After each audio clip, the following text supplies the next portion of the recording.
I don't know if you know this, but AT&T recently revealed that 73 million customer records were released, both existing and former customers, on the dark web. If my information was compromised in an AT&T data breach, I'm not worried because Aura is always on, always doing the hard work to keep me safe. I value my privacy and I also value yours. You can go to aura.com/AV7 to start your free 2-week trial using this service. Also linked below in the description. Protect your information today, guys. It's super important, and I cannot tell you how much time it will save you in the event that you get into a jam. Let's get into today's video.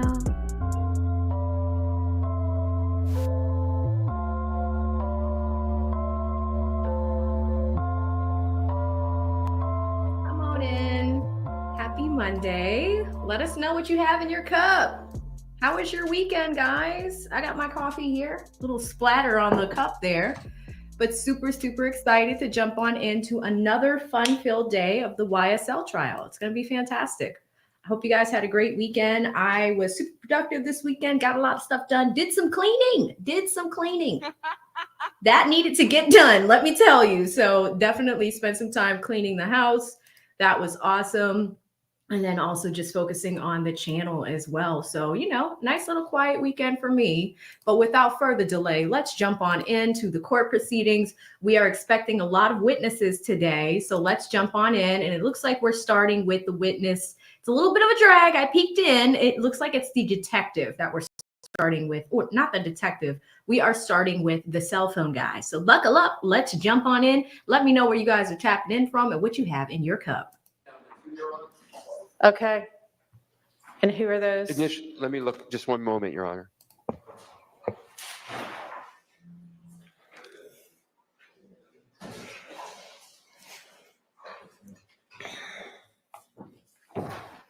King Schleim with his Sunday best on. An objection to Reed not being shown, Your Honor, and also to Brock. Okay. And I'm just asking if they not be shown that the state meet the requisite showing laid out in the court's order for the reason for them not being shown. And what is the reason? Because all I got was the witness list. Yes, Your Honor. I was going to ask if the parties could approach. Sure. Thank you, Your Honor.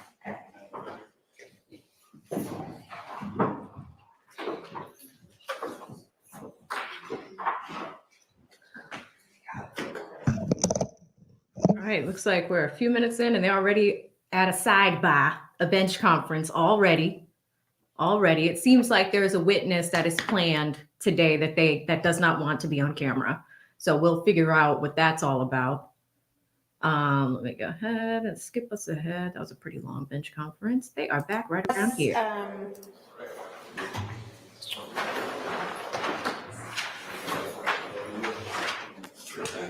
F. Reed is not to be shown and M. Smith is not to be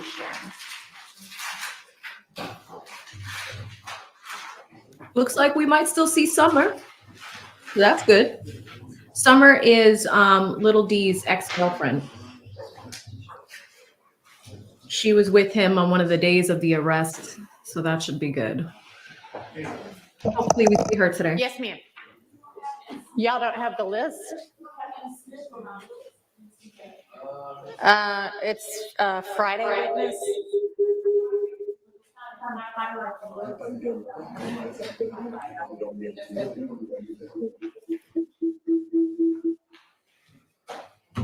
May I respond to that, Your Honor? Yes. Oh my God, fix the sound system. 11 months in this trial, they don't have the sound system set up yet.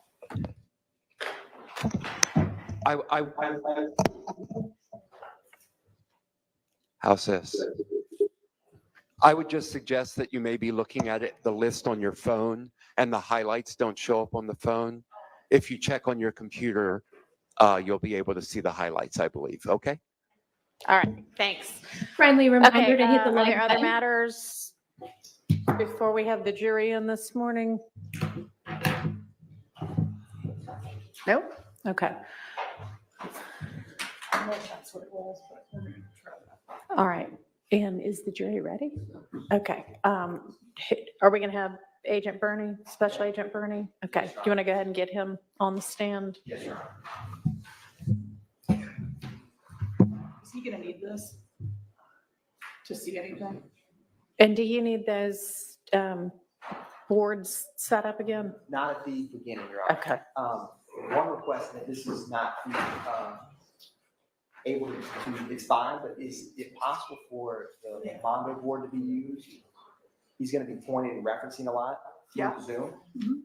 If that's not too cumbersome for the board, I think it will make Okay. it easier. And I- sure. Delano's Thank drinking you. scotch Okay. in the morning. It'll just take me a second. All right, yeah, we'll take a second to get that set up, and then after that's ready, we'll have the jury in.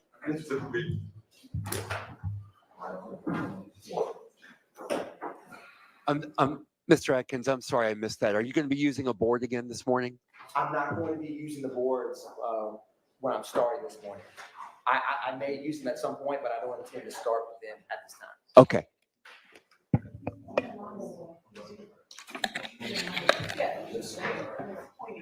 Now, will we be able to see the Mondo, what's on the Mondo board through Zoom still, or will it go just to this? Judge, it'll be the same thing that's on Zoom. The only thing that they won't be able to, that everybody won't be able to see necessarily is how he's pointing to it. Okay. Whatever's on the screen will be exactly the same as what's All on right. the screen. Thank you.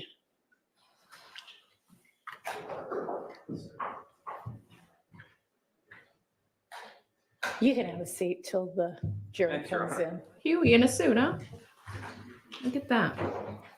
Friendly reminder, hit the like button on your way in. A lot of you guys drinking coffee this morning.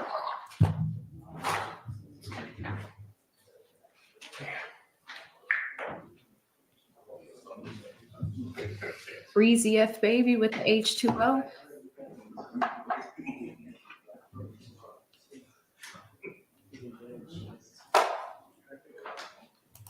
Rico in the building. We're looking for you, Rico.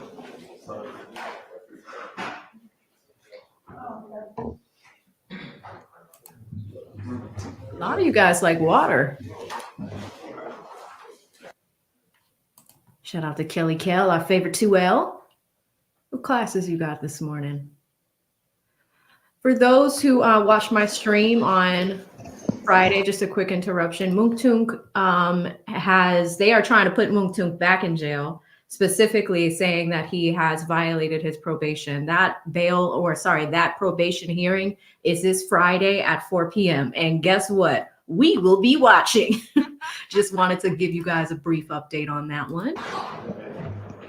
We got our first witness of the day. So we actually don't have all the jurors here. We're missing one juror, so it's, I don't know when it's going to be that we have them all. Somebody always late. It's not quite 9 yet anyway.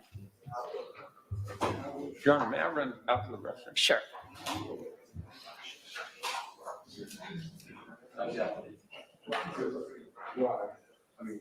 Oh, there's somebody else at the table. Oh, we don't. Yeah, I don't know. Sergeant Inger. Okay, it looks like there is a bench conference going on. I'm going to try to skip some of this stuff that we don't need to wait on. There is a juror that was late this morning, as always. Always someone late. I did see the judge's assistant up there for a little bit. Notice there is someone else at the prosecution's table this morning. That is very interesting. You know, you guys remember the whole debacle from Friday with the letter, the ex parte email between Fonnie Willis and the judge after a person in Germany sent Miss Love a pretty unsavory letter. Okay, this is I recognize that man from the DA's office, but this is muted. They're not letting us hear what he's saying. I'm sorry, Mr. Roboto, would you use the mic? Yes. Thank you. So I'm just letting the court know that I believe Mr. Steele's motion that he filed on Friday morning would be moot as it relates to Mr. Sprinkle, because there's no intention during the continued direct examination of Mr. Sprinkle to ask any questions that would elicit a response as it relates to charging decisions and things of that nature, which I believe was the basis for his motion. So because of that, I believe the motion would be moot. Okay, well, Good morning, Your Honor. good morning. Good morning, everyone. Agent, Ms. Winfrey. Your Honor, Mr. Body told me that a little while ago, and yes, I believe that would moot that Right. specific motion. Okay, thank you. Although I was interested in seeing everything that. I'm sure. Okay, and then we'll still expect response on the other two by whatever that deadline is that I gave y'all that I can't remember anymore. Friday, okay. All right. Okay, well, as soon as we have the final juror, we'll get started. All right, we've got the final juror, so let's go ahead and bring them out.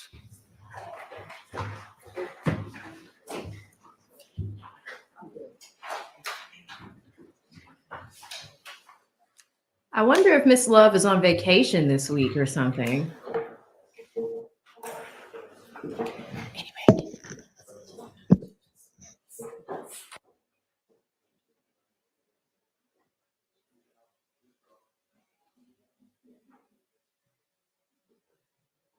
All right, they're talking. We've got TiVo time.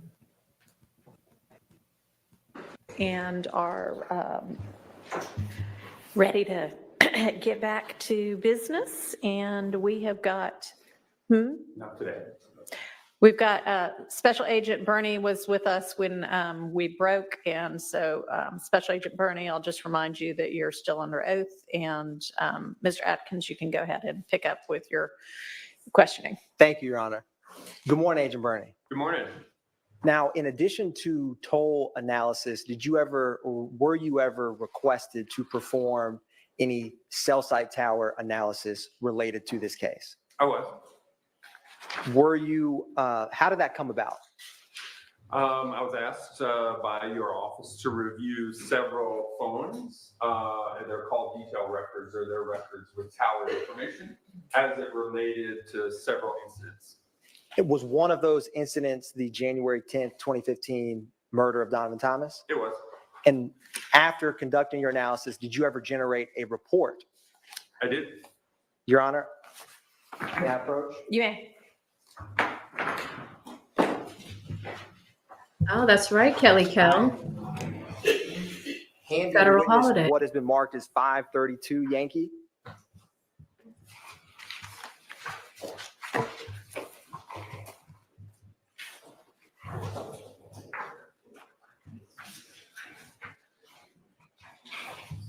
Agent Bernie, what is 532 Yankee? This is a copy of my report. And is it a fair and accurate depiction of the report you created for the January 10th, 2015 incident? It is. Your Honor, at this time, the state tenders into evidence 532 Yankee. All right, that's admitted. Your Honor, Yes. I don't mind it being admitted to help the agent testify, but I will have a continuing witness objection. It was made for purposes of this trial. All right, understood. Is this just for demonstrative purposes? Your Honor, could we address that at a later time? Sure. Thank you, Your Honor. So, Agent Bernie, taking a step back, how in general do cell phones work in relation to towers? Yeah, so when a phone's on, it's scanning the environment, looking for the strongest clear signal, the best signal for the phone to use. And then when you're ready to place a call, the phone chooses the tower with the best signal. So You're right, Shy Girl. That's the same guy. I'm on my way home, hit the green button to place the call. The phone chooses the tower with the best signal. Normally the closest tower, but not. That's right, Rockin' Robin. It's the same guy. But normally the closest tower. Witness, use your My phone microphone. call then will go for however long it is. And then when that call is ended, that call then shows up in my call detail records, the records for my phone, right? It'll show the date and time of that phone call. I called my wife. We talked for 60 seconds. and that the phone chose this tower in this sector as the best signal to initiate the call. And then, as I continue to use the phone, more records are populated showing the towers and sectors used for those calls. Your Honor, the state is going to be publishing page 3 of 532 Yankee. All right.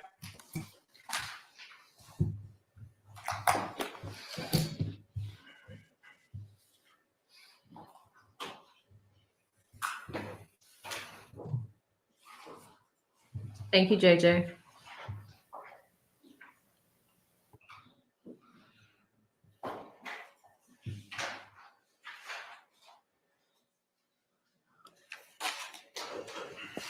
Now, Agent Birdie, can you describe how cell tower sectors work in relation to cell phone calls?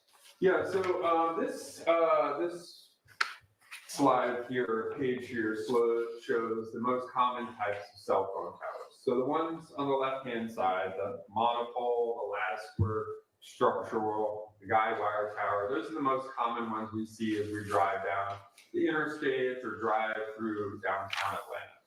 One thing to note on the structural towers, those white vertical substances there are the antennas themselves. So they can put antennas on the sides of buildings or water towers to make those towers or the sectors as well. I didn't know they made them looking One like thing to note is cactuses. everything on the right-hand side is also a cell phone tower. Obviously, we don't have a fake cactus here in Atlanta. This is from a park in Phoenix, Arizona. But it just shows that not all cell phone towers. Real quick, huge shout out to Mixed Chick Sammy, who is already gifting memberships. She has gifted 10 memberships. Thank you so much, Mixed Chick Sammy. If you received a membership from Sam, make sure you tell our girl thank you. Huge supporter of me and Lead, always here whenever we are holding it down, trial watching. But let's get back on into it. I wanted to acknowledge that one real quick. Are created equal. Some are smaller, like this fake cactus here, services a park or a region around a park. And some are really tall, like the lattice work or monopole tower. And Agent Bernie, in terms of analyzing call detail records, is there any significance to these different towers that you just went through for the jury? Yeah, so depending upon the type of the tower and the tower density, meaning where lots of towers are, depends on kind of the range of the tower, right? Where more people live and more people work, there's going to be more towers. As we get into the rural parts of our state, there's going to be less towers. So, a small tower like this fake cactus here, obviously is going to service a small area versus a really tall monopole or lattice work tower that could be 150, 200 feet tall is going to have a much larger area for coverage. Agent Bernie, how are cell towers put in and how are those locations chosen? Yeah, so it really depends on, again, where people live and where people work. They want to be able to provide coverage to all the areas. So that way, when we want to use our phone, we can. Obviously, if we have AT&T and we don't have service in a certain area, we probably won't have AT&T for very long, right? We'll switch to another provider. So if you think about the way they put cell phone towers in, it's kind of like a sprinkler system for a yard, right? We want everywhere in our yard to get water. We don't want one sprinkler head to shoot, this far, another one to shoot this far, and there be a gap between those two sprinkler heads, where it gets no water. Because in Georgia, obviously, the grass would die if it got too hot. What they want to do is you want to overlap one sprinkler head into the other sprinkler head's coverage area so that there's overlap. But we don't want to overlap too much and flood our whole yard with water. We want enough overlap so everywhere gets water. There's no dead space. That's exactly how cell phone towers are put in. One tower overlaps another tower, or sector side of the tower would overlap another sector. That way we can take our devices and we can travel everywhere. There's supposed to be no dead spots to where there's no cell phone reception. And Agent Bernie, what is the range of cell towers? Yeah, so again, the range is a common question, but it really depends on the density of towers, right? So what we're gonna see is where towers are closer together, the range is gonna be smaller, than where towers are farther and farther apart, there's more area to cover. Agent Bernie, are cell towers supposed to provide coverage to specific areas? I mean, they are. So again, certain towers, if there's a brand new apartment building or a hotel, they may put a new tower in. Cover. Guys, look at who we got. We got the Trinidaddy in the chat. He is dropping 20 AV memberships. Huge shout out to Full Drinking and Half Thinking, a group of content creators. Such a fantastic group of folks. And, you know, I've caught one of those episodes recently, and it's just like a group of 3 people chilling. Great conversations. Check out their channel if you have not already. Please subscribe if you have not already. As you guys can see, they hold me down, they hold Lead down all the time. Like if I'm solo streaming or if we are streaming together, Full Drinking and Half Thinking is always there. Content creators supporting other content creators. Always love to see it. Thank you so much, Full Drinking and Half Thinking. And if you got one of those very special memberships, please say thank you to Full Drinking and Half Thinking. Let's get back into this snooze fest. A little bit of a slow morning so far, but we do have some exciting witnesses that are going to be on the stand today. Let's jump back on into it. That area, or they may change the orientation of the sides of a tower in order to provide coverage. Publishing page 4. Agent Bernie, can you describe for the jury what cell tower sectors are? And look at So again, when Trucker T dropping 10 more. Y'all are generous today. Area, they put in Thank you, a Trucker cell phone T. tower, right? A single tower, and that provides coverage in a 360 degrees. Well, in order to get more customers to use that tower, they take that one tower, which covers a full circle, 360 degrees, and they divide that into 3 equal parts.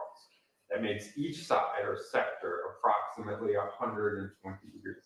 And that allows basically 3 times the amount of users that a single pole with just one antenna would be able to do.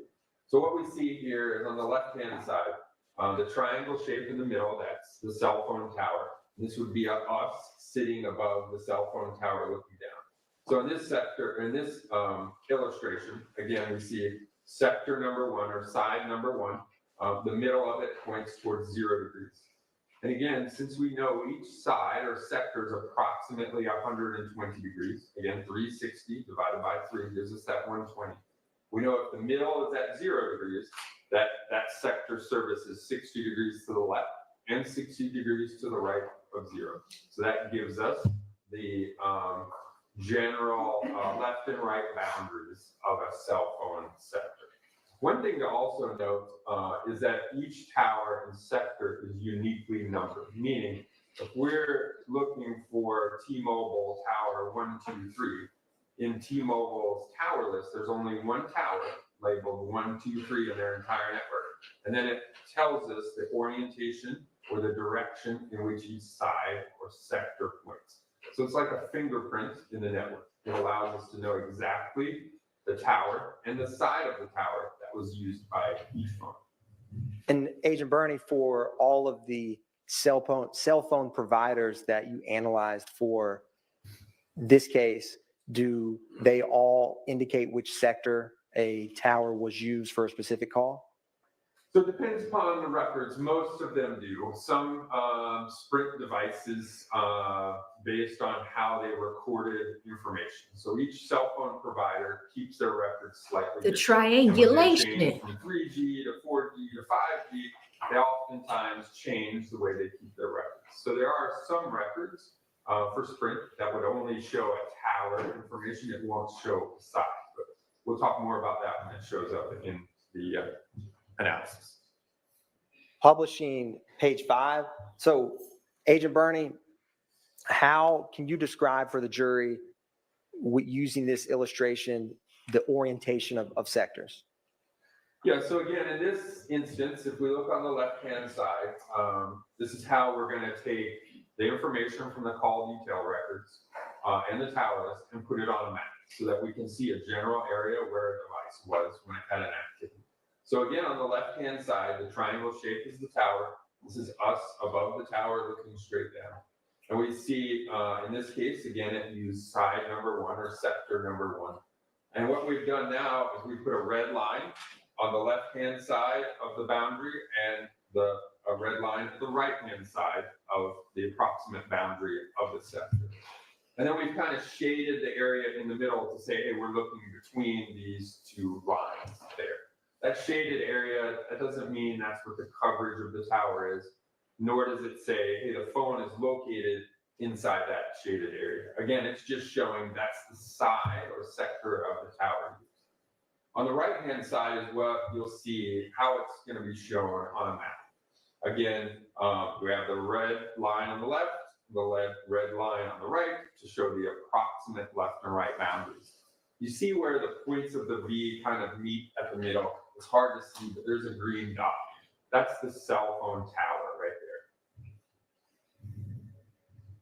And Agent Bernie, do cell phone provider companies ever share towers with one another? So they can share towers, but they never share antennas. So think of phones as children, right? We teach children don't talk to strangers. Well, that's exactly what happens in cell phone networks, right? T-Mobile only talks to T-Mobile phones. Verizon only talks to Verizon phones. So again, a phone company could share a tower. There could be one tower in a spot that everyone really likes, and there could be T-Mobile antennas at the top. Next tier could be Verizon, and the next tier down could be AT&T.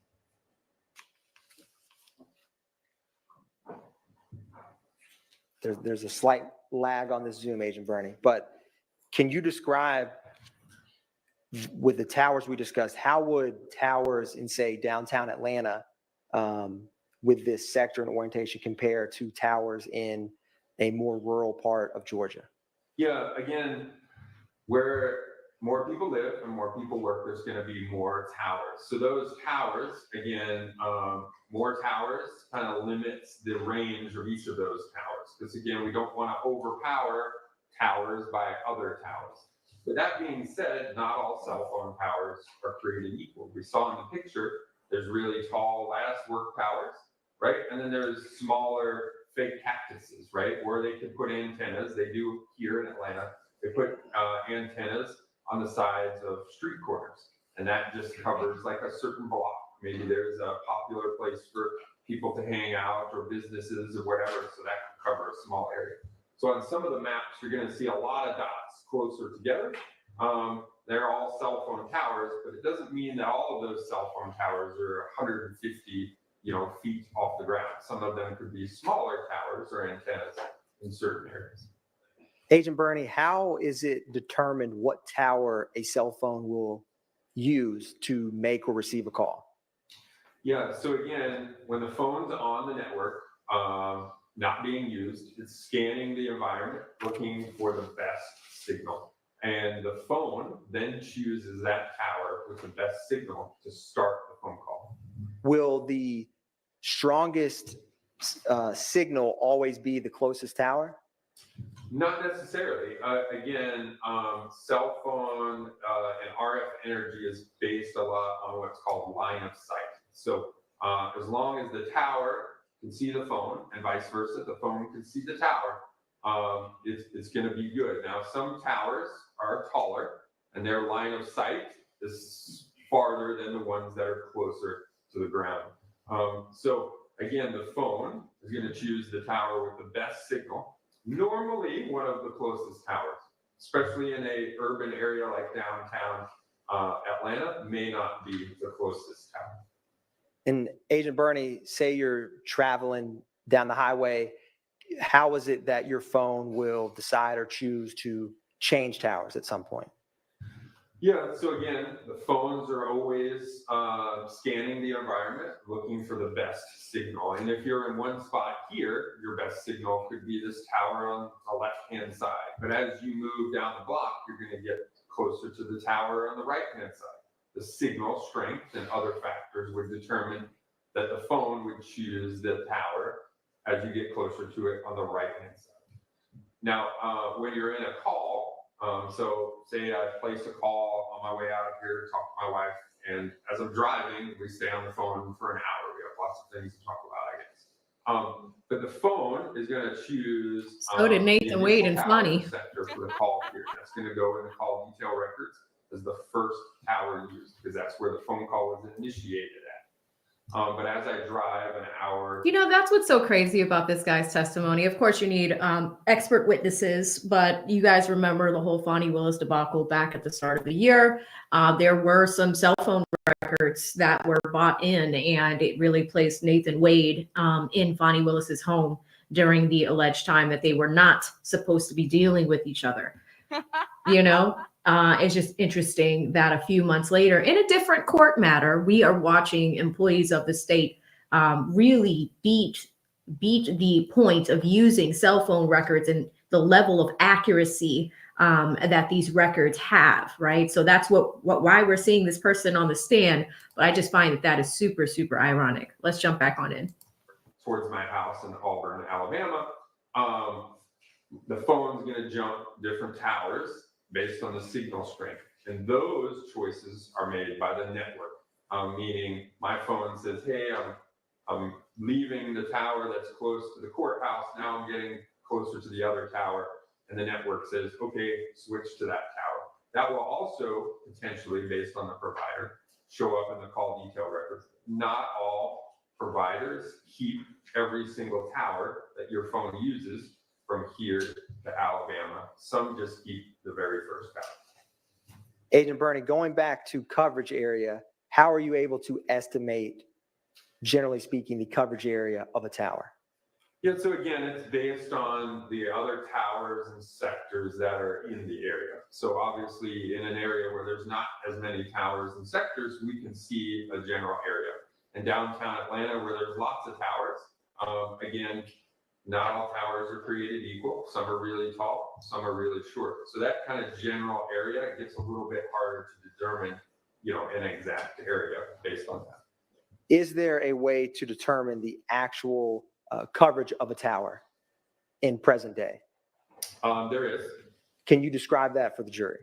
Yeah, so we have some equipment that we use that was recommended by the phone companies, the same kind of equipment that they use to find dead spots and other things. So we put this equipment on a vehicle, and then we drive around the area that we're trying to map the coverage area of the tower. It's called the drive test. And that equipment works kind of like a cell phone. It's saying, hey, at this spot where I'm sitting right now, tower number 1 is the strongest, clearest. And then when we go a little bit further, it says, hey, I can no longer have usable coverage from tower number 1. We've kind of reached the edge of its limit. So as you drive around, the system is collecting lots of data and actually mapping out what the footprint of a certain tower and sector is on the day that you map it. And Agent Bernie, is there a time limit for when you are able to conduct a drive test in relation to a specific case?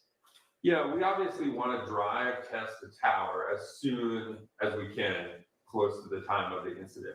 Because again, things change. We're obviously going through a transition from 4G to 5G, and new antennas could be placed, or antenna sectors could be changed or changed directions of which they are. So we tend to say, a year or so, maybe as much as 18 months, depending upon whether there was a big technology change in that city that we're mapping out. Agent Bernie, you had touched base some last week on cell phone records and the data they contain. Do you recall that? I do. Can you describe for the jury what is a routed call? Yeah, so a routed call is specific to Sprint network, and a routed call would be a call that comes into your device and then gets routed to voicemail. So let's say there's a couple different ways it can happen. Let's say that your device is on and you just don't hear it ring. Right? You hear ring, ring, ring, ring, ring, ring, and then eventually it goes to voicemail. So what we can see in the records is it would show, hey, someone called Jay's phone. Jay's phone never answered. And then Jay's phone routed that person to voicemail. So then it showed up in the records as a routed call. Are you able to map routed calls? Each provider is a little bit different, but in the Sprint network, routed calls, we do not map their tower and sector activity because we don't know for sure that the device used that tower and that sector at that specific time. Is there any cell phone providers that use the terminology abnormal calls? Abnormal completion. What does that mean? So that is a term in T-Mobile's network that just means that that call got routed in a different way than a normal call would get routed. So Friendly reminder to hit the like button. It might be instead of me using tower 1 and then it going to point number 2 and then to my destination. Now I use tower number 1, but instead of point number 2, it routes a call to point number 3 and then a different destination. So depending upon whether those calls are incoming or outgoing as to whether the tower and sector information is valid in those.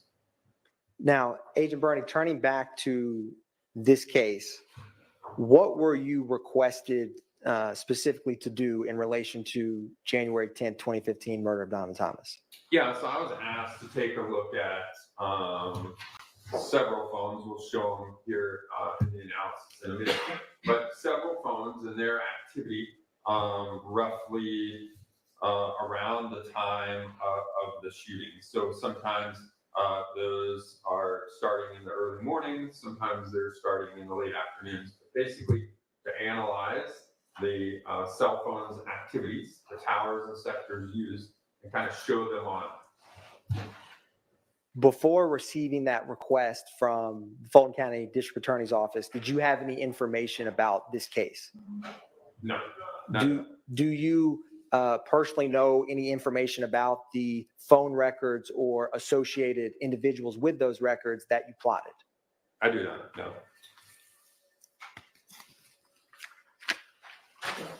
I'm going to publish slide 7. Or I'll take one step back, Agent Bernie, on slide 6. So can you explain for the jury, using this illustration, when you generate this report, what do all, how are the slides and the calls shown on your report? Yeah, so for each cell phone tower that's shown on the map, there's going to be one of these boxes. We refer to them as a call-out box, basically. And it's information directly from the call detail records and the tower list provided by the provider. So again, the call detail records kind of like that phone bill with the tower and sector information. And then the tower list is the information provided by the provider, where the towers are located, and how each sector is located. So what we see on here is at the top, it says CID. That stands for cell ID. That's that unique tower number, not replicated anywhere else. So in this case, we're looking at a Verizon tower, 392. So again, that specific tower number, and then -3 shows the side of the sector number 3. Underneath that is the date. We see that as January 10th of 2015. And then underneath that is going to be the phone number for the activity on this tower. So in this case, it's going to be the phone number ending in 6080. And then you have the time that's going to be in local time. So all of it is going to be in Eastern time, local time to the event. It'll say the type of activity, was it an incoming or outgoing call? You see that there. The next number there where it says 270, that shows the side of the tower used and the compass heading of the middle of that side. Meaning we know that it used sector number 3. We see that at the top in the CID box. Well, we can tell based on the tower list that sector number 3, the middle of it points towards 270 degrees. That's where that 270 is. So then we know that if the middle is at 270, we go 60 degrees to the left to about 190, correction, 210, and 60 degrees to the right. That gets us to about 330. That gives us that general left and right limits of that sector. The other phone number involved in the phone call will be listed there. In this case, it was a number ending in 2643. And then if there was an associated name given You got to to explain by this to a law jury. enforcement as to who was using the 2743. the They are other so number gone. associated, that name will be put in there. So in this case, it's Calvin Treadwell. So again, what we can see from the call out box is we can say, hey, the phone number ending in 6080, the number we're looking at, had an incoming call on January 10th at 7:38 p.m. It used tower 392, sector 3. That sector points towards 270 degrees. We see it there. It came from the tower list. And that incoming call was from a phone number ending in 2643 associated with Calvin Treadwell. So all the data that we would need to map all the activity is listed in that call out.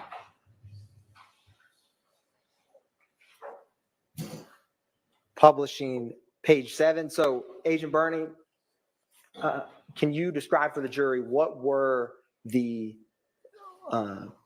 numbers that you analyzed in relation to cell tower location?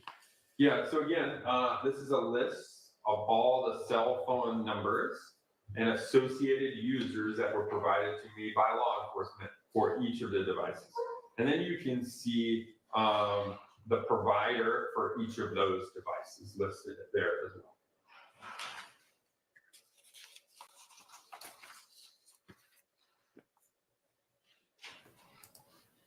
This is interesting, though. If we look at the screen, you can start to see everybody's phone number. Shout out to doxing. Orange, you have Antonio Sledge, who is Munktunk. I forget who Cobb is. The black on the top right-hand corner, you see Little Woody's phone number. So that's Kenneth Copeland. You have Demise McMullen in the red. Forget who Bradford is. You have Little D, Sprint Box on the second layer there on the right hand side. Treadwell, forget who that is as well. Dolly, one of the sisters. You have Young Thug himself, T-Mobile user, and it looks like Dora is on there as well. So let's see where they're going with all this. Hopefully they're going to try to piece it all together to show where everybody's whereabouts were on the night that I almost called him Little D, that Peanut was killed. So if they could piece that together for the jury, then maybe they won't be sleeping right now. But let's just see how they piece this together with this witness. Agent Bernie, I want to ask you before we continue can you describe for the jury what records the FBI CAS team was utilizing in 2015 to analyze historical cell sites? Yeah, so in 2015, we were using mostly call detail records. Again, the CDRs, which is your old school phone bill. And again, that has the tower and the sector for each. Great phone point, activity. Jeff. So we can see where the tower was and which side of the tower that was used. There's also additional records that we use nowadays in 2024 to map phone activity. Those records are called timing advance records. Timing advance records are kept by the provider, and they're basically check-ins or network interactions between the phone and the tower, kind of syncing the phone up to the network. And those records, you can provide the tower, the sector or side of the tower, and the distance the phone is from the tower. In 2015, there was really only one provider that was providing that information to law enforcement, and that was Verizon. In some instances, Sprint was in 2015 again. The problem with the timing advance records are those records are kept by a very short time by the phone provider. So you can get a call detail records, again, the towers and sectors, for a phone going back a year. 365 days is the shortest time period. But for your timing advance records, the shortest time period is 7 days. So Verizon only keeps timing advance records because there's just so much of it for 7 days before it purges it from its network. So in 2015, those were the types of records that were available. When did the FBI CAS team start utilizing time in advance? So I came into I came into CATS in 2015 and got certified in 2016. And we were using timing advance in 2016, but again, it's kept for such a very short time period that a lot of law enforcement don't have time by the time they identify a phone number to get those records before the records are purged by the system. Agent Bernie, I'm going to turn to page 9 of this report. And if you can, there is a old school pointer, wooden pointer behind you, if that will aid you.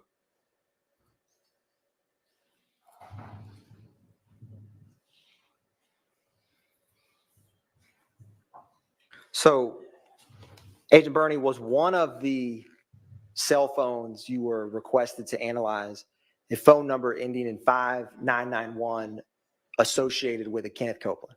It was. What was the time range that you were requested to analyze for that device associated with Kenneth Copeland? As you can see, it's listed underneath here. So January 10th, roughly 6:30 a.m. in the morning, up until the next day, January 11th, a couple minutes past midnight. Agent Bernie, looking at this slide, when it comes up on the screen, can you describe for the jury what these icons are that are red, yellow, and green? Yes, Your Honor, may I stand? Yes, you may. So for each of these map slides, they're going to be oriented the same. So at the top of the slide, we'll see the phone activity. So again, this one lists January 10th, 2015, and it lists the time period. So this is between 6:37 and 7:26 p.m. So 6:37 a.m. to 7:26 p.m. That's what's shown on this slide here. Each slide will have a slightly different time period. The phone number for the activity listed is going to be in that top left-hand corner there. So again, this is a phone number ending in 5991 associated with Mr. Copeland there. The different locations of interest that I was given will also show up on the slide. Luna So says here, hi, we have guys. the crime scene for this homicide location, again listed as 330 McDaniel Street, Southwest. We see that as a red box with the letter CS that's located there. We have a residence. It's going to be listed as a yellow box with the letters QR listed here. And then a green store with an address of 322 Glen Street, Southwest. We see that as a green box with the letter the number 1 listed in there. One thing you also see on this slide is a lot of black dots. Those dots are cell phone towers operated by the network in this case. So in this case, this is a Sprint phone. So each of these black dots are Sprint cell phone towers as they existed in their network on January of 2015. And Agent Bernie, on this specific slide, what is the time frame for the calls you plotted in relation to the device of Mr. Copeland's? So again, you can see that at the top, 6:37 a.m. on the 10th to 7:26 p.m. also on the 10th. Now, Agent Bernie, can you show the jury where and at what time the first call is that's depicted on this slide? So the first call here is at 6:37 p.m. It's an outgoing call. And you can see it's pointing towards this tower here. Again, we can tell which side or sector of the tower that was used, because this tower has a sector on the north side being used and also on the southwest side. We can tell which sector is used by this number located in here. Again, that's the compass heading or number of degrees of the sector. So at 6:37 and 21 seconds a.m., which is the first call, it shows there was an outgoing call that used sector oriented toward 330. So again, the north side, 330 degrees up here. The next call, 6:38 and 47 seconds, an outgoing call. Now the phone is using this side of sector here because we see it went from 330 to 220, which is this side or sector there. And Agent Bernie, after that 6:38 a.m. call, when is the next call? So the next call is in this call out box here at the bottom left. It's 1:31 and 41 seconds. And we see the tower and sector used here. Again, that would put the device in this general area here. And after that 1:31 call, what is the first call and time after that? So again, same tower, same sector. There's one at 6:20 p.m. down here. Again, using same tower, same sector, puts that device there. There's several 6:20 through about 7:01, all using this same tower, same sector. And from that specific tower and sector from 1:31 p.m. to 7:01 p.m., how would you describe that device in relation to 178 Maury Avenue, the yellow QR on the screen?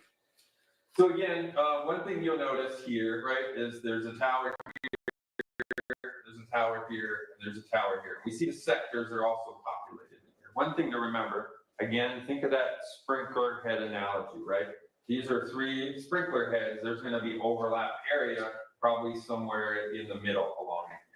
So again, this tower and sector, again, would probably be in this general area, but it could be in an overlap area around here as well. And Agent Bernie, after that 7:01 p.m. call, what is the next call and tower location?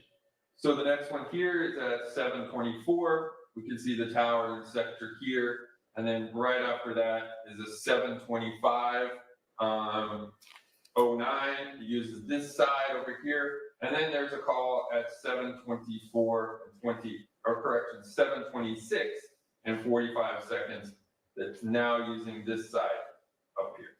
With that 7:24:09 call, where is that call in relation to 178 Maury Avenue? Again, in the general vicinity. And does this slide have a scale on this map? It does. There should be a scale. It looks like should be a little bit further down. There's a scale right underneath here. And using that scale, how far approximately is 178 Maury Avenue to 330 McDaniel Street, the red crime scene icon?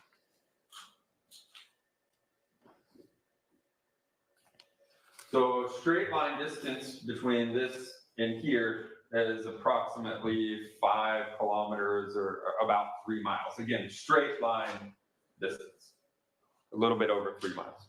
Is there any data with the phone associated with Kenneth Copeland that places him in 330 McDaniel Street at 7:22 p.m.? No, again, we have 7:01 down in here, and then 7:24 in this general area here, 7:25 now this tower, 7:26 now this tower and sector here. So again, if the question was at 7:22, I would say the device was somewhere in this general area down here. And if there's not a call received or made, are you able to plot the tower location for any phone? Yeah, so again, for the call detail records in 2015, we're relying solely on activity placed, which are calls and some text messages depending upon the network.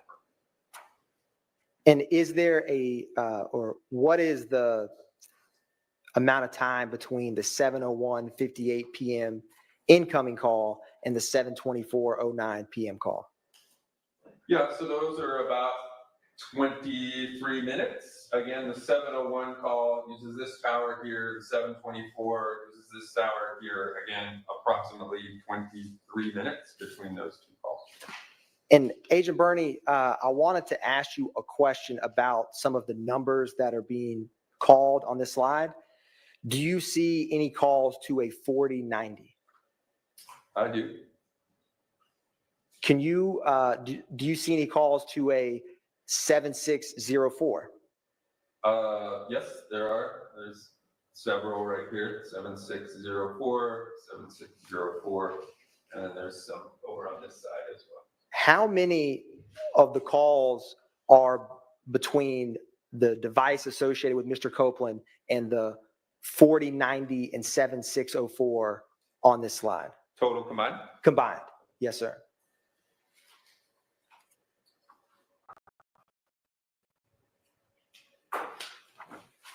Uh, 11. And in total, how many total calls are there on this slide?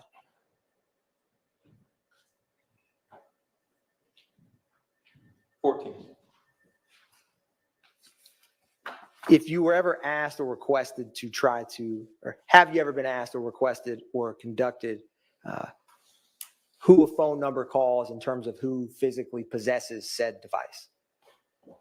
I mean, I've been asked to put together basically a calling, analysis. So, hey, who's the most called number by this device? And then we look up that device and it's, this individual. And therefore, hey, if that's the most common called by the phone number in question, then, maybe it's someone important to that phone. So yes, we've done some basic whole analysis. Agent Bernie, I'm going to publish slide 11.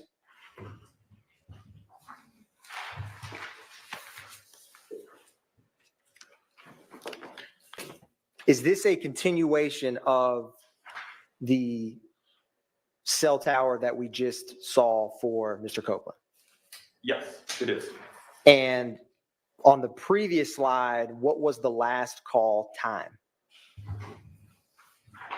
On the previous slide, 7:26 and 45 seconds was the last one. And then the next one on this one is 7:28. Can you describe for the jury where that tower and sector is for this 7:28 phone call? Yeah, we see it here. Again, it points towards this tower and this sector here. So again, the tower is located right along this I-20 on the south side. It provides coverage in this general area over here. And where is the device associated with Mr. Copeland for that 7:28 call in relation to the Green store at 322 Glen Street Southwest? So again, you see the Green store is going to be this green box right here. So that tower and sector is actually the closest tower and sector to the Green store there. And it would most likely provide coverage to the Green store at that point in time. With the slide we just discussed with the cell phone activity near Deshaun Quarterman's house, what is the travel from slide 10 to this current slide at the 7:28 call? So again, the previous call was at 7:26, and that was using this tower here, but again, this side over here. So again, at 7:26, the device is somewhere in this general area, and then we can see it's 7:28. So approximately 2 minutes later, the device is in this general area here. And what is the last four of the phone call for that 7:28 call? And is it I'll ask you that first. Yep, so it's 0102. We see that number listed there. And is it an incoming or outgoing call? It's an incoming call to the Copeland device. Now, after that incoming call from 0102, where is the next call with the device associated with Mr. Copeland? So we can see the next call is at 7:43, 29 seconds. We can see the tower here that's used, and again, that sector would provide coverage in this general area here. So now we're looking at the south side of Atlanta. And after that tower, CID 3152, where does it travel, or what is the next tower the phone utilizes? Yeah, so then the device travels to this one down here, 7:49. You can see the tower and sector used here. And then there's, I think it's cut off on the Zoom part down here, but there's another tower and sector used at 7:51. That's south of that. So again, basically it's 7:28, the device is in this general area, and then it starts to move southbound, ending up down here at 7:51. And Agent Bernie, for that last tower you were discussing, could you, if you don't mind, use the screen behind you, just because I do think it's a little bit cut off. Yeah, so 751 is this tower in this sector here. So again, this is the 74904 is this same one that's listed right here. And now we can see just underneath that is this one at 751. So again, on the big screen, it would just be located, down here a little bit further. Yeah, I think he's finishing up today, Sandra. Now, We Agent won't Bernie, have him all I'm day. going to There's a few other witnesses lined up. publish page 42.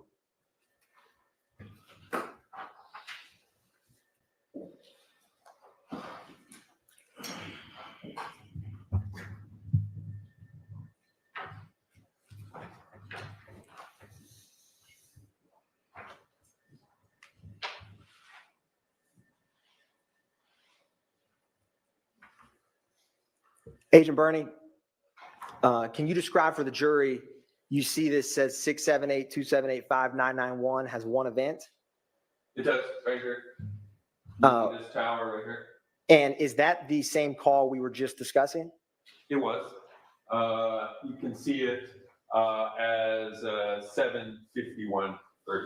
And what is that orange M icon on this slide? So that orange icon there is a location of a McDonald's at 150 Cleveland Avenue Southwest, Atlanta. So when that 751 call was made, where was the device associated with Kenneth Copeland in relation to the McDonald's at 150 Cleveland Avenue? So again, it's in this general area here. It's within the tower and sector that would provide coverage to the McDonald's. Going back, Agent Bernie, to the slide we were just discussing, and while I'm pulling that up, how do the icons get populated on your report? Yeah, so locations are provided to me, either a street address or a latitude, longitude. Those go into our mapping software, and then we put them on the map. And we can basically show which icons on the maps we want to show and which ones we do not, based on the time. So that way, if we, in this case, obviously I was last asked to look at this incident, but several others.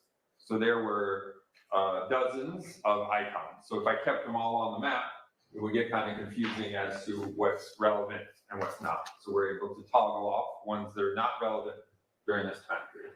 So to be clear, Agent Bernie, that on this slide, page 11, that 751 call, although there's not a orange M icon, that is the call that's in the general area of the McDonald's?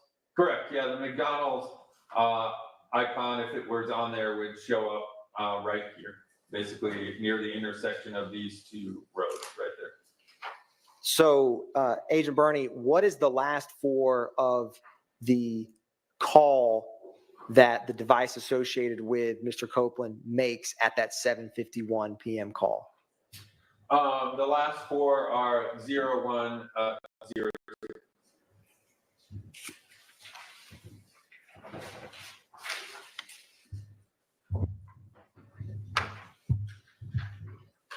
Now, I'm going to publish slide 12. What is the time frame for slide 12? We can see it at the top, 8:22 p.m. to 10:41 p.m. And Agent Bernie, when is the first call depicted on this slide after the 7:51 p.m. we just saw? So we can see this says 8:22 p.m. We see the tower and the sector right here. So again, here's I-20, and this is 75, 85. So again, in this general area. Agent Bernie, how much time, what is the amount of time between 7:51 call and this 8:22 p.m. call? Approximately 30 minutes. And does this map before us have a scale? It does. Roughly how far is the McDonald's at 150 Cleveland Avenue Southwest Thank you, to Hollywood. the teal icon of 1080 West Peachtree indicated as Williams condo? Just give me 1 second.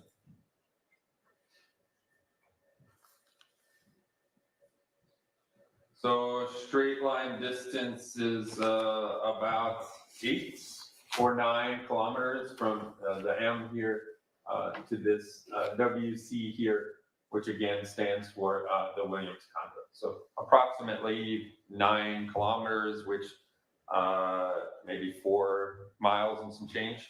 And is there any major highway between 150 Cleveland Avenue and 1080 West Peachtree Street Northwest that's depicted on this slide? There is. You can see here is the 85 down here, 75, 85 kind of interstate.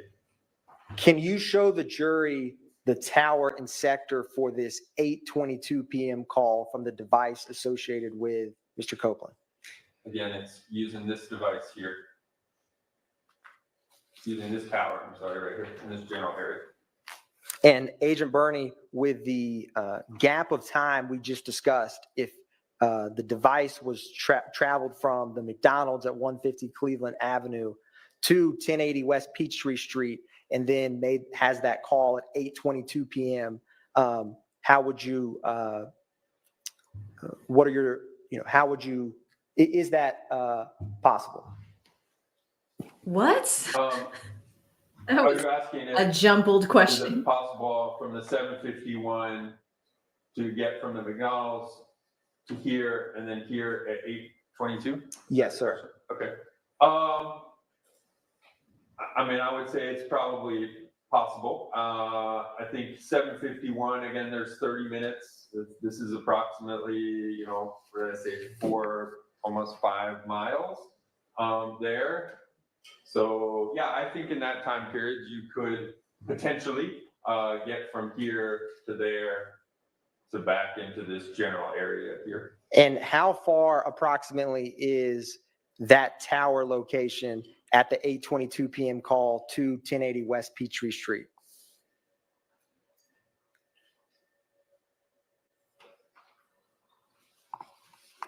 Maybe 4 kilometers, so under 2 miles, probably from here to, this general area here, under 2 miles. Again, estimate. And Agent Burney, do you see on this slide the numbers we had discussed earlier, 4090, that end in 4090 and or 7604? I do. And how many times do those two numbers appear in the device associated with Copeland's phone in this time frame depicted on the screen? 7.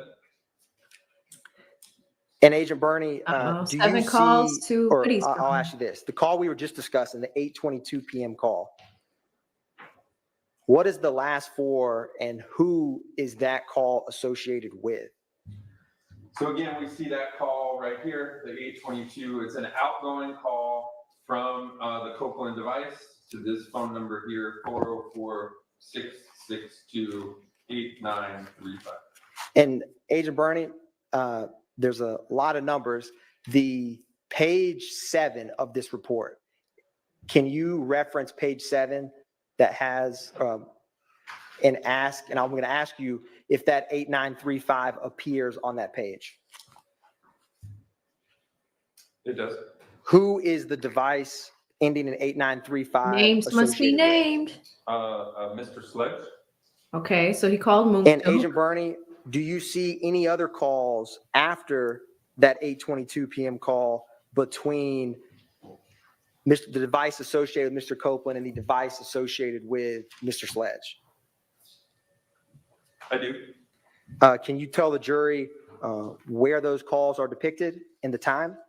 Yeah, so we see those as 8:39 p.m. here, and then using this tower and specifically this side or sector here. And then at 9:02, there's another call, and now it's using this tower and sector over. And Agent Burney, do you see any calls to 5726, a phone number ending in 5726? I do. And I'm going to ask you to utilize the phone numbers on page 7 to see if 5726 is a number associated with a person? 5726, yes, it is. Who is that associated with? Mr. Zachary? And Agent Bernie, of the towers, All right, so Woody called Mootunk, now Woody called Little D. So we're gonna continue to see how they piece this together. But real quick, I saw this comment right here from Mr. Boombastic, which is actually a really good observation. He has a question. It says, since this is a RICO case, have you ever heard of a RICO case that didn't subpoena financial records, where spending money to further the gang was not seized? Not here. This is actually a really good observation. RICO, you guys know that this law really is centered around racketeering, organized crime, things of the like, right? Right now, it's really looking at the murder of Donovan Thomas, but I want to see, what financials they have at stake as well. What money was either laundered? What money was used in furtherance of the conspiracy? We have not seen any evidence of that nature yet. We'll see if they have. It doesn't mean that they don't, but this is actually a really good observation. Thank you so much, Mr. Boombastic. on this slide, is there any that are in the general area of Deshaun Quarterman's residence? Is that the QR yellow icon. QR is down here. So again, this tower and sector would provide coverage in this general area here, and we see calls using that at 9:23. And this tower and sector would provide coverage in this general area, probably not directly at the Quarterman residence, but in the general area here. Again, that's at 8:31.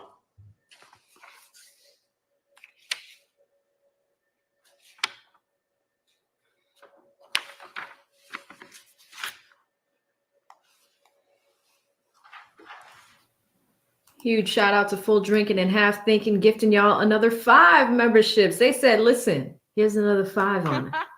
Look at that. We are up to 25 memberships from Full Drinking and Half Thinking. They also hit me on the Cash App with the $20 on the Cash App. And they said, late today, apologies. Thank you so much, Full Drinking and Half Thinking. One of my favorite subscribers, always holding us down, and content creator. If anybody has a link to their channel, please drop it in the chat. If you received a membership from Full Drinking and Half Thinking, please say thank you. Say thank you. The names must be named. Agent Bernie, what is the last call depicted on this slide? And can you show the jury where that tower and sector is located? Yeah, so the last call is at 10:41. An incoming call here. You can see the tower and the sector. Again, puts the device now kind of north and west of Atlanta in this general area. Agent Bernie, I am publishing slide 13. What is the time frame depicted on this slide? So we can see at the top, this starts at January 10th at 11:06 p.m. and goes into the 11th at 12:07 a.m. And Agent Bernie, can you walk the jury through, with the towers depicted, the movement or travel of the device associated with Mr. Copeland in this window of time? Yes, so the first activity is at 11:06. We see the tower and sector here. Again, that would put that kind of in the downtown Atlanta area. The next call and sector we have, or tower sector we have, is up here near the Williams condo location. That's at 11:14 and 11:17. Then we see the device now is moved again southbound, 11:24 p.m. We see the tower and sector that's used here. And then the last tower and sector we have is this tower here. It uses both the north side and the south side. Approximately 11:44 p.m. till the last call of 12:07, which you guys can see here. So again, in this general area here, 11:44 to 12:07 a.m. And Agent Bernie, the tower at the top, CID 3102, is there 2 calls, the first being at 11:14 p.m.? There is. And where is the with given that tower location, where is that tower in relation to 1080 West Peachtree, labeled as Williams condo on this slide? Yeah, so again, you can see the Williams condo with the address. It's square right here with the WC in it. Again, this is the closest tower and sector. So this in is that a area. span of an And Agent hour. Bernie, do you see any communication between the device associated? So this is a little bit of a stretch that they're putting in front of the jury. If you guys really look closely at the screen, they're looking at phone activity on January 10th from 11 p.m. to January 11th. So just after midnight. So this is about an hour that they're trying to piece some things together. I still think that this is a hard sell for the jury because it shows that the gentlemen were in proximity to Young Thug's condo. But, you know, without the contents of the phone call, I really don't know if they're accomplishing what they're attempting to here. With Copeland and the device associated with either Mr. Sledge or Mr. Zachary on this slide? I do. And how many times does, from this window of 11:06 p.m. to 12:07 a.m., does the device associated with Mr. Copeland have some communication with the device associated with Mr. Sledge or Mr. Zachary?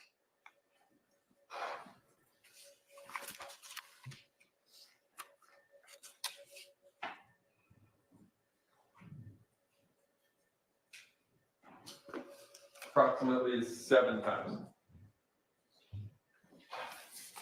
Agent Bernie, I am publishing page 14. Were you ever asked to analyze a 6080 associated with a demise McMullen? I was. What was the time frame you were requested to analyze for the phone associated with Mr. McMullen? You can see it listed here, January 10th, 6:30 to 8:30 p.m. Publishing slide 15. Now, Agent Bernie, do you recall when you were here last, we had the toll analysis board? I do. This call, what is the first call on slide 15 for the device associated with Mr. McMullen? The first slide or first call here is at 7:29. You can see that outgoing call placed there. Again, you can see the tower and sector that was used for that device. And is that the first call we had discussed when we were referencing the boards? It was. Where, when that 7:29 call, was it incoming or outgoing?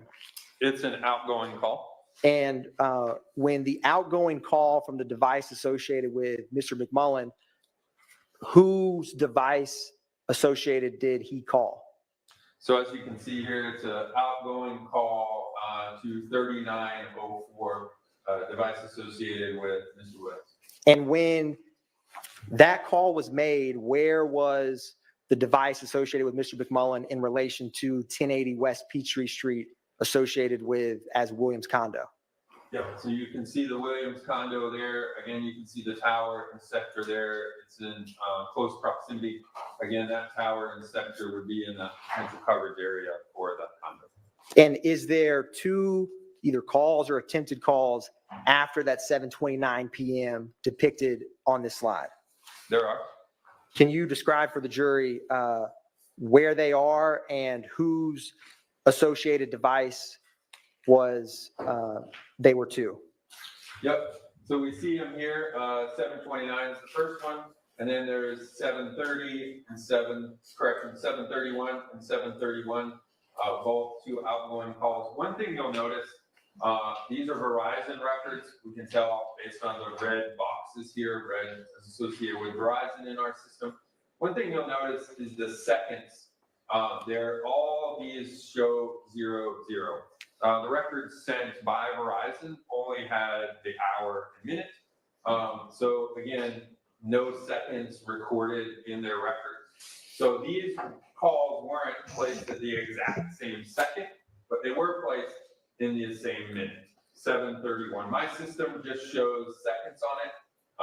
I just realized that in this time period in 2015, the Verizon seconds are all going to show 00. So we have, during the minute of 7:31, we have two attempted outgoing calls placed by this device associated with Mr. McMullen, and both of those go to device ending in 8008, Mr. Bradford, associated with Mr. Bradford. And Agent Bernie, are those three calls that we just discussed, are they all the same tower and sector location? They are. Now, after that 731 call to the device associated with Mr. Bradford, where is the next tower? So again, we have this one here at 731, tower and sector here, again, this general area. The next one here is at 738, and here's the general area of that device there. So it's moved from this spot southbound. And that 738 call, is that outgoing or incoming? Incoming call. And is that incoming call associated with any person you were asked to analyze? It is Mr. Treadwell. After that 738 call from Mr. Treadwell, where does the device associated with Mr. McMullen go next?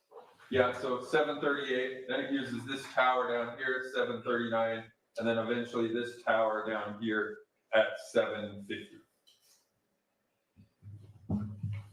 And Agent Bernie, who is the 739 call associated with? 739 call, again, which uses this tower and sector here, you can see is associated with also Mr. Treadwell. And what is the last four of the number? Well, I'll get to that in a second. Where is the call? Where's the next tower and location after that call? The next tower and sector is down here at 750. And who is that call at 752? It's an outgoing call, again, to the device associated to Mr. Treadwell. And Agent Bernie, what is this dark blue icon associated address, 35 Oak Drive Southwest? How is that depicted on this slide? Yeah, so again, this was another address I was just asked to place on the slides, associated address. We can see it as a blue square with the number 2 in there. And Agent Bernie, with the 750 outgoing call to the device associated with Mr. Treadwell, where is the phone associated with Mr. McMullen in relation to 35 Oak Drive Southwest, Atlanta, Georgia? Yeah, so that 750 call here, again, we see the tower and the sector. The address, the associated address would be in the footprint of that tower. And Agent Bernie, does this map have a scale? It does. You can see it at the bottom down here. How close approximately is the blue icon for 35 Oak Drive Southwest and the orange M for the McDonald's at 150 Cleveland Avenue Southwest? So between these 2 points here, approximately a mile straight line distance. Is there any gaps between the phone calls we just discussed, starting with 7:38 p.m. or 7:39 p.m. and 7:50? No, there's no other activity during that time period. And Agent Bernie, after that 7:50 outgoing call, at the bottom of the screen, where does the device associated with Mr. McMullen travel next? So next is another call at 7:53. We see the tower and sector used. Again, going to be in this general area here. And where does it travel next? The next activity is at 7:59, and we see the tower and sector used here. Now it's, again, here's that I-20/85 interchange. It's north and east up in this area.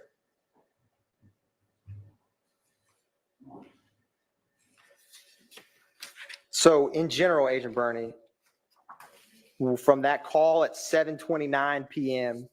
till the last call depicted on this slide at 7:59 p.m., what is the general direction of travel for the device associated with Mr. McMullen? So the device has activity in this general area the last time at 7:31. We then see the device travel southbound, eventually using this tower and sector here in close proximity to this associated address number 2 at 7:50. And then shortly thereafter, we see the device start moving northbound again. And this slide ends at 7:59. We can see the tower and sector used there again, just north of that I-20/85 interchange. And Agent Bernie, the two numbers on this slide that end in 0102 that don't have a name associated with it, do you see those? I do. Is that or is that not the same phone number that the device we looked at of Mr. Copeland interacted with when at 7:51 p.m.? It is the same phone number, yes. Agent Bernie, I'm going to publish slide 16. What is the first call on this slide? So again, this is the review period between 8:01 and 8:30 p.m., still on the 10th. The first activity we have is at 8:21. You see it there, it's an outgoing call to the device associated with Mr. Treadwell. You see the tower and sector of that device used right there. And for that 8:21 outgoing call to the device associated with Kevin Treadwell, where is the device associated with Mr. McMullen in relation to 1080 West Peachtree Street Northwest? Again, you can see the towers and sectors used. I would say that that tower and sector would provide coverage in this general area here that would also include the Williams complex. So between the first call we looked at 7:29 p.m.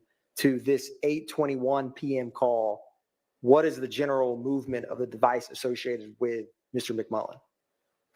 Yeah, so it departed, again, the area around the Williams condo, 7:31, went south near that associated address number 2 at 7:50 p.m. had an activity down there, and then moved back north, eventually arriving in the area around the Williams condo at 8:21, having activity in that area around 8:21.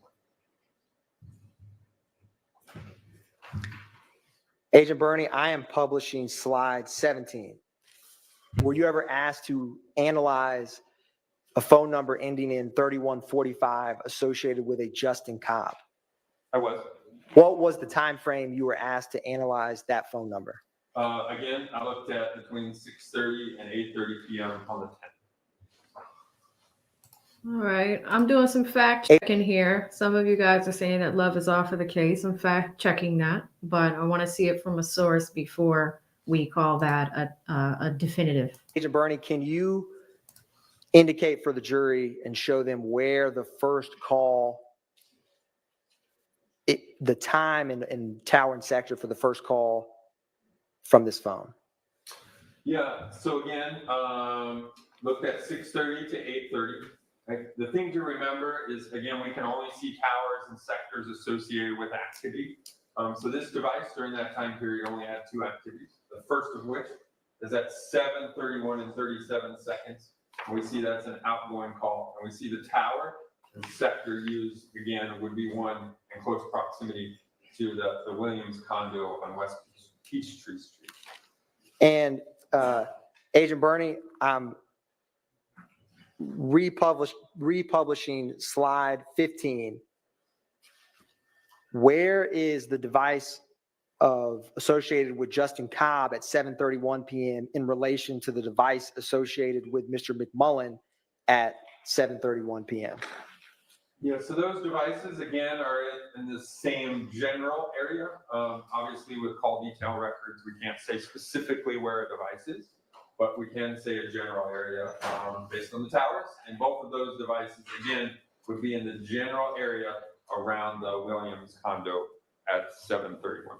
And Agent Bernie, is these, Yeah, guys, I don't know if it's true. That would be a stretch, especially after Fonnie just sent that email on Friday. So that's why I definitely want to be careful here and fact check that. So let me confirm, but do not call that as definitive as of yet.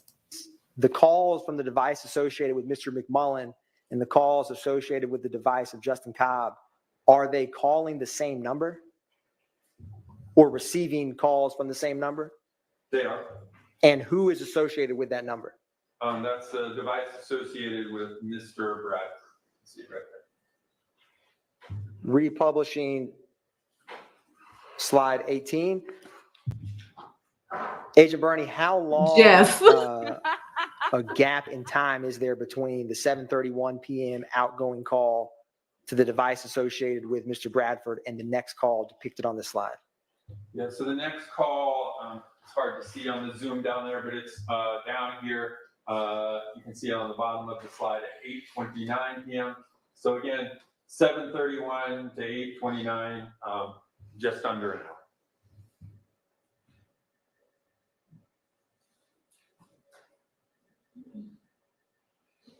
Publishing slide 19, were you ever asked to analyze the phone ending in 8935 associated with an Antonio Sledge? I was. And what was the time frame you were asked to analyze that phone? Again, reviewed roughly the same time. This is 6:20 to 8:22 on the 10th. Publishing slide 20, what is the time and location of this call depicted on slide 20? So again, the only activity during this time period for this device associated with Mr. Sledge is at 6:20 p.m. on the 10th, and we can see the tower and sector. Again, that puts that device somewhere in this general area. And who is the outgoing call at 6:20? Is it to any other phone number that you were asked to analyze? I was. It's associated to Mr. Zachary. Publishing slide 21. Agent Bernie, can you explain this single tower, but what's depicted there from 7:55 to 8:22 p.m.? Yep. So again, activity of the same device ending in 8935 associated with Mr. Sledge, 7:55, 8:22 p.m. We can see the tower here, and it actually used two different sectors.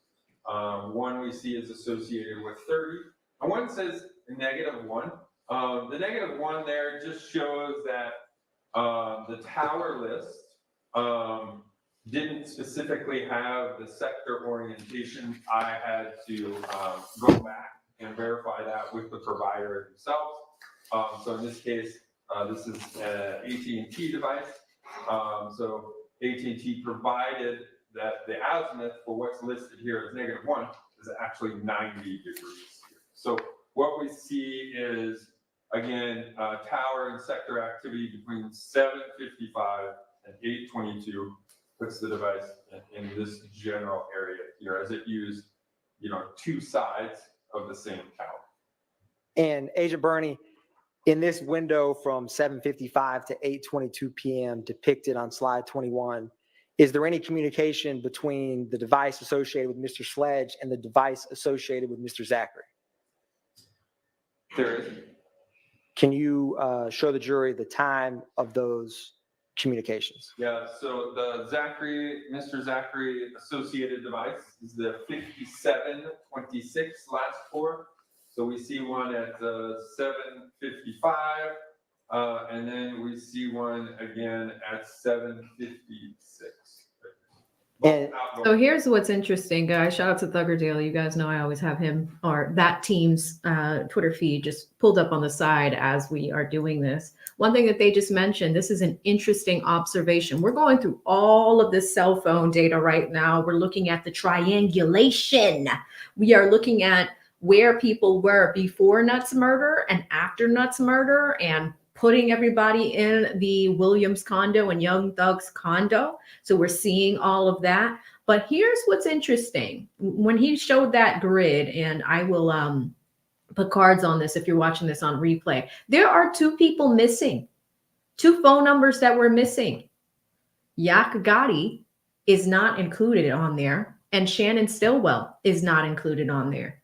And ironically, they're the ones who have allegedly were deeply, intimately involved in the murder of Nutt. So interesting that that part is left out for the jury, and it's likely that it will come up on cross.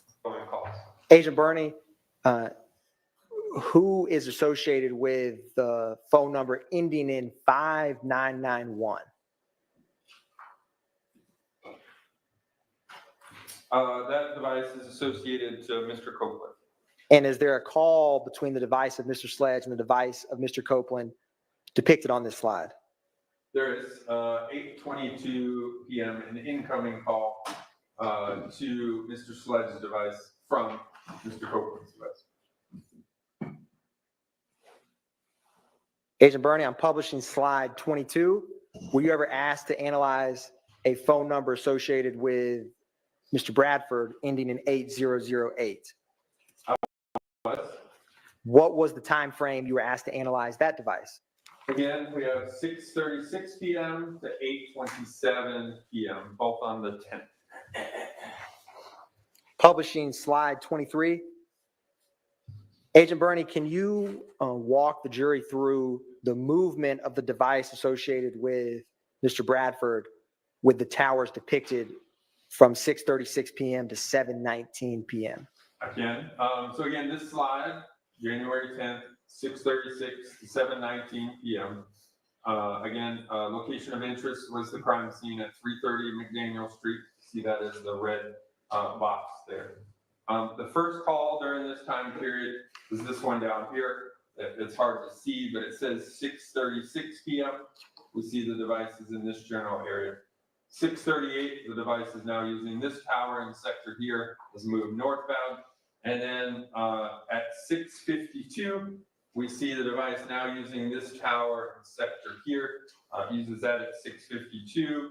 6:56, now we're using this tower in sector here, and then eventually it bounces back to this one here at 7:12, 7:14, and 7:19.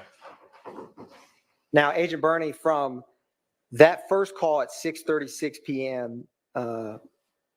In what appears to be Peoplestown from the map, do you see that? I do. When does the device associated with Bradford or the travel from that Peoplestown tower till the last call at 7:19 p.m., how is that movement in relation to the crime scene at 330 McDaniel Street? Yeah, so the initial call, 6:36, again down here in the south side of the slide, moves up to the I-2085 interchange area, and then it moves westbound, first having an activity in this general area here at 6:52, and then again, it uses this tower, bounces to this tower, and bounces back to this tower again. Again, think of the sprinkler system, right? There's gonna be some overlap between the two. We have this tower initially, then we bounce to this one, then we bounce back, which means that it's probably in some of the overlap between this tower and this tower here. And then eventually 7:19 is the last call mapped on this slide. So, Agent Bernie, to be clear, between 6:52 p.m. and 7:19 p.m. is the device associated with Mr. Bradford in the general area of 330 McDaniel Street. Yes, again, I can't specifically say, but I would say it's in the overlap between those two, and that overlap would be, again, in this general area here. Publishing slide 24. When is the next call after the 7:19 p.m. call? The next activity is at 7:24, and we can see the device has moved again from where it was up in the vicinity of the crime scene. Now it's moved south and east over here at 7:24. And Agent Bernie, do you remember when you testified first, we published 2 Yankee, which was a CAD report? Yes. how long after that 911 call was received is this call at 7:24 p.m. depicted at the top of this slide? I think approximately 2 minutes. And after that call, Agent Burney, where does the device associated with Bradford travel? So it goes from this area here to, again, this area down here. It's hard to see. We'll jump to this screen here. But it's in the vicinity of that associated address number 2. It gets down there approximately 7:31 and has some activity in that area until 8:08. And Your Honor, maybe take a brief Sure, let's comfort take break. our morning break. He said comfort break. Shout out to Glanville. Luckily for us, we have TiVo time. I'm gonna go ahead and skip that morning break. And it looks like they come back here. Okay, I think we have everybody. All right, let's get the jury back.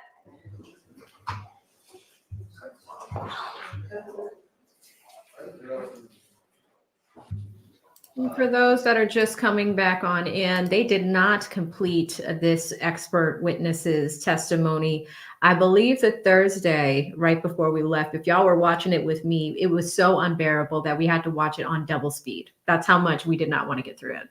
But he is scheduled to be completed today with his testimony. We also have Little D's ex-girlfriend, Summer Walker, scheduled to testify, as well as 2 other people lined up. So it should be really, really interesting. If they can complete his testimony today, usually with expert witnesses, some of them are lengthy. His is actually pretty important because it's trying to place all these people, all the key players in the case, in the same place at the same time. Does it prove the contents of the phone call? Does it prove anything beyond that? It's a little bit of a stretch, but I have looked a little bit ahead, and it looks like he is still on stand right now. So let's keep going and see what happens.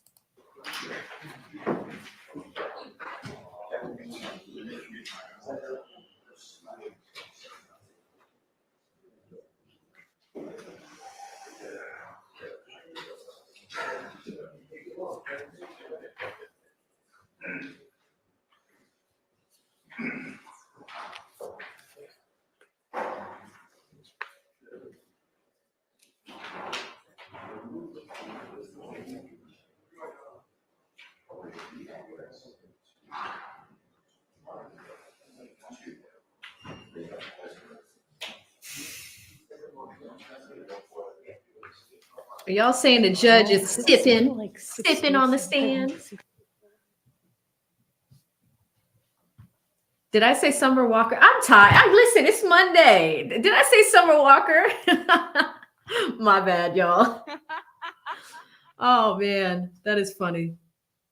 Y'all be catching me.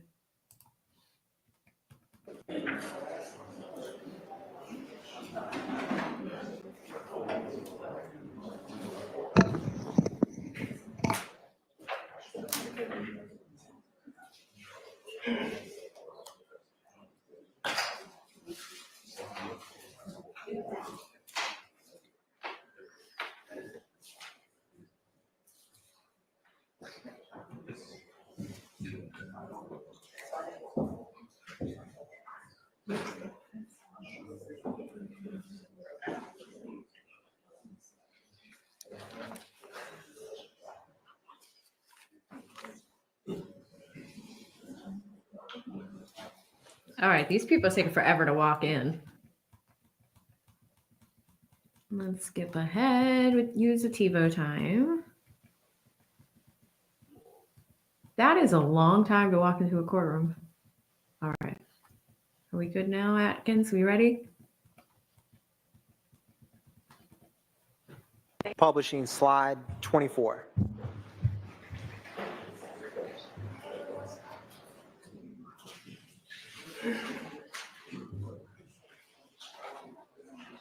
Agent Burney, picking up, where does the device associated with Mr. Bradford travel after that 7:24 p.m. call? Yeah, it's 724. It moves from this general area here, southbound, and uses a tower and sector here. Again, on this screen, we can see a little bit better. That's in a general area associated with associated address number 2 between 7:31 and 8:08 p.m. Agent Bernie, within that time frame of 7:31 p.m. to 8:08 p.m., starting at the top, do you see any phone calls with other numbers you analyzed? I do.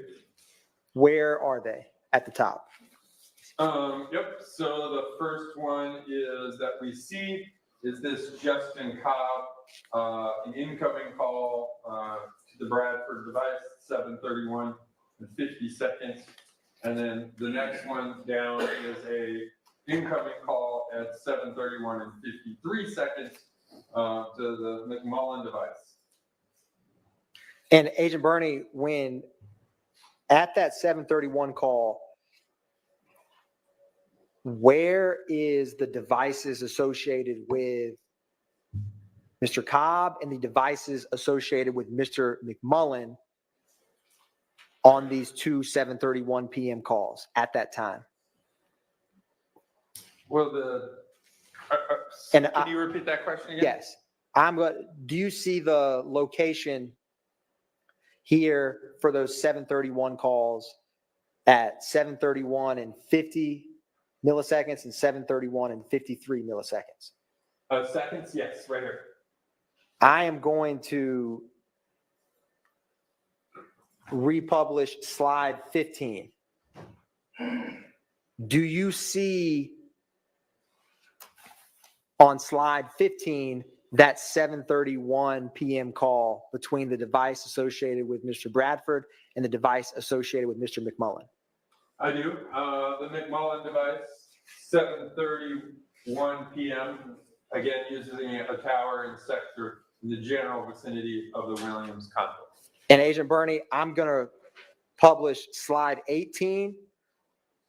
Do you see that call at 7:31 p.m. between the device associated with Mr. Bradford and the device associated with Mr. Cobb? I do. And where is the device associated with Mr. Cobb at that point in time? Again, using a tower and sector in the vicinity of the Williams complex. Going back to slide 24.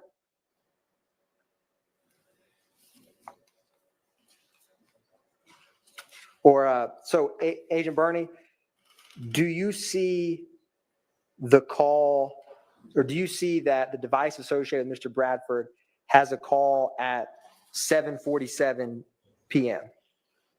I do. And is that in the general area of 35 Oak Drive, Southwest Atlanta, Georgia? It is. Agent Bernie, I'm going to publish slide 15. Do you see a call on slide 15 at 7:50 p.m.? I do. And is this 3 minutes after the call that we just discussed with Mr. Bradford? It is.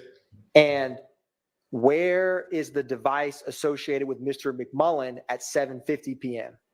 Again, using the tower and sector here in close proximity to the general area associated with associated address number 2. So is the device associated with Mr. McMullen and a device associated with Mr. Bradford at 7:47 p.m. or 7:50 p.m., where are they in relation to one another? They're in the same general area around associated address number 2. Going back to slide 24.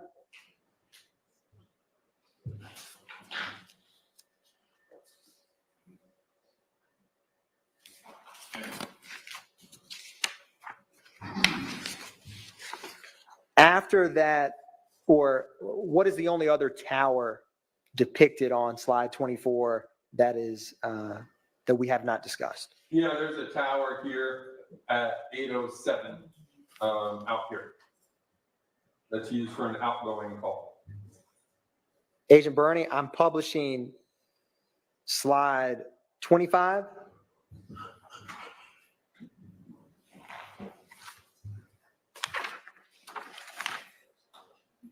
Where is the movement of the device associated with Mr. Bradford between 8:17 and 8:27?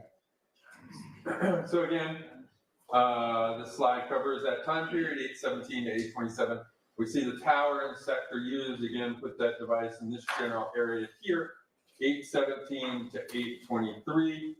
And then we have activity on this tower and sector over here to the west at 8:27.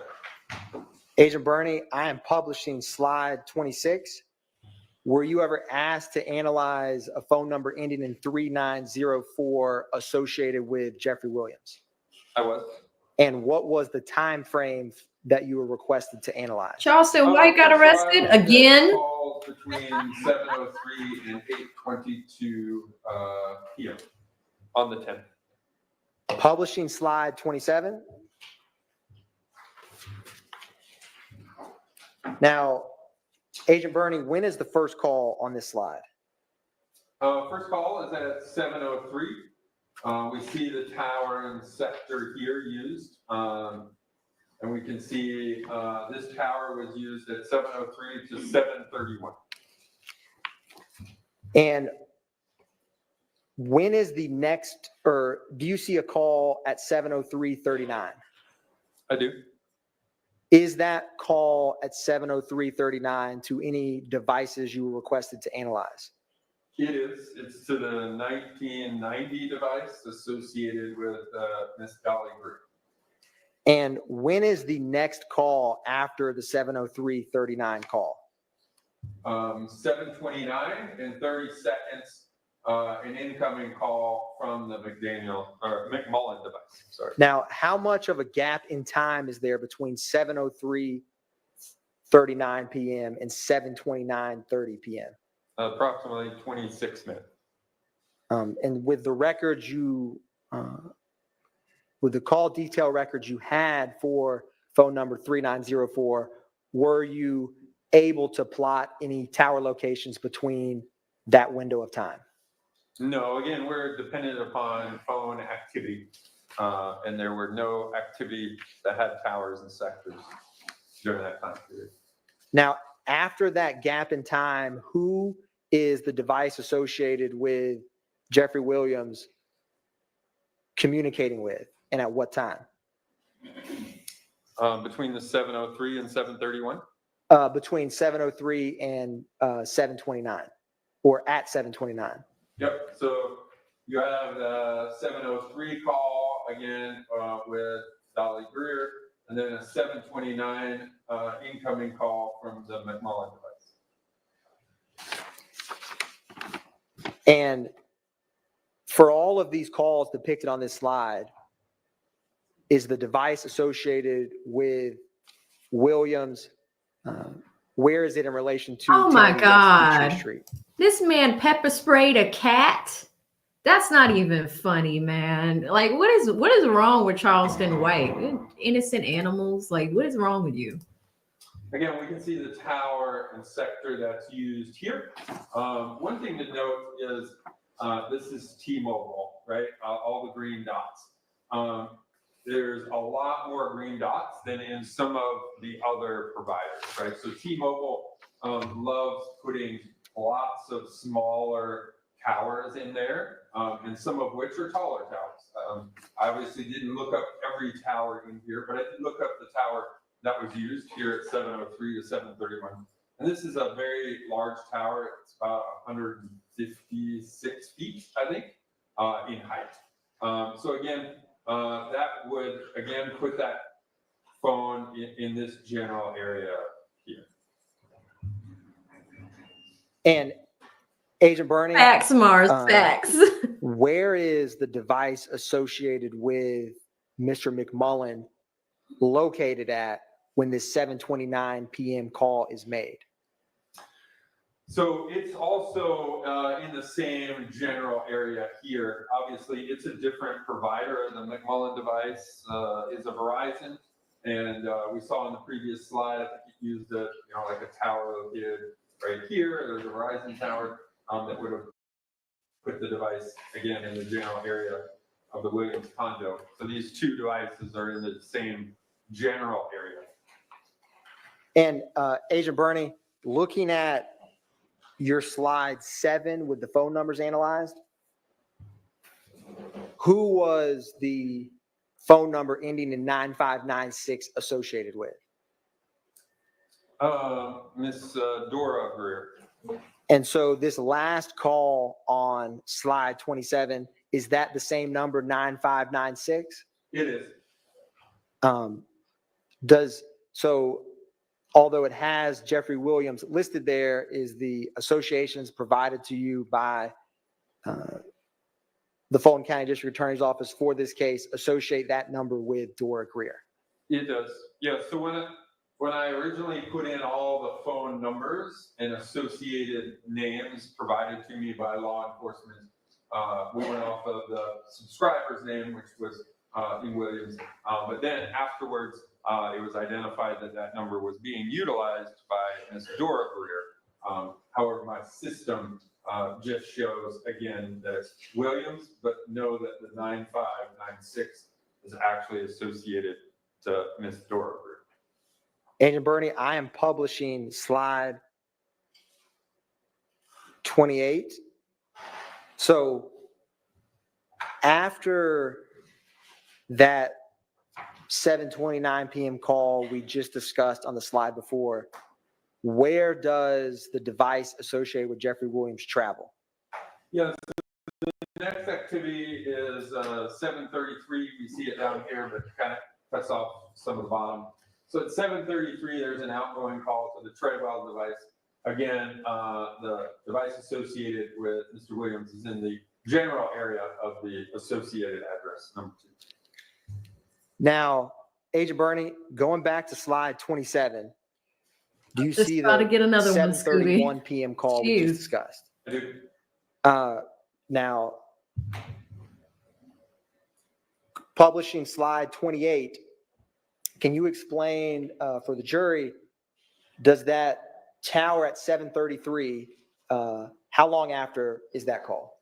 Approximately 2 minutes. Is that a small, average, or large distance to travel in 2 minutes? As a large distance. Can you explain for the jury some, what do you make of that, or how do you explain that?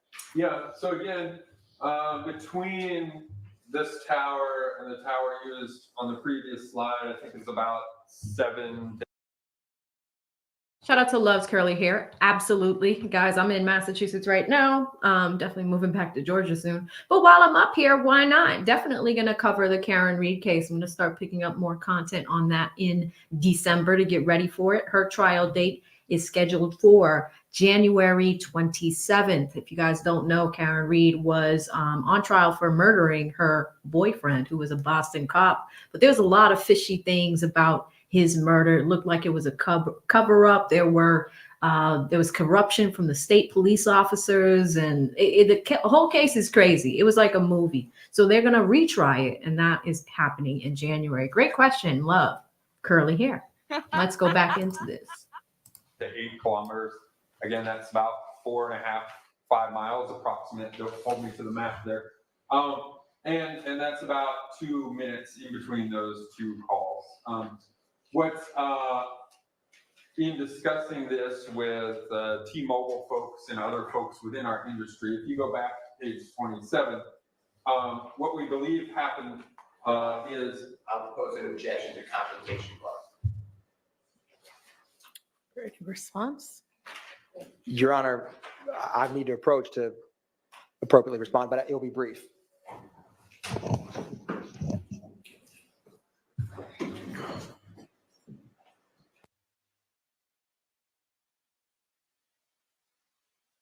Okay, looks like they're doing a quick sidebar. Speaking of Karen, you know you're from the north when you don't pronounce the word or the name Karen like Karen. You pronounce it like Karen. All right, brief sidebar. They're back right here. Okay. I Have don't know you if were worked, standing or sitting. If you're not using that, you feel free to sit. Agent Bernie, have you worked with records from cell phone providers that are from the years 2015 or older? I have. And when specifically related to towers, have you ever heard of the phrase camping on a tower? I have. Can you explain what that means? Yeah, so again, hearsay as well. Overruled. You may answer, Agent Bernie. Okay. So again, in the network, when your phone is on, it's scanning the environment, and then the phone picks the tower and sector with the best signal.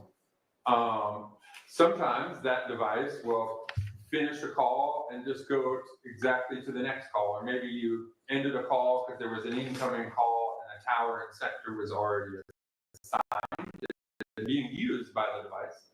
And that device then continues to use that tower and sector.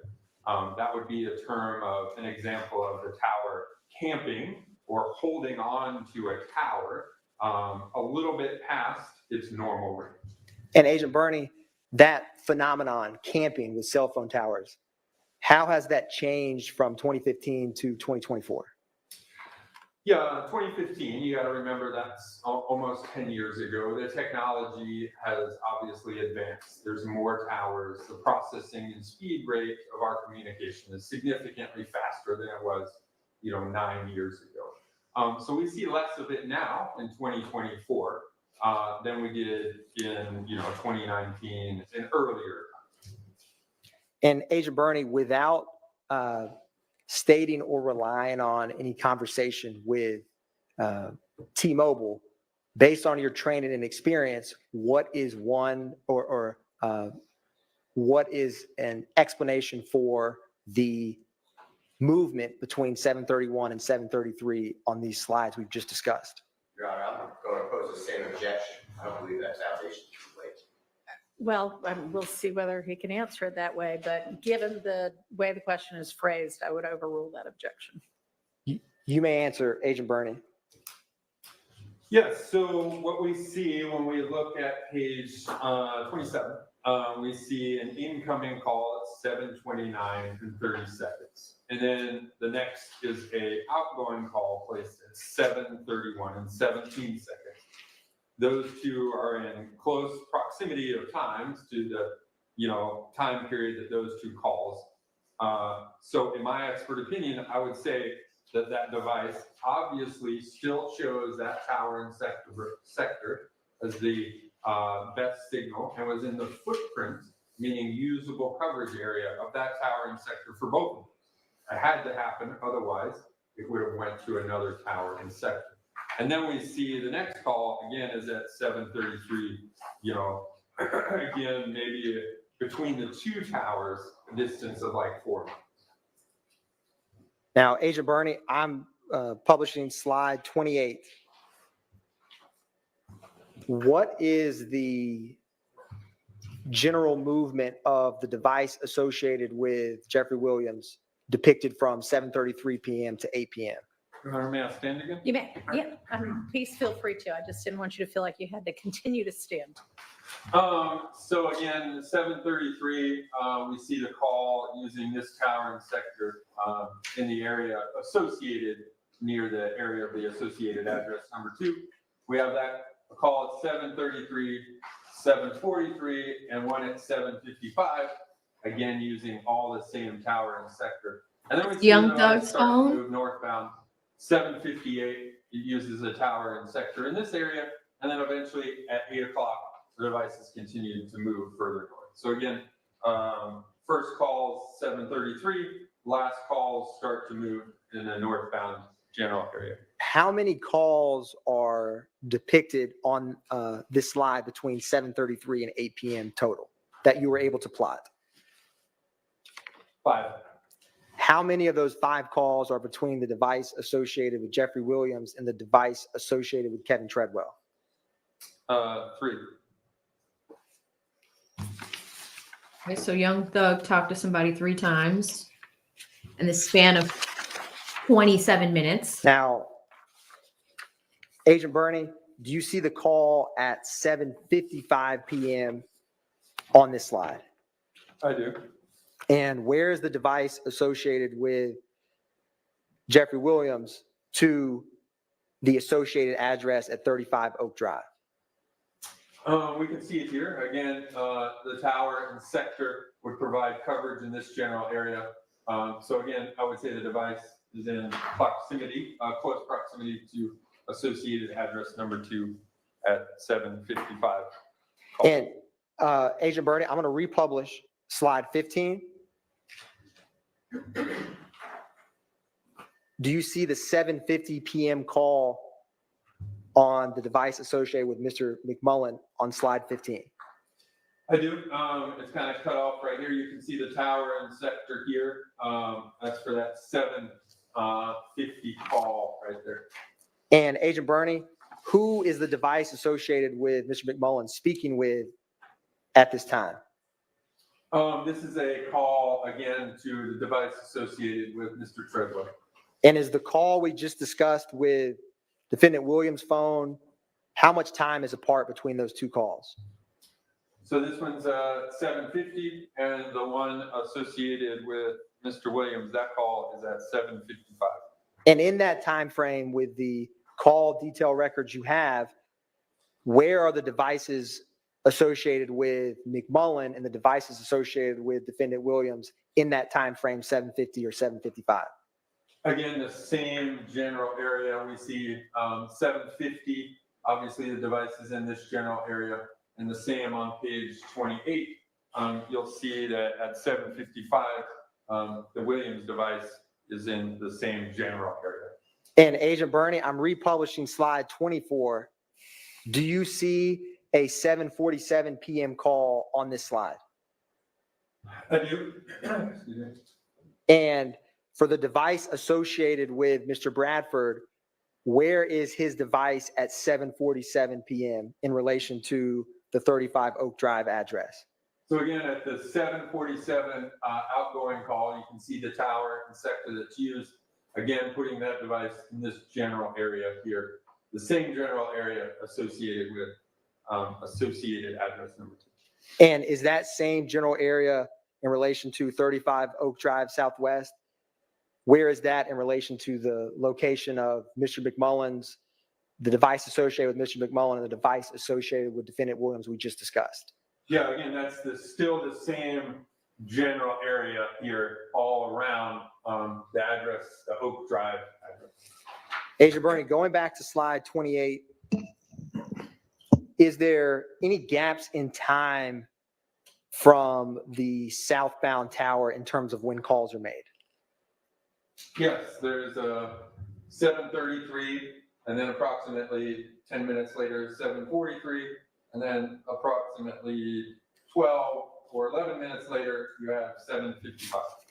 And is it possible for the device associated with Defendant Williams to have traveled to the McDonald's from the area near the 35 Oak Drive Southwest as depicted on the slide? Object to speculation, Your Honor. I can ask additional questions, Your Honor. All right. Agent Bernie, how far, or what is the scale on this map, Agent Bernie? Yeah, we see the scale at the bottom down here. And using that scale, how far is the distance between 35 Oaks Drive Southwest, Atlanta, Georgia, and 150 Cleveland Avenue Southwest?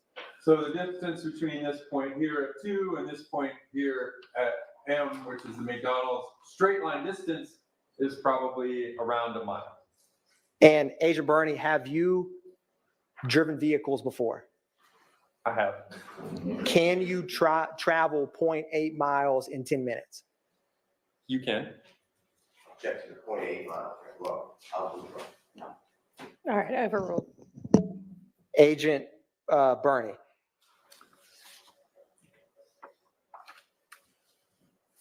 Publishing slide 29.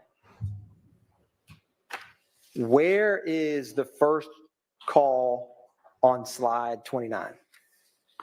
So again, just a continuation of, again, the a phone number associated with the Williams device. We see the first phone call here is at 8 o'clock and 15 seconds. We see that device here, and then the next activity is at 8:22, again, around the area of the Williams condo. And Agent Bernie, are these two towers, where are they in relation to Highway 85? Yeah, so Interstate 85 is this yellow road that goes right here. So you can see this tower here, very close to Interstate 85.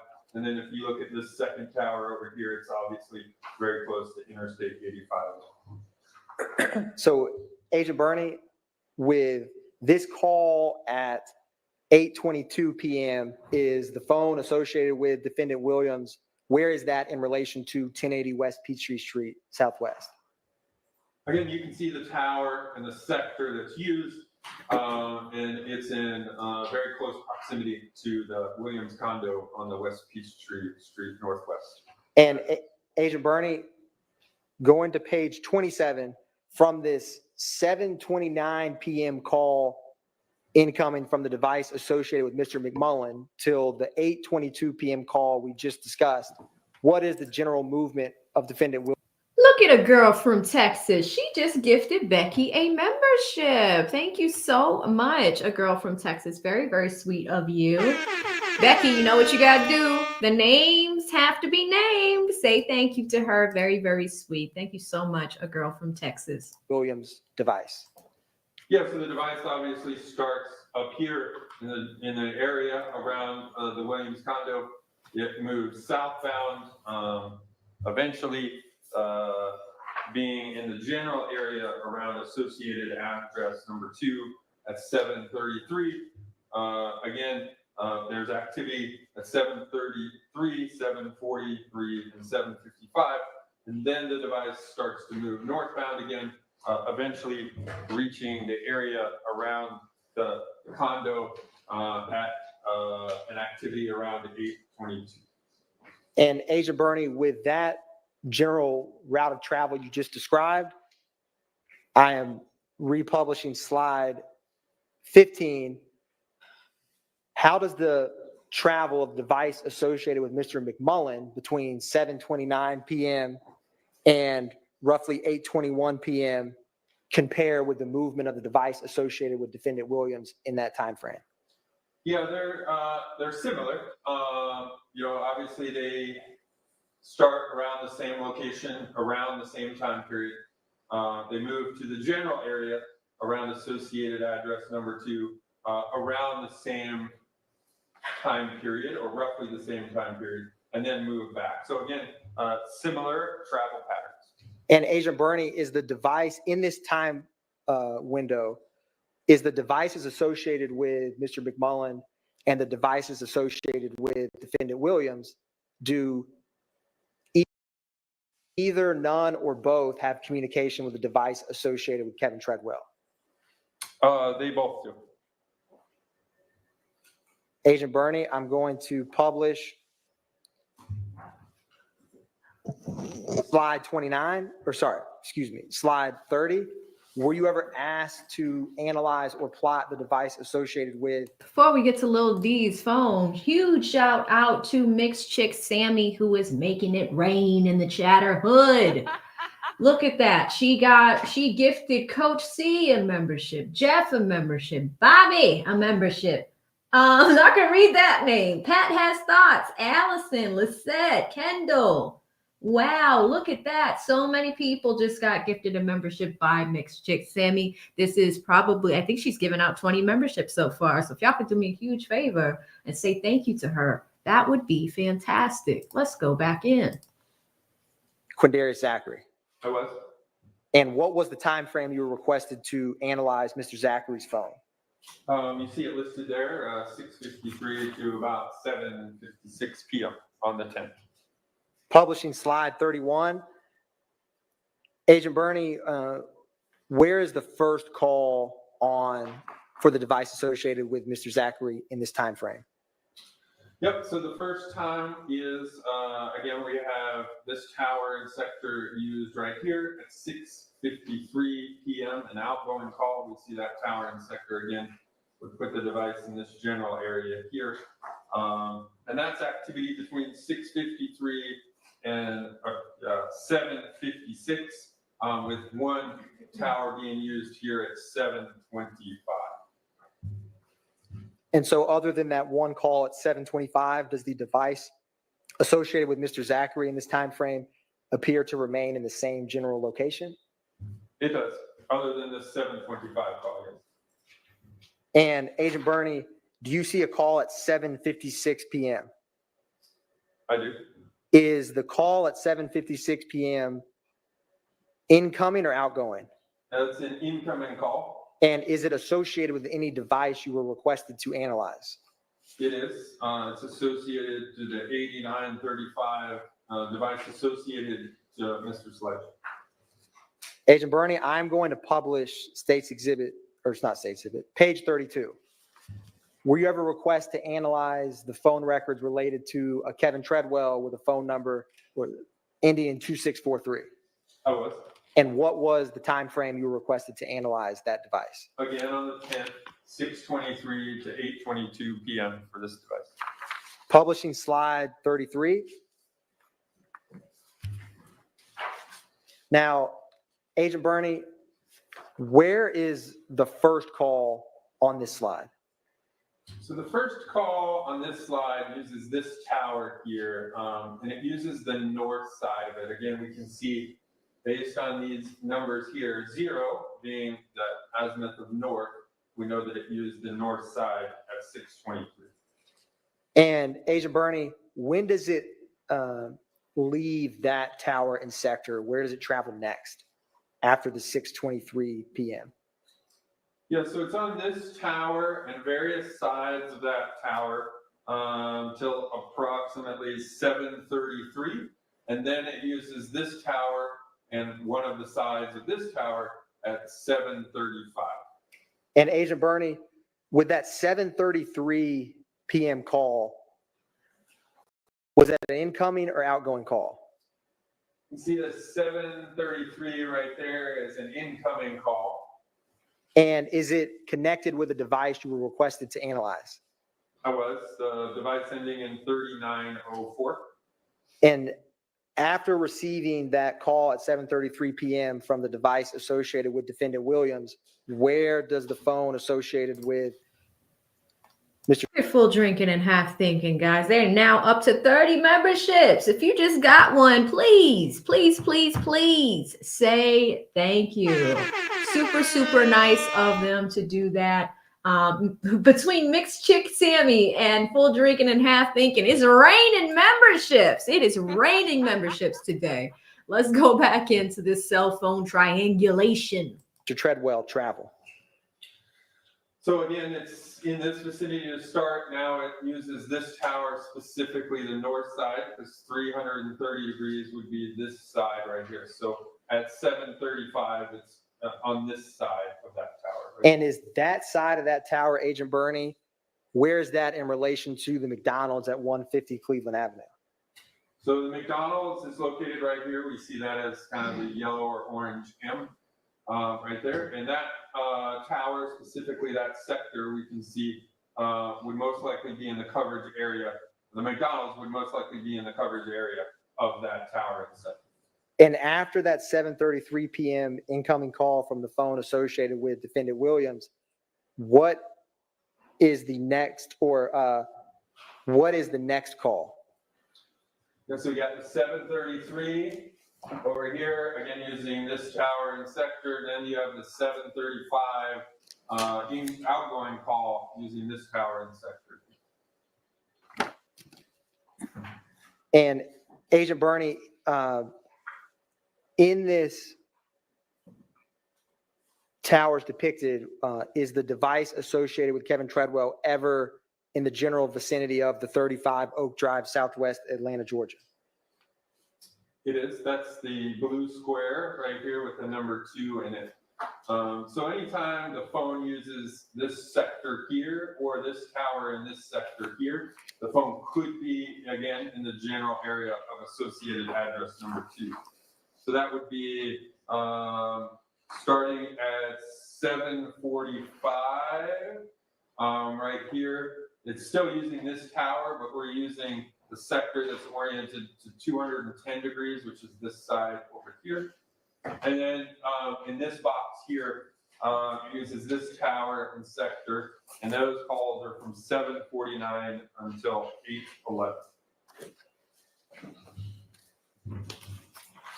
And Agent Bernie, do you see between the 7:33 p.m.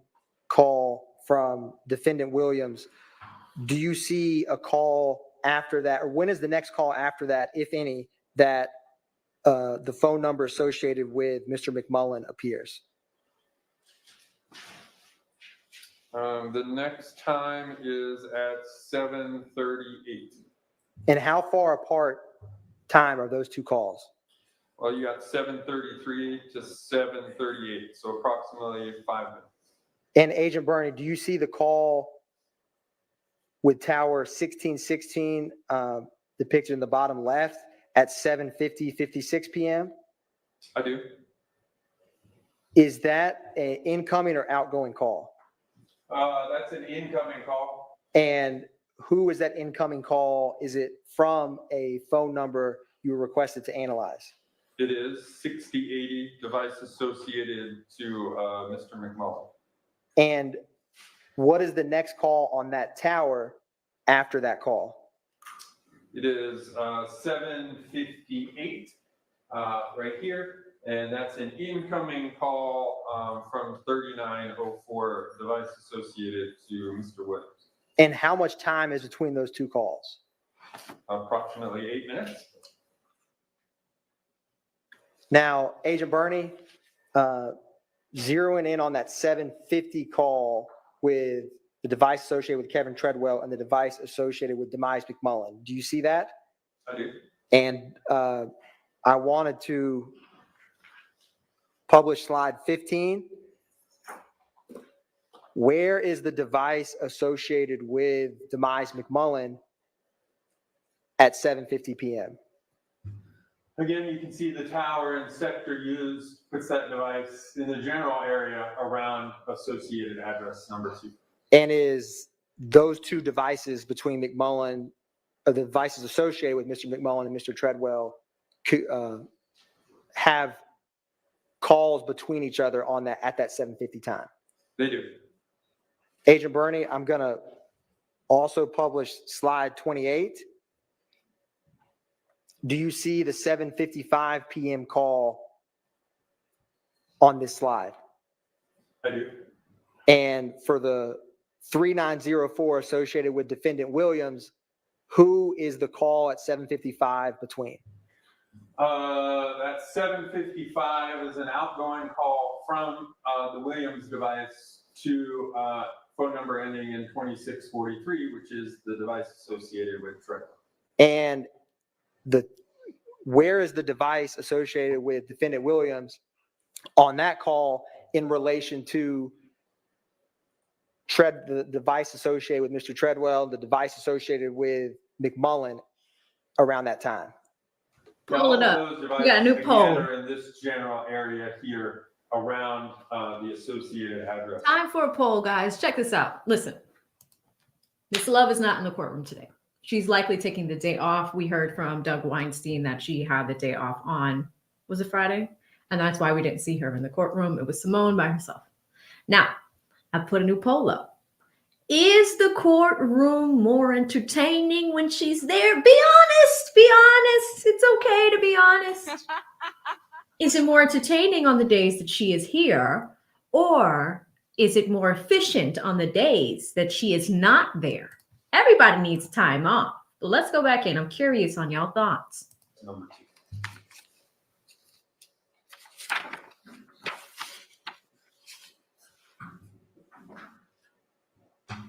And Agent Bernie, between the movements of the device associated with McMullen and the device associated with Defendant Williams, does the tower, do the towers utilized in that window of time of roughly 7:29 to 8:22, where are they in relation in general to I-85?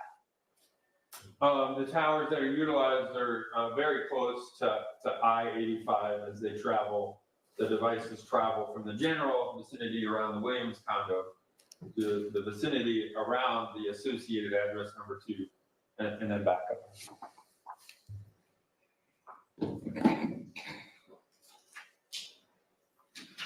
Publishing Agent Bernie, slide 34.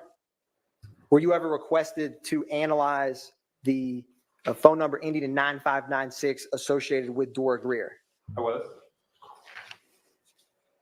And what was the time frame for that? Again, you can see that here, 6:20 p.m. to 8:11 p.m. on January the 10th. I like that. Hold up. There's a poll up. I love Agent that. Bernie, can you describe for the jury the general movement of the device associated with Dora Greer in this time frame?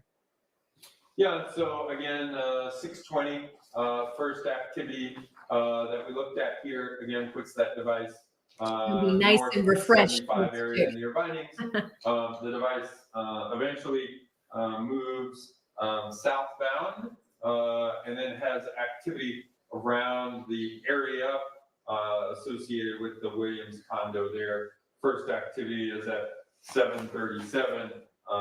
And then remaining in that area until this slide, the last activity on this slide at 8:11. Again, using towers and sectors in this general area here. And Agent Bernie, does the phone number associated with Dora Greer ending in 9596 have any communication with the device associated with Kevin Treadwell?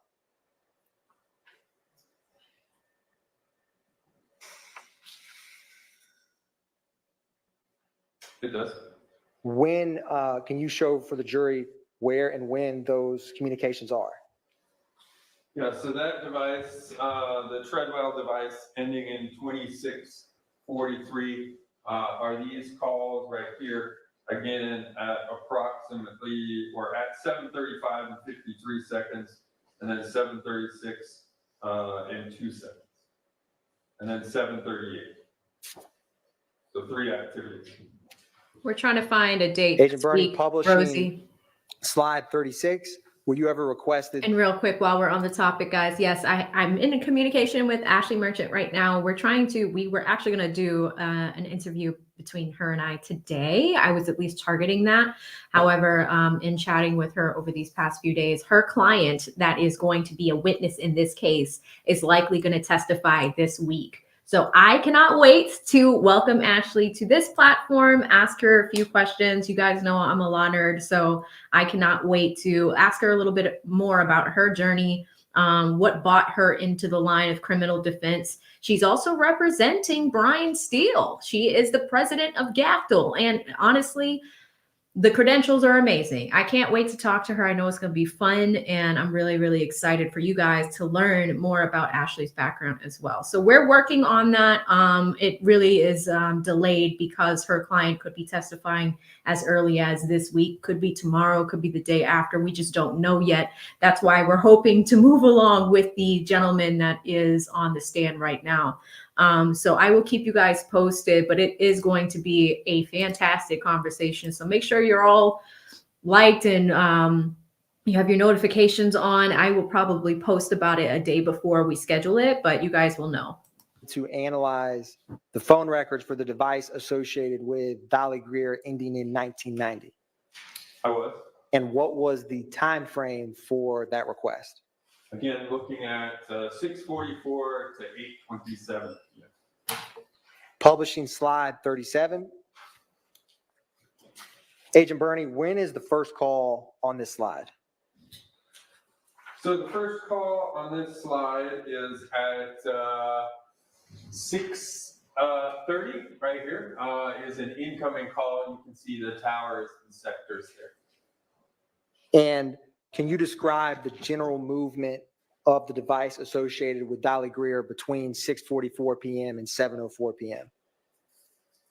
Yep, so at 6:30 and 6:40, we can see the towers and sectors that are used here. 6:43 And then it uses this tower and sector over here, 6:44 to 7 o'clock. And then we see that device use various towers and sectors as it moves northbound. Eventually, the last call on here is 7:04 using this tower and sector. And in this time frame, is there any communication between the device associated with Dolly Greer and the device associated with Dora Greer, ending in 9596? There is. Is there any communication with the device associated with defendant Williams, ending in 3904? There is. Agent Bernie, publishing slide 38. Where does the device associated with Dolly Greer, can you describe for the jury the movement of that device? Yeah, so the first activity on that device is at 7:08. Again, we see the tower and sector here, and then that device moves northbound, appears to be, along the 85 corridor there, eventually arriving in the area around the Williams condo at approximately 7:11.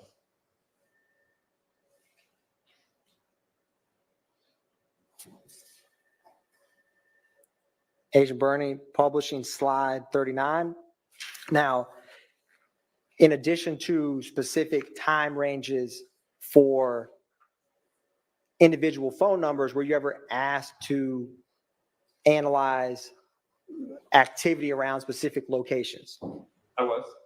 And were you ever asked to analyze the phone activity near 330 McDaniel Street Southwest? I was. And what was the time frame you analyzed that? Yeah, so you can see that here, 6:56 p.m. to 7:28 p.m. on the 10th. And Agent Bernie, do you see the 7:28 p.m. call from the device associated with Kenneth Copeland? I do. Back to Woody's phone again. I'm going to publish slide 12. Oh my God. Yes, you have Atkins. Excuse me, slide 11. Is that call the same, or is this the call at 7:28 in relation to the Green store? It is. It's this one right here that we discussed previously, the 7:28. Again, you can see the tower and sector here. And is that the same call? It is. It's the exact same call. And the activity before this, where is the device associated with Kenneth Copeland at 7:24? Yeah. So again, here's that crime scene. We're looking south of that along 85. You have the associated address, Copeland's girlfriend here. The device at 7:24 and 7:25 again puts that device in this general area here, somewhere around the vicinity of that the other additional residence. The 178 Maury Avenue? Yes, sir, that's correct. So the device associated with Mr. Copeland, is it further or closer from the 178 Maury Avenue address or 330 McDaniel Street at that 7:24 p.m. call? Yeah, it's significantly closer to the 178 I'm not sure, Maury Shelby. Avenue. Again, the device is going to be in I heard a this few people say general that. area here. Going back to slide We'll 40. verify it.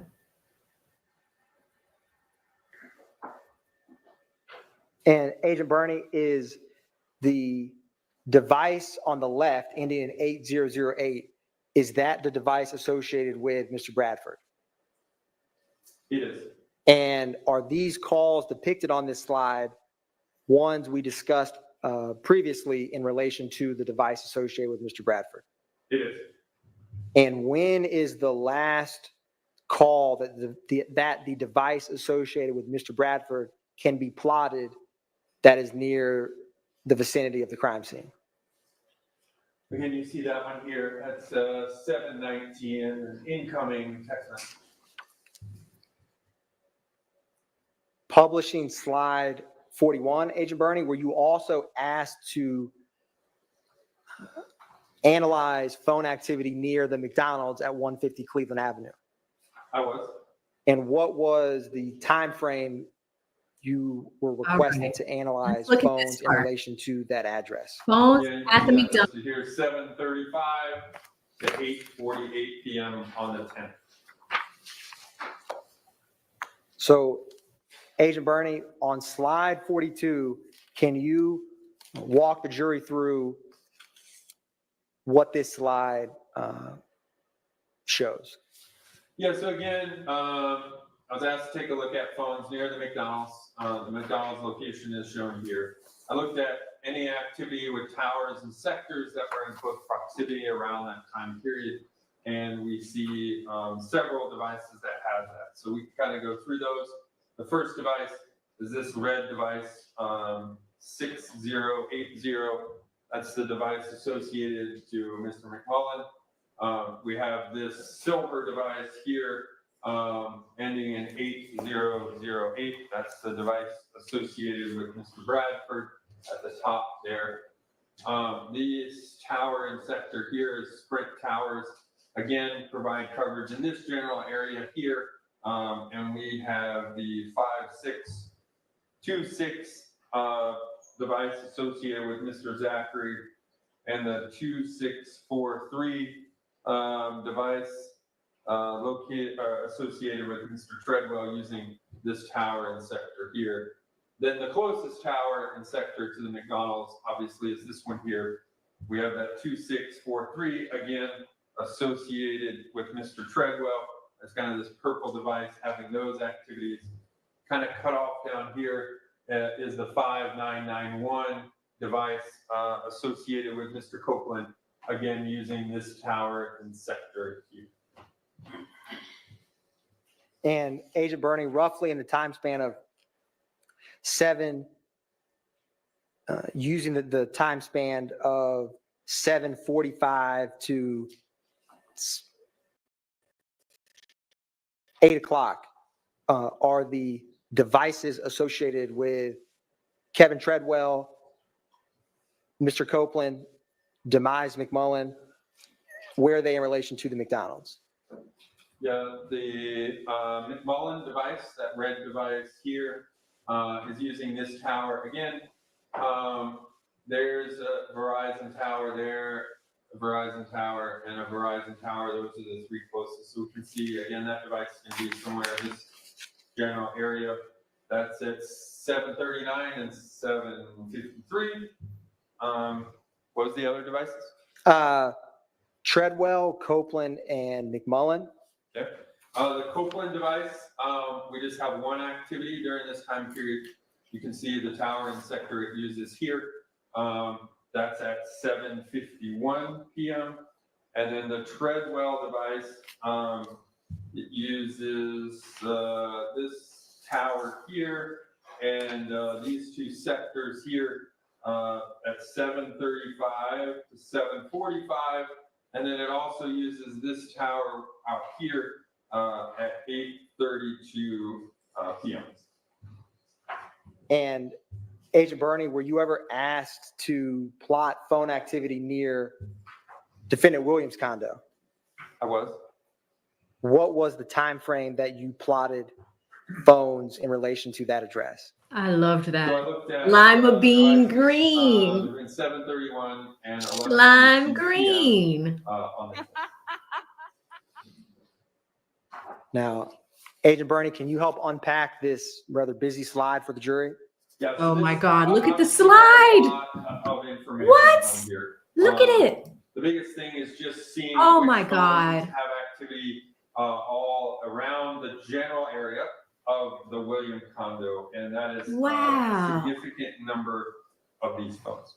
These jurors are done. And Agent Bernie, is in this time frame from 7:30 to 11:22, is there any devices that are at that location, both close to 7:31 and also close to 11:22 in general?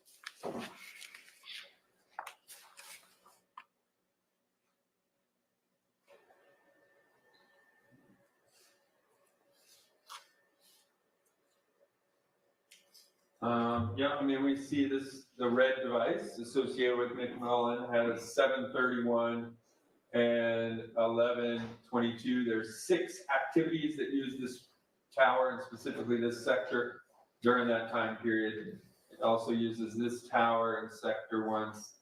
There's another one down here that has 2 outgoing and 1 incoming call using this tower in sector there. Let me just quick look at some other ones.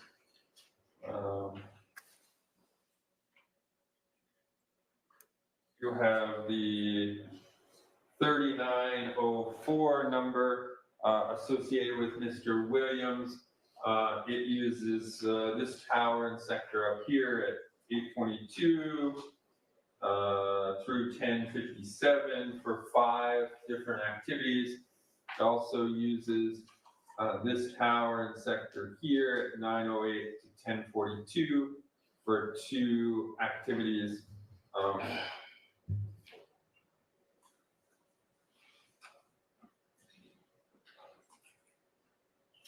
And I believe that's it. And Agent Bernie, were you ever asked to analyze any out-of-state movement in relation to this case? I was. I'm publishing slide 45. What did you analyze in relation to that? I was just asked to take a look at, did any of these devices leave the Atlanta, Georgia area and travel to Miami on the next day, which was January 11th, 2020. Okay, it's about time. We're getting to Publishing Miami. slide 46.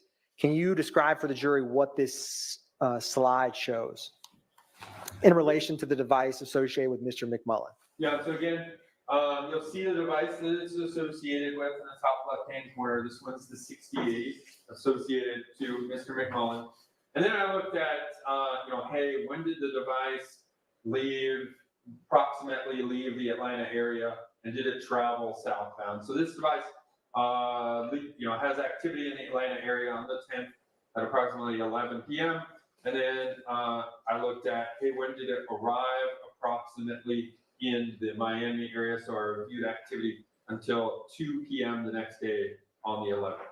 And what you see here is these dots are It's so funny, guys. I don't know why, but when we first started covering this case like 2.5 years ago, Lead was reading the original indictment. And instead of like the gentleman's name is Demise McMullen, I don't know why he keeps calling him Demise. He's just like, Demise was in these streets. He is so funny. different towers used by the device as it as it made its trip from Atlanta to Miami. So the dots in this case are phone activities, either calls or text messages. This is a Verizon device, so these are just calls.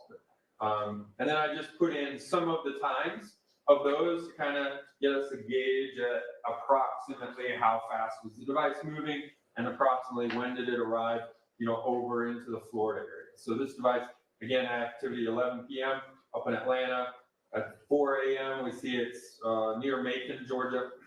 7 a.m. on the 11th, it's getting near the Florida-Georgia line. And then eventually it has some activity down in Miami. I know these men did not drive down there. Yeah. They drove And one thing in you the can't Sprinter. see on that slide is cut off on the bottom, is, obviously I compared all the devices and their activity to see if did some travel separately on different days or times, and which one had similar travel patterns.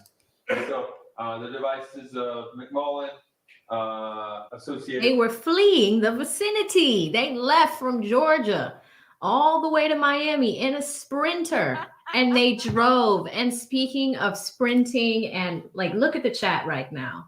Hannibal just blessed you guys with 20 AV memberships. Thank you so much, Hannibal.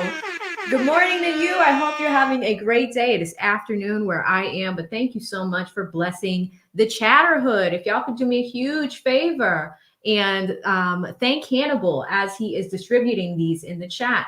Say thank you to Hannibal. I know a lot of you guys have been receiving memberships between Mixed Chick Sammy, Full Drinking and Half Thinking, and now Hannibal is joining in, gifting 20 memberships. I know I have more super chats to read, guys. I haven't read all of them, but usually we do it towards the end or during the break. But when we have people that step out like this, definitely want to make sure that they're acknowledged. Hannibal, thank you so much. And so super happy to see you on my side today. Let's go back in. It was McMullen, Williams, Dolly Greer, and Dora Greer all have very close activity along the same time periods in the areas I looked at, which are like Macon, Georgia, the Florida-Georgia line, and then arriving in Miami.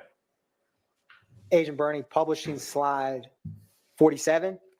What does this slide show in regards to movement of the device associated with defendant Williams? Yeah, so again, had some activity at 1:28 a.m. in Atlanta, some activity just north of Macon at 4:38, and then activity in Miami at 1:43. So this device obviously didn't have as many calls or text messages as the other ones. Again, that's the only time we can see towers and sectors is when there's phone activity. Publishing slide 48. Can you describe for the jury the movement depicted, if any, on this slide from the phone associated with Dora Greer? Yeah, so again, really only two activities during this time period. We have an 11:41 activity up in Atlanta, and then down here at 9:21 near Orlando. Agent Bernie, publishing slide 49. Can you describe for the jury the movement depicted, if any, on this slide from the phone associated with Dolly Greer? And so again, we see that phone number listed there. Had some activity at 3:28 a.m. A little bit further down is the next one at 6:04 a.m. And then eventually some activity in and around the Miami area at 1:43 p.m. on the 11th. Publishing slide 50. Can you describe for the jury what movement, if any, you see for the device associated with Mr. Copeland? Yeah, so again, here we have the Copeland device, the 5991. We see on the 11th, the first activity is at 7:56 p.m. This device and the next device associated with Mr. Zachary have very similar travel patterns, but these travel patterns are different than the slides we just previously looked at. By 7:56 p.m. on the 11th, the other devices were already in Miami. So this one departs Atlanta approximately 7:56 or so, has some activity there. Around 10 o'clock, it's just, there's Macon, has some activity south of Macon. And then the next activity we have is at 6:50. Some of them flew down and some of them drove. In Miami. And in general, does the device associated with Mr. Copeland travel closely with any other devices you requested to analyze? Yeah, you can see on the bottom of the slide here, those two, the Copeland and Zachary device, have more similar travel patterns. Okay. So Woody and Little D went down together. 6 p.m. on the 11th, device is still in Atlanta. Now we have 10 o'clock p.m. on the 11th, south of Macon along that. And then some activity, the first activity we see in Miami is at 6:58 a.m. on the 12th. And Agent Bernie, is this, can you describe for the jury, is this what you were just discussing with the phone associated with Mr. Zachary? It is. So again, activity at 7:37 a.m. And then we see it reaches the Florida-Georgia line around 11:45 p.m. Has several other activities near Orlando, 2:30 a.m. And then into the first activity in Miami is at 7:19 a.m. And Agent Bernie, in relation to the report you generated for the January 10th, 2015 murder of Donovan Thomas, is that in your generated report? It does. Now, Agent Bernie, were you asked in relation to this case to analyze multiple incidents in regards to cell phone historical cell site data other than the January 10, 2015 murder of Donovan Thomas? How was it? I'm going to approach you with what's been marked as State's Exhibit 180 Echo.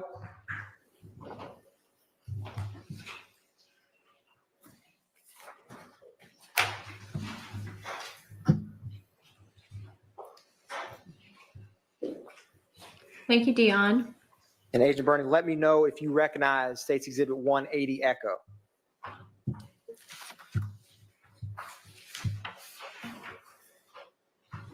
I do.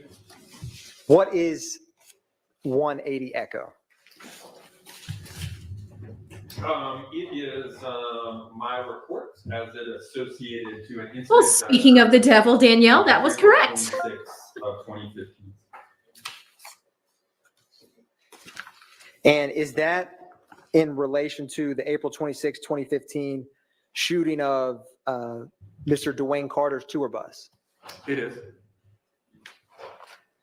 Your Honor, and is that a fair and accurate depiction of the report you created in relation to that shooting? It is. Your Honor, at this time, the state moves to tender into evidence State's Exhibit 180 Echo. Admitted. Your Honor, same objection. Thank you.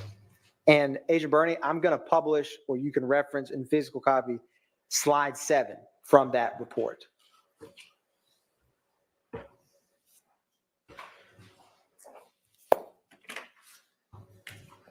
Oh, yeah. Do y'all think Moon Tunk is going to go back to jail?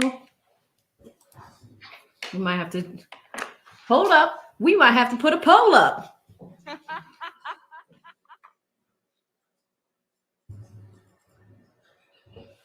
Now, Agent Bernie, what were the phone numbers you analyzed, or I'll start this way. Are any of the phone numbers and associated parties the same from the January 10, 2015 that we just walked through with the jury? Yes, several are the same. And I wanted to ask you about if there's any either new phones, or I'll do it this way. Is the top row, does that appear or not appear to be the same last 4 digits and associated names with that device from both the January 10th and the April 26th records you analyzed? Yeah, the devices associated with Sledge, Jolly Greer, and Mr. Zachary are the same numbers and devices.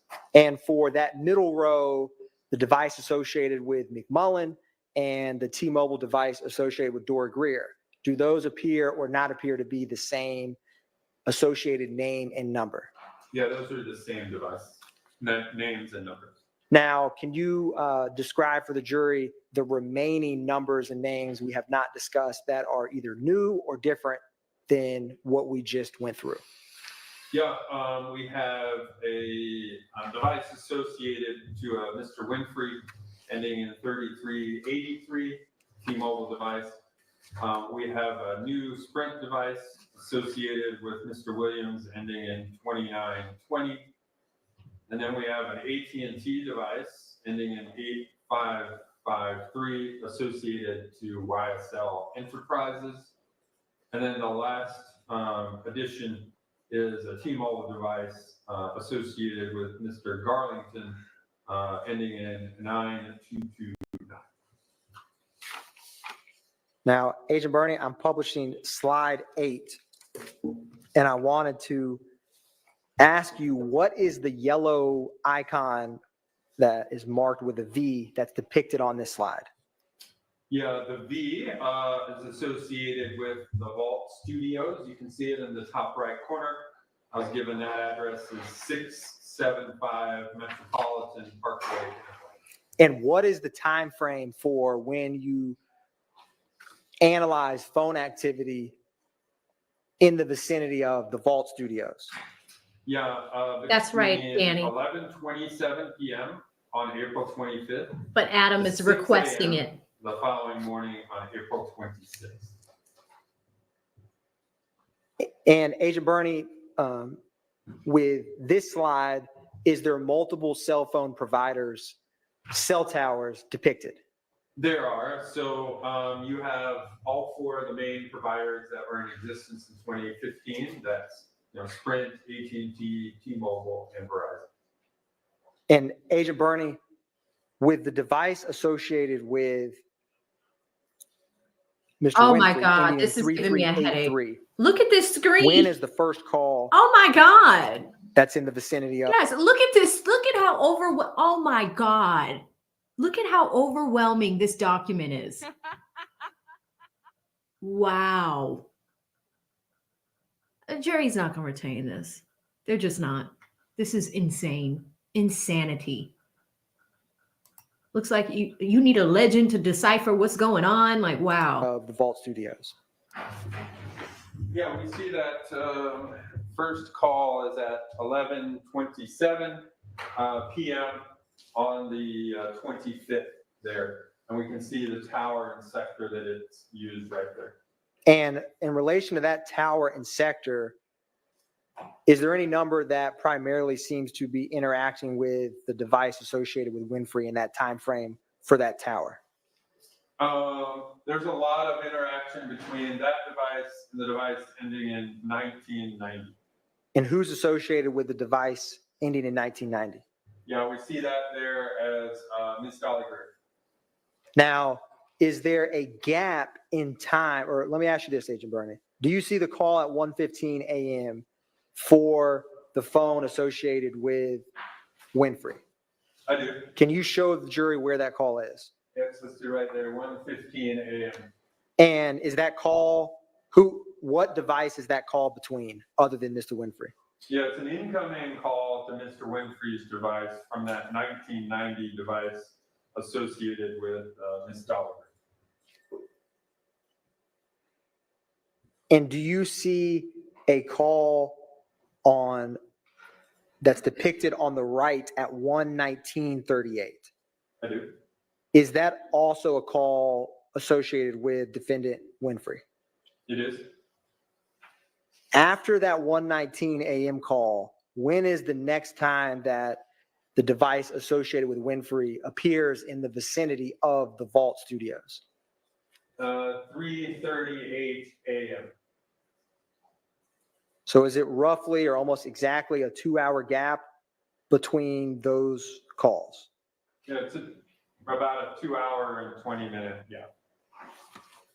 Now, Agent Bernie, when is the first call from the device ending in 1990 associated with Dolly Greer in the vicinity of the vault?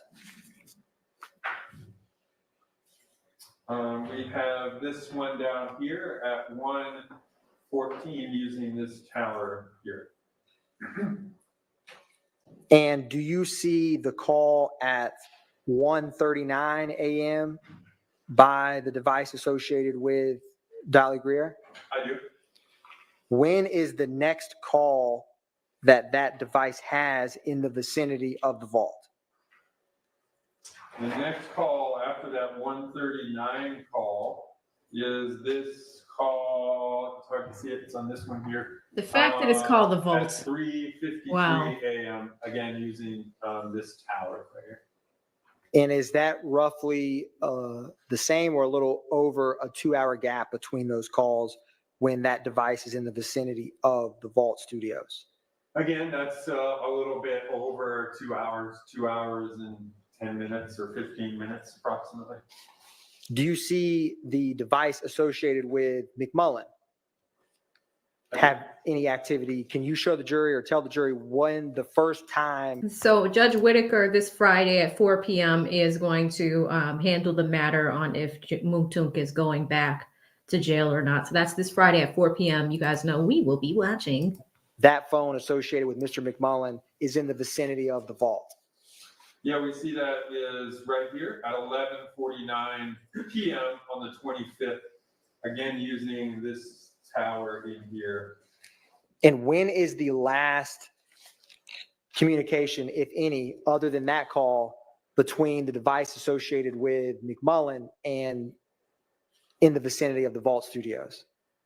Yeah, the next activity in the vicinity of the Vault Studios is this one here at 2:38 a.m. Again, still using this tower. Do you see the phone number associated with Sledge? I do. And when, if any, is there any activity from the device associated with Mr. Sledge near the vicinity of the Vault Studios? So we have this tower down here with the call-out box kind of cut off there, but you can see it. It's at 12:01 and 12:34 uses this tower in sector. Again, that's the number ending in 8935. Do you see any activity from the phone associated with Mr. Zachary near the vicinity of the Vault Studios? I do. When is the first time that phone, or that device associated with Mr. Zachary has any activity in that location? We have this 4:13 a.m. outgoing call, again, using this tower here. And do you see any phone activity from the phone number ending in 9596 associated with Dora Greer near the vicinity of the Vault Studios? We do see that 9596 at a couple seconds after midnight on the 26th, again, using that same tower. And when does that activity stop from that device? You know, from the 9596, you have midnight, you have 1:16 a.m., 1:39 a.m., and 1:40 a.m. And then that's the last time that device is seen during this review period. Agent Bernie, I'm going to publish slide 9. What is depicted on slide 9? So slide 9, what we have now is all of the devices in the vicinity of the compound nightclub. So the compound nightclub is going to be this blue box with the number 1 in it. We put it right there.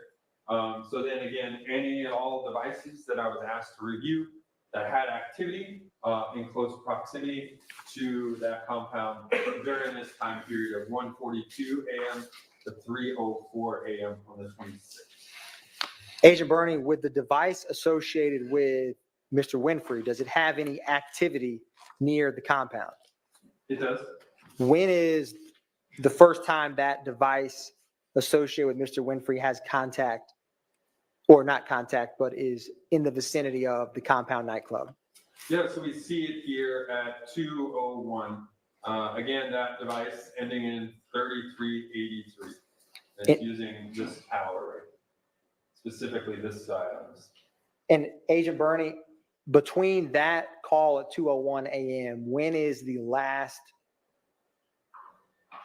call in tower that the device associated with Winfrey is in the vicinity of the compound nightclub? So we have the last one is this one here at 3:03 a.m. And you can see the tower that it's using right there, specifically this side. And Agent Bernie, do you see a call at 3:04 p.m. or a.m. from the device associated with Winfrey? Sorry, I did it right here. Does that appear to be traveling in a different direction? Yeah, so we have, so if we're looking specifically at the 3383 device, again, it had tower and sector I'm using over here. But then we can see it's using this tower, 2 different sides. The first is the 150 side, which is going to be this side. The second is going to be the 270 side, which is this side. So we can see that device consistently uses the 150 side until about 257, and then it uses the 270 side at 303 several times, and then eventually using a completely different tower at 304. So again, I would say that device is now traveling westbound.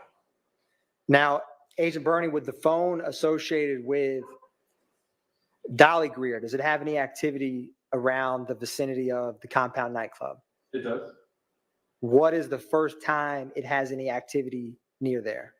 It is at 2:01 a.m. and we see that tower right there. When is the last activity that the phone associated with Dolly Greer has near the Compound nightclub? It's at 303. How does that first call and last call compare with the calls we just discussed related to the device associated with Mr. Winfrey? Yeah, so we have these over here at 2, and then 235 and 238. And then we have the towers used on this device down here, 232 to 302. And then we have this device here, or a tower at 303 using the north side over here. So again, at 201 to 303, using these 3 different towers. This last tower, it's hard to really see. 303, it's using the 248 side to this side down. And Agent Bernie, is there any activity from the phone associated with Mr. Zachary in the vicinity of the Compound nightclub? There is. When is the first activity near the compound from that device? So the first activity with the 5726 is at 2:50 a.m., again using this tower.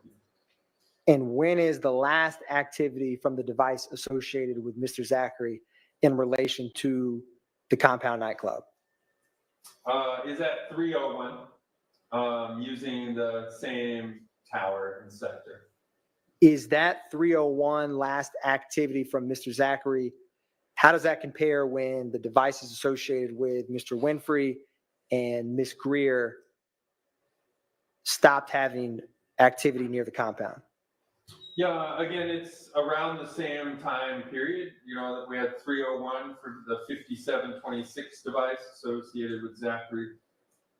I think the Greer device was at 303 for the last activity. And then the black phone associated with 3383, Mr. Winfrey, was also at 303 and 304. Was there any activity from the device associated with Demise McMullen near the Compound nightclub? There was. When was the first time that phone was near the nightclub? First time is at 2:31 a.m. and you can see it used this tower right. And when is the last time that device had any activity near the compound?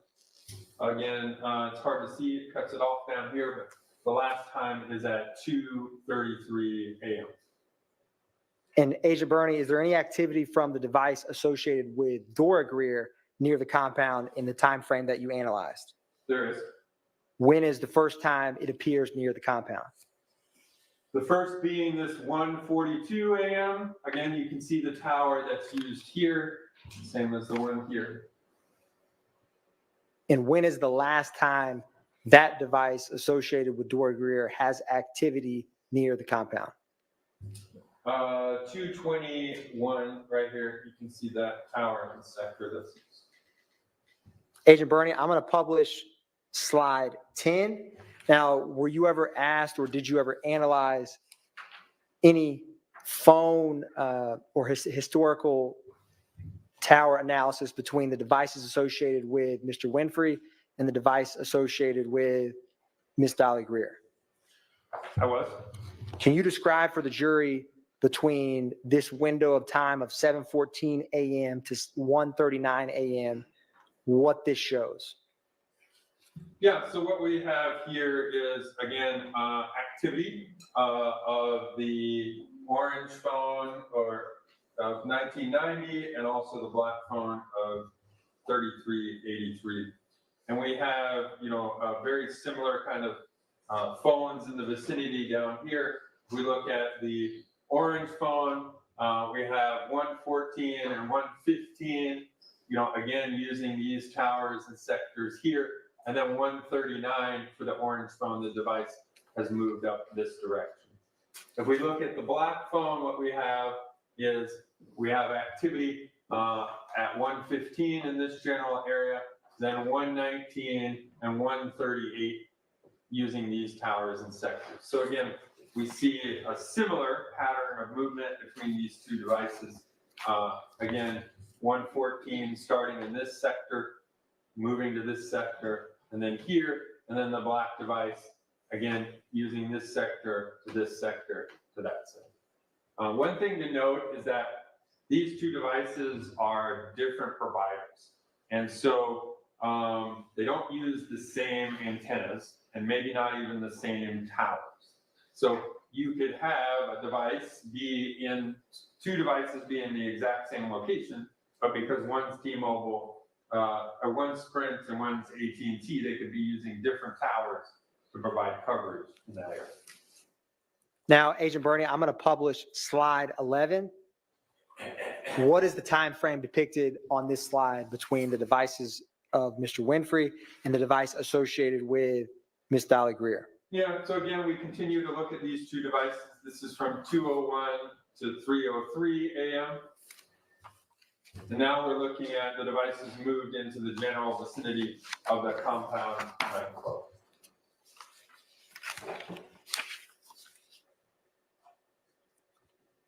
And Agent Bernie, for those, He's still talking. that tower Oh my God. that is 3090 and 2090 in the top right, do you see that? I do.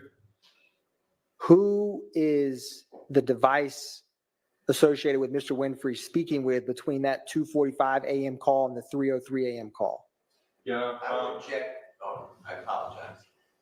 Your Honor, I object to speaking. I understand you can say it's the associate handset to the. Sustained. Rephrase, please. Yes, Your Honor. Agent Bernie, the phone or the device associated with Dolly Greer ended in 1990, and the phone associated with Mr. Winfrey ending in 3383. What is the communication between those devices between 2:45 a.m. and 3:03 a.m.? Yeah, there's several calls between those two devices. 245, you can see them, 245, 248, 249, 257, 303, several calls. So you can see those all listed here.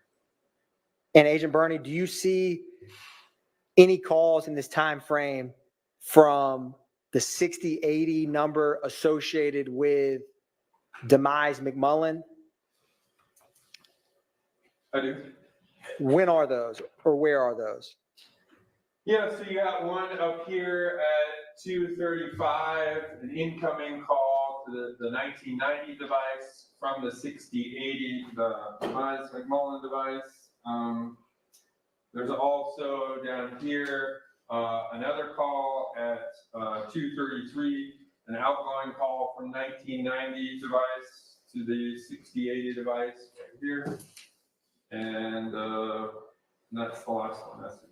And Agent Bernie, without stating the tower or sector, do you see any communication between either Mr. Winfrey, the device associated with Mr. Winfrey's phone? Good news, guys. It looks like cross-examination is approaching after lunch. So we're going to wrap up with him.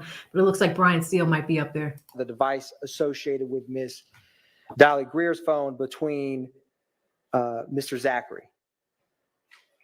Can you say that question again? Yes. Do you see the phone number ending in 5726 associated with Quindarius Zachary in communication with either phones plotted on this slide? I do.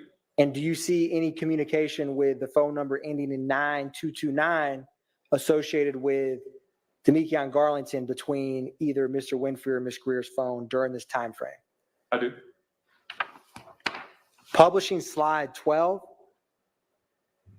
Now, is this a slide depicting between 3:07 a.m. and 3:08 a.m.? It is. Can you describe for the jury this slide in relation to the phone associated with Mr. Winfrey and the phone associated with Ms. Greer and one another? I can, yeah. So again, these are the two devices, 3383 and 1990, between 3:07 and 3:08 a.m. on the 26th. And so if we kind of break it down, we see the first device, the black device, 3:07, it uses this side of the tower here. And then at 3:08, it uses this side of the tower here. So that device moved from this sector to this sector here. Now, if we look at the same time period for the orange device, we see 307. You use this tower and sector here. Then it jumps to this tower, 307 using this side, and then 308 using this side right here. So again, these two devices, very similar travel pattern during these kind of 2 minutes to show, hey, the device was in this side and kind of moved up to this side during that 307 to 308, and both of those devices during that time period. Now, Agent Bernie, I'm publishing slide or page 13. Between 3:14 a.m. and 3:17 a.m., can you describe for the jury the movement of these devices? Yep. So at this point, at the earlier slide, it looked like the devices were in close proximity or had very similar travel patterns. Now we see the devices have actually looked like they've separated. If we break down the devices, we go to the black device first. We see the first activity at 3:14, again, using the side of 330, which is this north side, then goes to 210, then it goes to this tower here and this tower here. So starting at 3:14 in this general area and 3:17 down in this general area. Now for the orange device, we have our first activity at 3:14 here, 3:15 now using this tower, and 3:16 now using this tower. So again, in summary, the black device somewhere here heading south and east, and the orange device first activity here and heading north and east. And Agent Bernie, for the calls from the device associated with Mr. Winfrey from 3:14 to 3:17, where are they in relation to I-75? Yeah, these towers are obviously right along this I-75 interstate.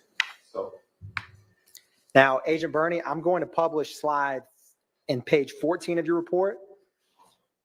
From 3:28 a.m. to 5:21 a.m., can you describe for the jury where the devices associated with both Mr. Winfrey and Ms. Greer travel and end up? Thank you so much. Here comes this drama. is, same date. Now we're looking at 3:28 to 5:21. We put area of interest of the vault back on here. We can see that location down here.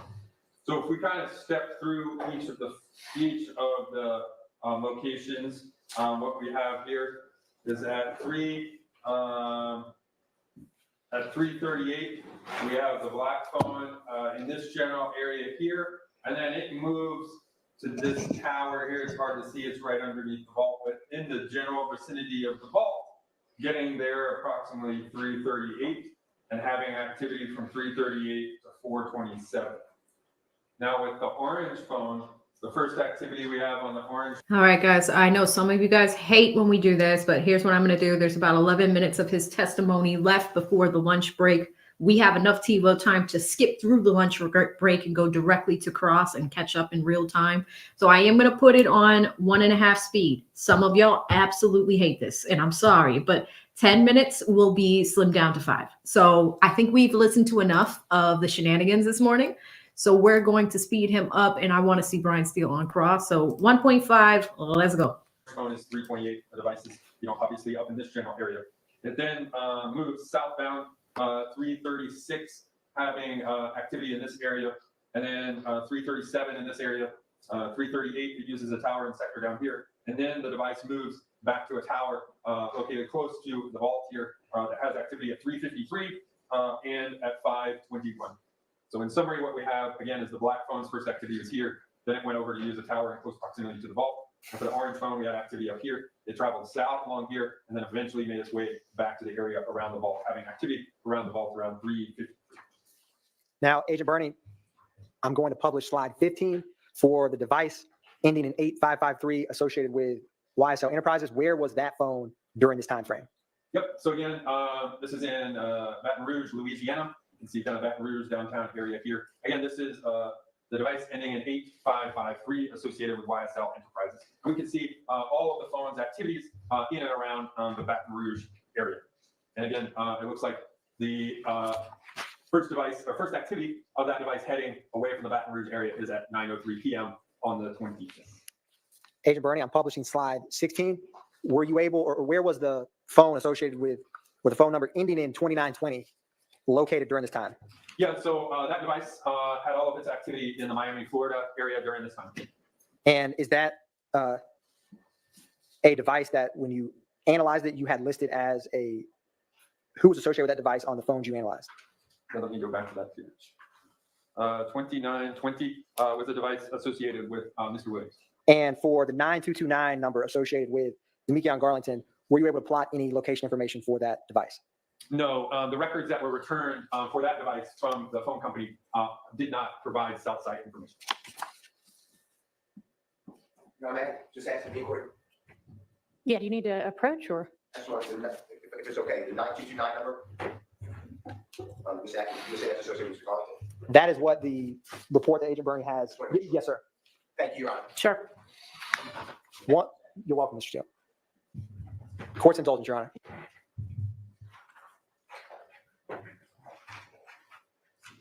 It's finally sitting back down. Y'all are like, skip it. We don't even want to hear it. Get to the cross. Let's get to the cross, AV.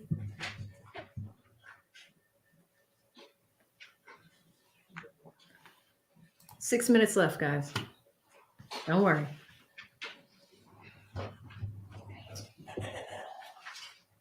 So, Agent Bernie,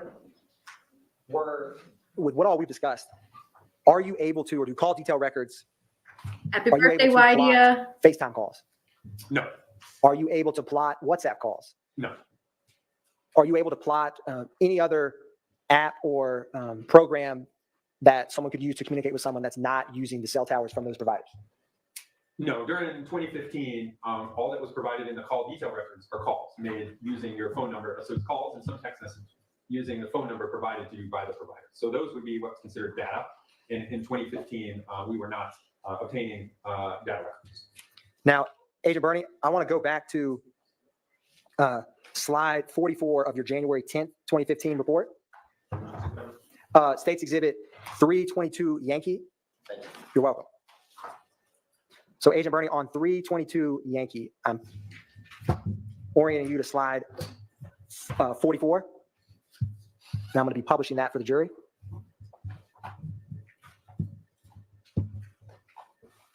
Can you walk through the jury what names are associated with these devices that appear in the vicinity of Defendant Williams' condo between 7:31 p.m. and 11:22 p.m.? Okay. So you have the device ending in 9596 associated with Dora Greer.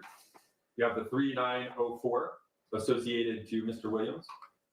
The 5726 associated to Mr. Zachary. The 3145 associated to Mr. Cobb. The 5991 associated with Mr. Copeland. The 1990 associated with Dolly Greer. The 8935 associated to Mr. Sledge. The 6080 associated to Mr. McMullen.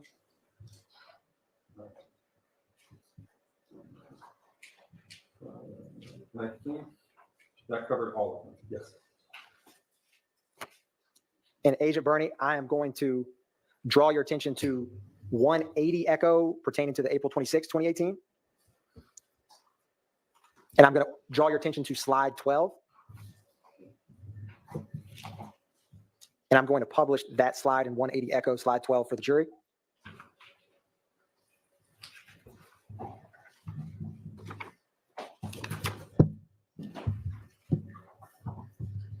Now, 180 Echo. Now, Agent Bernie, do you see Highway 285? I do. And do you see any area depicted as Atlanta Road? Atlanta Road. I do. Can you describe for the jury, using those as reference points, where these devices are in relation to those? Yep. So again, 285 we see is right here, runs north and south right there. And then that Atlanta Road is right here and it goes across this way. Thank you, Agent Bernie. One brief moment, Your Honor.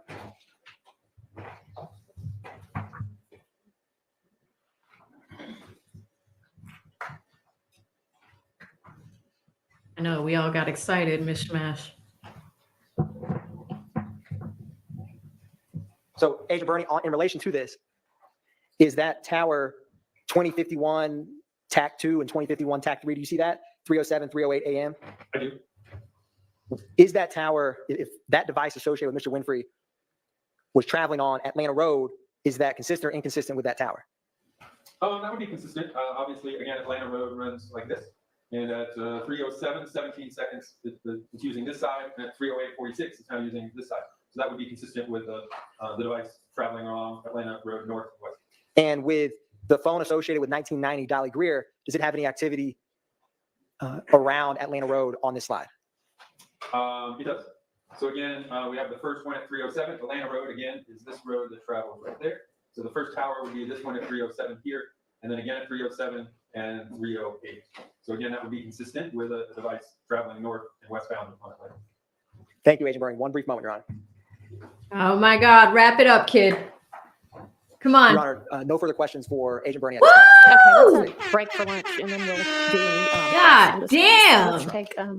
Let's take an hour. So we'll see you back at 1:35. Wow, that was intense. Luckily for us, we've got TiVo time.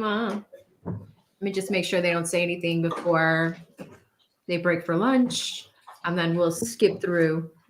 But wow, what a morning. 3.5 hours of that. Did they accomplish what they were going to accomplish? You put them in the proximity within the All right, field of and before we break, triangulation. Who, if anybody, is going to have cross for this witness, and if you are, how lengthy?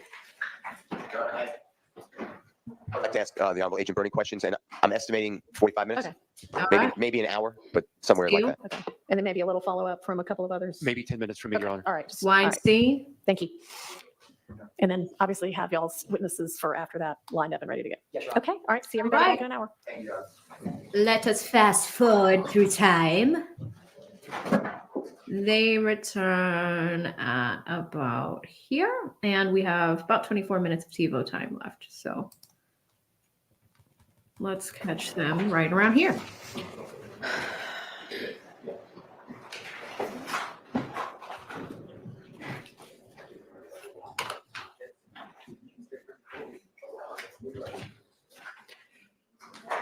Back on normal speed for Brian.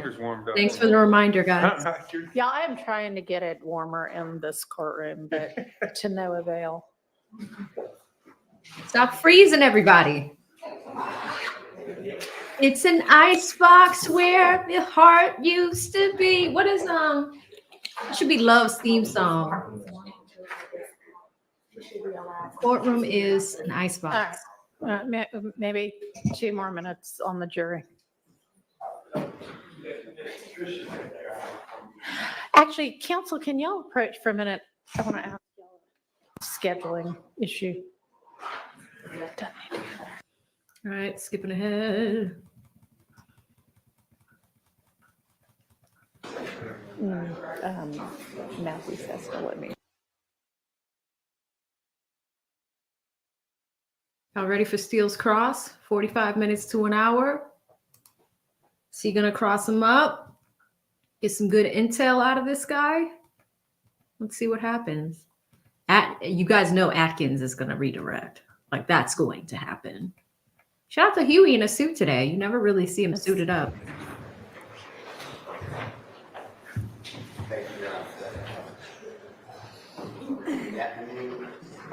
Agent, Hey, good afternoon, sir. good to see you. Can I ask you some questions, starting with State's Exhibit number 180E, which should be the April 26, 2015 discussion and conversation that you gave to the jurors? Yes, sir. All right. Now, do you know that date to be a shooting of a bus or a tour bus? I do. All right. And is it fair to say that the locations that you put up in front of the jurors entitled the Vault or the Compound Establishment and 285, those are all Atlanta locations. Is that fair to say? They are. And Jeffrey Williams, you know I represent Mr. Williams, right? I do, sir. And Jeffrey Williams' cell phone was not in Atlanta during that date and those times. Is that fair to say, according to the records? Yeah, that's correct. His device. And his What? device would have been in the city of Baton Rouge. Oh my gosh. All right. See, this is why we need Cross. What did Steele just start off with? Hey, you know, you're talking about all these people's cell phones, right? And they were traveling down to Miami. Was Young Thug in Atlanta on that day? No, he was in Baton Rouge. He was in New Orleans, practically. So you're telling me my client wasn't even there? Oh my gosh. This is the excitement that we've been missing all day. State of Louisiana. Yeah, there's two different devices. One's the YSL, the 8553. That one's in Baton Rouge. And then there's another one, 2920, with the 504 area code. That one's in Miami. On April 26, 2015? That's correct. Okay. Sorry, bus shooting Now, day. Bus shooting how day. many contacts, if you were asked, first of all, let's be fair to the jurors. You did not personally investigate this case, didn't interview witnesses and things like that. Is that fair to say? 100%. You were just tasked or requested, and your agency, but specifically you, by the district attorney's office in Fulton County to look at certain records that they gave to you. Yes, sir, that's correct. And then they gave you from those records what they specifically wanted you to target, like this phone number on this date or this time, et cetera. Is that fair to say? Correct. And then you would do what I think you call a draft report and then send it over to the district attorney's office and say, here's what I think you asked me to do. Here's my draft report. And they would say, actually amend this or do this, or we wanted you to do this. And then they send it back to you and eventually you get a final report. Yes, sir, that's how it goes. And the person that you dealt with at the district attorney's office, maybe more, but at least District Attorney Adrian Love, is that fair to say? I dealt with her and Ms. Hilton for the drafts and final.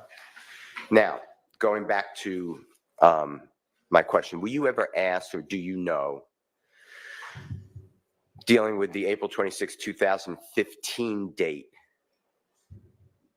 according to the records that you analyzed, how much contact Jeffrey Williams' phone had with any of the other phones? And by that, I mean Mr. Winfrey, Mr. Zachary, Mr.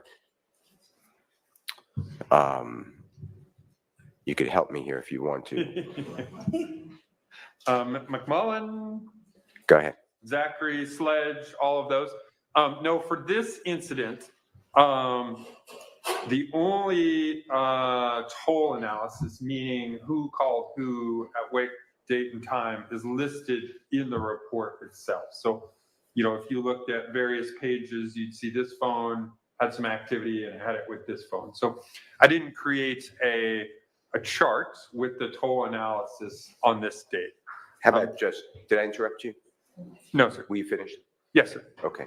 For Jeffrey Williams' phone, though, what other phone numbers, according to records, had any contact with the phone number records assigned to, had you assigned them, or the district attorney's Jeffrey Williams' phone? Yeah, the two devices, again, one was the 2920 number. Again, that one was located in Miami. I don't recall any of the calls to or from that number. And then there was the 8553, the YSL Enterprises phone number, the one that's in Baton Rouge. During this time period, I can take a quick look. But I was not asked to analyze calls between those numbers other than what's in the report. Okay. And the number that you said is in Miami, is that the 2920 number? It is, yes, sir. Okay. And is that number, do you know if it's been designated? If it's not, just say, I don't know, or to a man named Brian Williams, also known as Birdman. Do you know that? That does ring a bell now that you brought that up. Again, my analysis just shows Williams in the phone analysis on page 7. Okay. So I don't recall, but I think it may be associated with the the Birdman Williams or whatever you had called. Okay. And then I think you answered it. I think it's clear, but no calls, contacts, communications that we can tell from the records with Jeffrey Williams' phone or the phone in Baton Rouge. Is that fair to say? Yes, sir, that's correct. All right. I'd like to now go to what I believe to be State's Exhibit number 532Y, which I think is your report focusing on what I call the Donovan Thomas shooting, killing January 10th and thereabouts, 2015. So if you could focus on that date, okay? Yes, sir. All right. Now, what year were you asked to review these records, you think? Probably sometime in early 2023, maybe late 2022. So we're talking from January 15th to late 2020. All right, guys. So what we're projecting is a bunch of discrepancies with the phone records person. Because here's the thing. He knows his job backwards and forwards. The only thing you can really do if you're trying to poke holes in the state's theory, in the state's story, the state's timeline, is to find the mistakes, find the issues. How long did this phone call take place? Oh, you neglected to talk about Birdman. That is really good cross-examination, guys. Remember, when you're a criminal defense attorney, your job is to be sitting there and listening for the mistakes. So when it's time for you to cross-examine, you could bring those mistakes up and clarify it. Mr. Atkins there is, we'll see if he cleans that up on redirect, but that is already off the bat. Steele's probably 5 minutes in, and we already caught one mistake so far. Two, or I'll just make it January 2023, just to make it easy, approximately 8 years. That's correct. Now, if you were going, you explained to the jurors that you found out the height of a cell tower. Do you remember that? Explain that to jurors. I do. And that was important because you said it's a larger tower, so possibly, I'm not saying you know, it might give more of a range. Is that? Yes, consistently when we, see towers, the towers with the taller line of sight have more range than the shorter towers. My question is, did you do that analysis on height for each of the towers that are in play that you discussed with the jurors? I did it with the majority of the towers, probably not every single tower that was used in that analysis, because again, the height of the tower isn't always important. Caught him again. It can be important already. if you see something that might be different with the analysis. And were there other towers that are tall? And if yes, are they frequent? Is it the aberration? To have a tower that's 150 in 2015. Yeah, I think I wouldn't say it's an anomaly, but it depends also where the towers are. So towers in downtown Atlanta, most of those were not 150 feet up in the air. We see more of those kinds of towers as you get outside of the city of Atlanta. Most of the towers in Atlanta, there's some that are that tall, and then there's some that are obviously just put on corners and other kinds of things, and they're, maybe 15, 20 feet tall. And did you designate for us in your report the height of each tower that was employed or used in this case? I did not. All right. You could do that, though, if needed? I could review the records, and if those records, not all the providers keep the height of the tower in their records. Some do, some do not. But if that information was available, I could put it in my report. And just to be fair, since we're just dealing with the records, how about like maintenance records, like a tower's down? Does that come into your analysis at all today? Well, we know if a tower's down, it didn't get used, right? Because only the towers that are used are shown up in the CDRs. Also, in part of our trainings and meetings with service providers, as part of our routine business, we learn that obviously it's a big business. So if things go down, that's an emergency situation for the provider, and they get them fixed within hours. So no, we don't typically review maintenance logs, because again, we can see the towers that are used because they show up in the call detail records. So let's say, just for purposes of what you're explaining to us, that a tower is, I don't know, it's been hit or damaged in some way. So it's not usable. How would we, but that tower still comes up on your report, I presume, because you went back and looked at all the towers in 2015, January 10th, 11th, 12th, whatever dates are, right?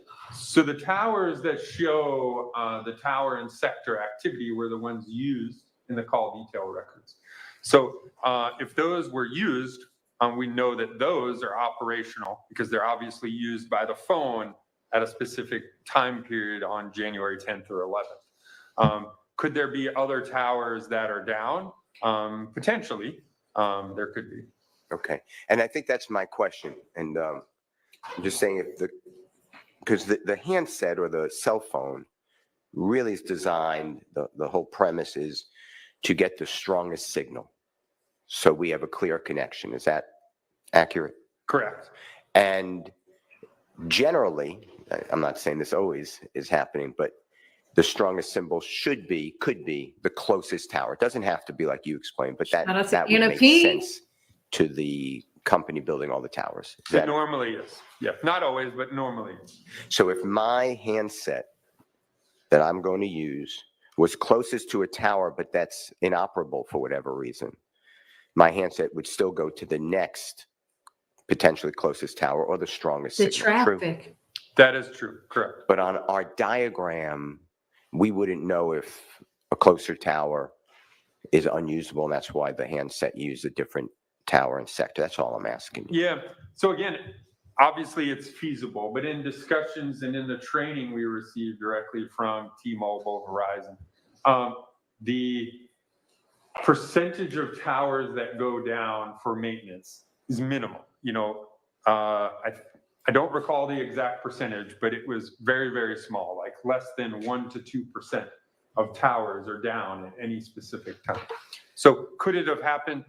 I can't say in 2015 that it didn't happen, but again, it wouldn't really change the analysis too much because I'm not saying that a device is at this side, at this location right here. I'm saying it's in this general area, which again is serviced by a tower that we know was used because it's in the records. Now, do you know what a geofence is? Yes, sir, I do. Would you mind explaining that to the jurors?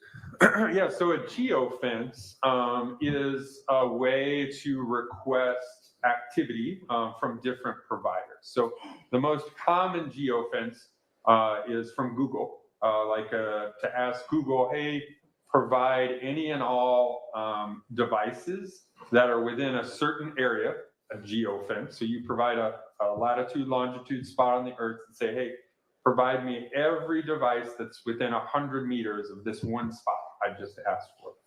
And so based on activity on those devices, if it responded with a certain location within your area of interest, Google would say, yeah, hey, these 100 devices were located within your area of interest. And that doesn't have to be a text message or a telephone call. Is that true? From the device. So are you talking in today's 2024 or 2015? I'm sorry. I'm limiting it to January 10th, 2015. Yeah, so in January 2015, the cell phone providers were not providing any information for geofences. They just couldn't pull information that way. What they could pull would be a tower dump. So instead of a geofence asking for a spot in an area, we ask, hey, for this address, give me all the towers that service this address, and they could provide the cell phones that use the towers in that area. That's called a tower dump. But in 2015, geofence was not really a thing yet. Okay. All right. Now, I want to talk with you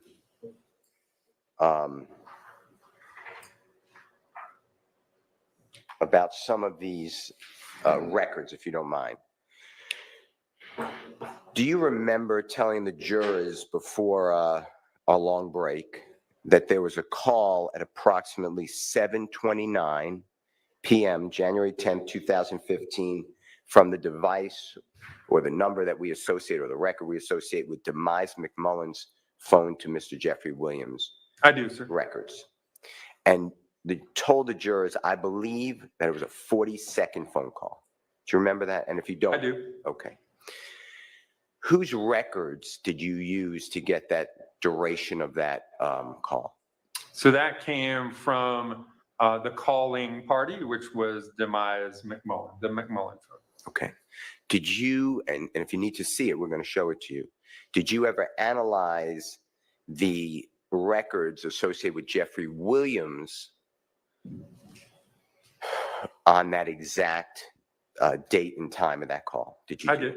And tell the jurors what the number of seconds that call shows on Jeffrey Williams' records, if you don't mind. Yeah, I believe it's 17 seconds. Correct me if I'm 16, 15. We could show it to you if you want, but I'm going with 17. But Yeah, I believe it's 17.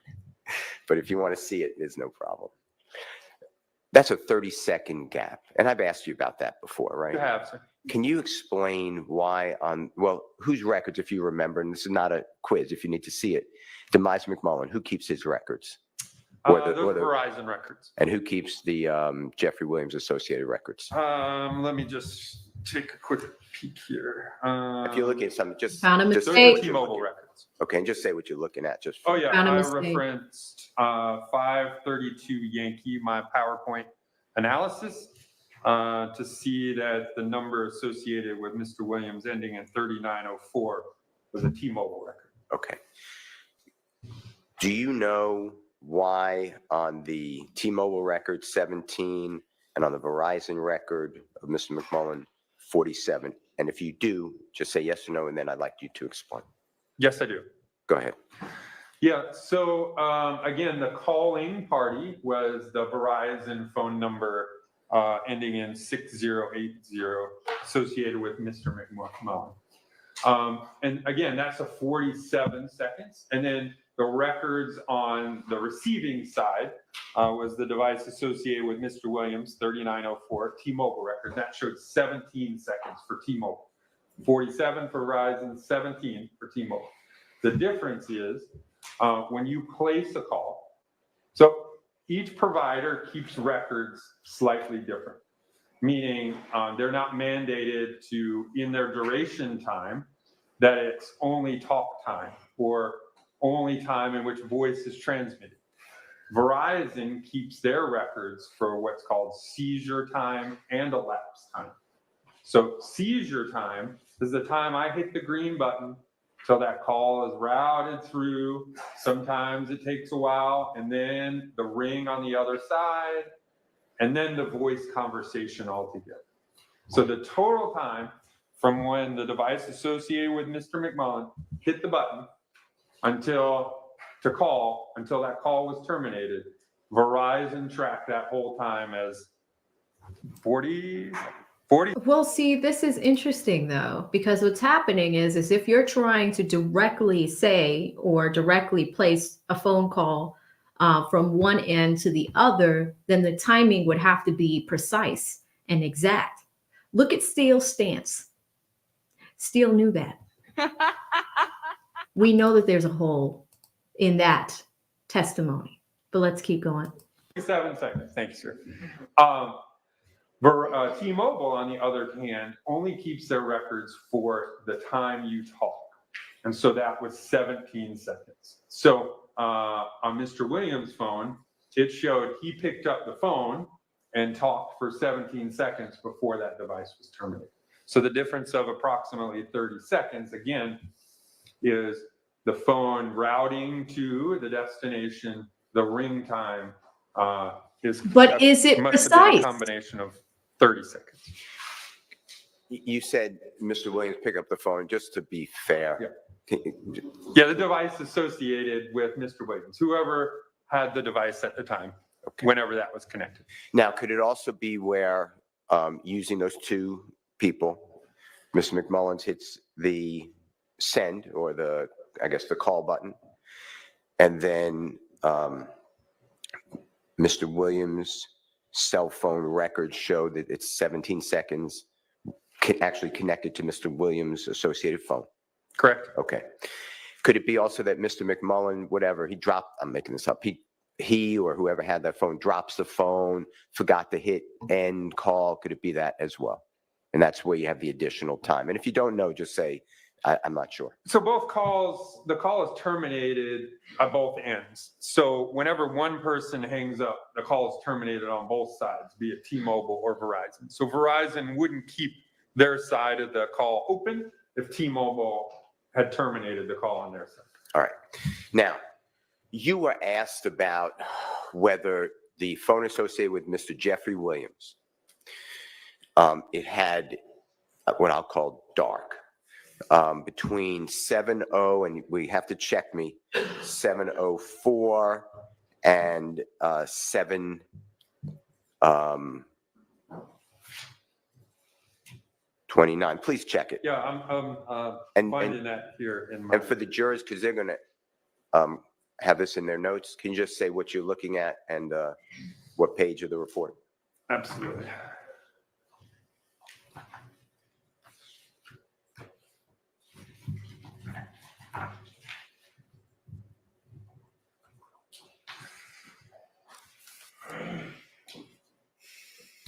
All right, so I'm again referencing States Exhibit 532 Yankee and looking at specifically page 27.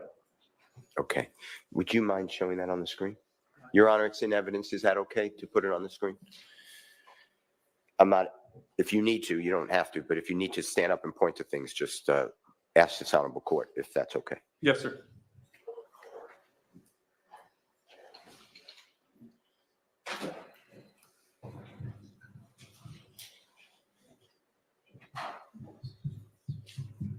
Isn't it strange not to have While that's love being pulled up. So the objecting? actual, from what you know, by doing your work, the actual time, that 47-second Demise McMullen record from Verizon versus 17-second T-Mobile record from his phone associated or the records associated with Mr. Williams, you fell out that it may be a 17-second The total voice connection. call? Yes. Yeah, it's 17 seconds. Yes, sir. Do you know why it was written on one of your first exhibits, which is behind you, 47 seconds?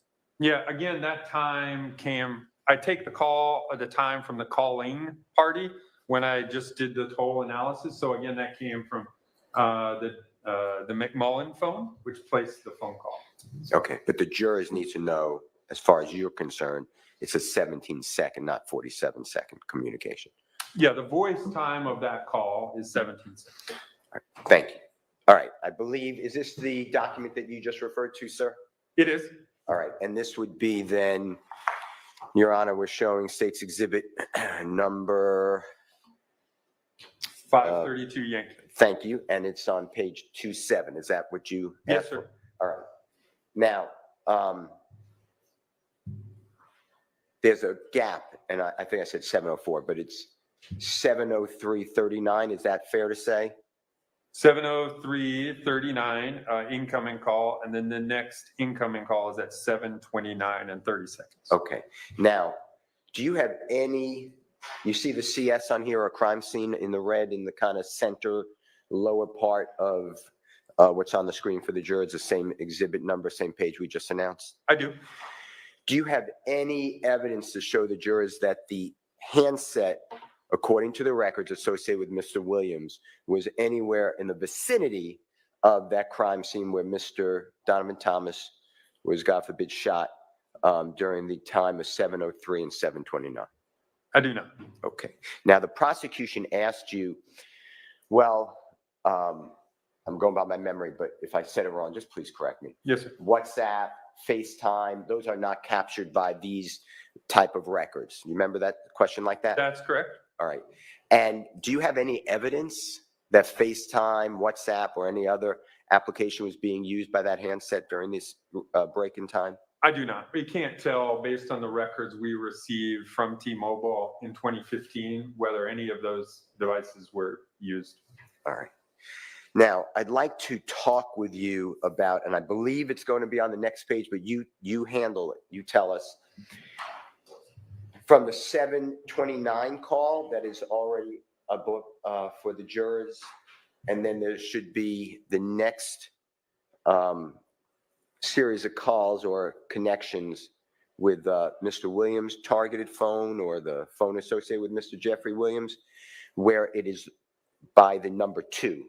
You know what I'm talking about, I location do, 2? yes, sir. Can you- That's 7:33 Can and we 14 turn- seconds. And that's on page 28 of that same exhibit, 532 Yankee. Your Honor, is it okay to turn to that? Yeah. I believe before you is exactly what you just said, the same exhibit, page 28. Is that what you're referring to? Yes, sir. All right.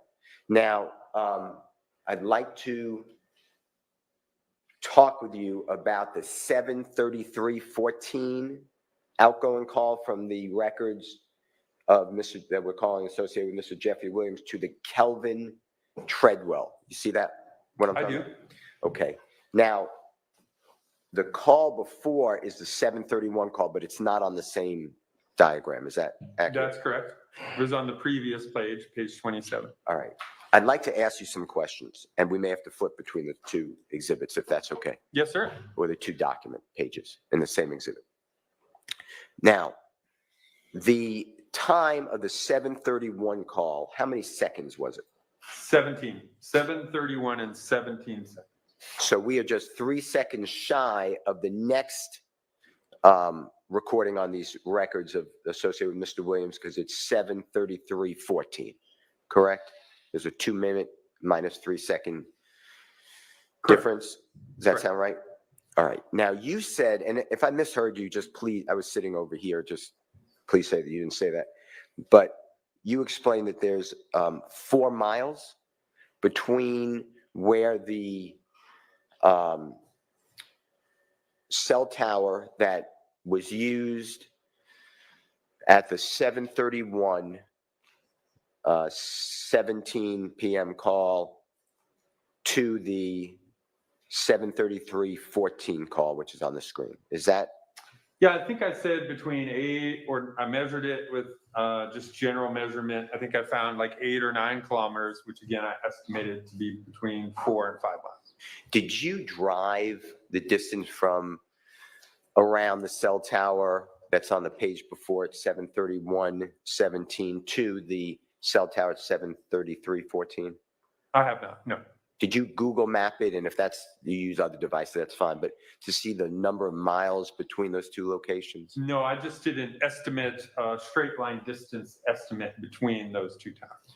When you say straight line, like a bird may be able to fly over Yes, all sir. the buildings? Okay. Yeah, straight line from one to the other, not going along the roads. Do you know the distance going along the roads between those 2 locations, and specifically point 2 associated address 35 Oak Street Southwest, and I used Jeffrey Williams condominium address? I do not. I've never put them in Google Earth to see, or whatever mapping software to see the distance, driving distance. I don't know what it is. Okay. Now, I want to talk to you about the sectors. You see on State's exhibit that is shown, page 28, do you see the sector pointing south? Is that I do. beta? Is that what it would be called? And if it's not, just... Yeah, they've kind of gone away from those terms. It's more like 1, 2, 3, or whatever. But yes, it's the south side sector. Does that mean, if the records are correct and if it's working accurately, that the handset of Jeffrey Williams by 7:33:14 is beyond where that cell tower is? Is that accurate? Meaning, when I say beyond, it's further south from the cell tower that it used. Yeah, it's probably slightly further south than the tower. Again, I think we have it on the map. You're on a map point? Okay. So again, yeah, there's that tower we're referencing here. Again, the sector, the general left and right boundaries are these. So again, that device would have to be somewhere in this general area, here, or down in this part at 7:33. And if you just stand there 1 second, if we go back 1 page, I believe that would be correct, and that should be page 27. Can you just show the jurors at 7:31:17 which tower is being employed? Yes. So we got this tower up here, and again, the south side of that tower. So down here. Now, all those green circles, that signifies other towers along the way that's in the system of T-Mobile. Is that true? Correct. In 2015, January of 2015. So, and then if you could go to page 28, if you don't mind, sir. So, the connection 2 minutes later, well, whatever, a minute and 57 seconds later, does not use any of the other towers. Is that true? That's correct. All right. Okay, thank you. Now, these towers are not done for law enforcement, meaning the records, rather. They're not kept for law enforcement purposes. Law enforcement uses them and accesses them, but they're really for the internal workings of the companies trying to make the money and give the best service. That's correct. Yeah, these are business records used by the providers on a daily basis. Did you analyze, I know that there's an incoming call, according to these records, 17 seconds, the way you explained it, not the 47, but you explained the difference, with Mr. McMullen's device associated with him to Mr. Jeffrey Williams' device associated with him. How many times in all these records that you have did Jeffrey Williams' device ever communicate, being the initiation of a communication with Mr. Demise McMullen's device? I'd have to reference the call logs. I don't recall off the top of my head. Will that take a long time or no? I could probably, if they're all back there, I could probably review them in, 2 minutes or 3 minutes. Okay. Well, let me give you a couple, and then maybe it saves time if you're going to review them. I'd like you to tell the jurors how many times Mr. Williams' device associated with Mr. Williams contacted Kenneth Copeland's device, the Ooh. device associated with Kenneth Copeland. Good And if you question. know these answers, just say, That's a good question. I'm aware. I don't recall that one. Again, there's Ooh, we got as we've seen, there's a lot of calls and a lot of towers, so I don't Sure. recall every one of them. I'm glad to, or happy to review any and all of them, so we make sure we get all the relevant information. Okay. Should I go on, or is it a waste of, I don't want to burden you. I won't specifically remember any direct calls to or from an individual. I'd have to reference my notes, Okay. which would also be what's presented in those toll analysis. Okay. Well, that's going to be my questions. If it's going to take more than a minute or two, though, maybe we could do it over a break. Yes, sir, that's Something. great. Okay, but if you want to take time now, Mr. McMullen, and if it helps you, Mr. Copeland, I'm going to ask you about Mrs. Zachary, Mr. Garlington's phone associated with him, Mr. Cobb's phone, Mr. Bradford's phone. So that's a lot of work. Yeah, if it's several, I would probably like a couple minutes, so maybe over the next break might be the best, Okay. if that's fine. Okay. Can you just write that down or just remember it? But that's what I'm going to ask you over the break, okay? All right, let me ask you this. Can you go to Mr.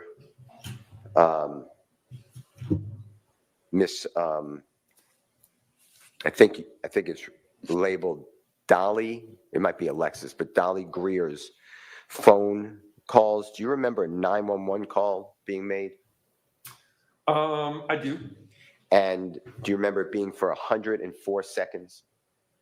I don't remember the exact. I do remember it being longer than a minute or so. So the 104 seconds seems like it's probably about correct. Were you ever given, did the prosecution ever give you to review in your records, ever give you that actual recording of that 911 call? They did not. Right. And that was on January 11th, 2015 at 12:04 a.m.? I'd have to review the toll I record. think that should be right behind you too. Okay. You want me to do that now? Sure, if you don't Okay. mind. That's just that one, you know what I'm talking about, right? I do, Your Uh-oh. Honor, may I Yes, you review may. those? Uh-oh. And while he's doing that, I was trying to jot down, because I doubt if he was able to jot down what you wanted him to check was which names? Mr. Cobb, Mr. Bradford, Mr. Copeland, Mr. Zachary, Ms. McMullen, Mr. Garlington, All right, Did Mr. Thug, Rontrez all of Brock, them? Brock, B-R-O-C-K. okay, Did Thug Mr. call any of Sledge. them? all right. Thank you, Your Honor. The answer is likely no. It's a good setup, Brian.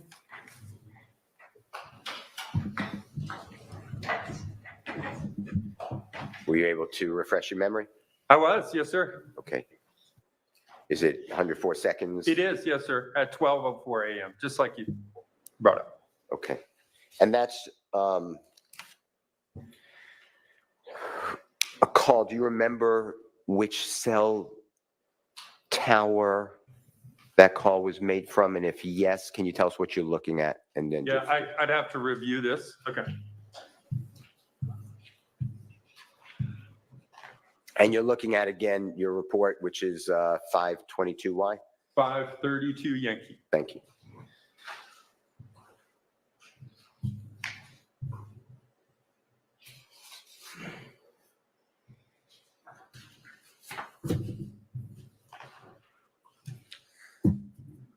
So the analysis for those devices, again, went from about 620, I think that specific device associated with Dolly Greer ending in 1990.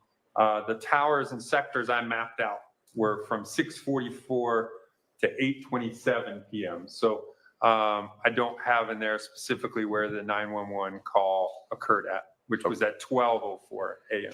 Okay, on the next morning, right after midnight. Correct.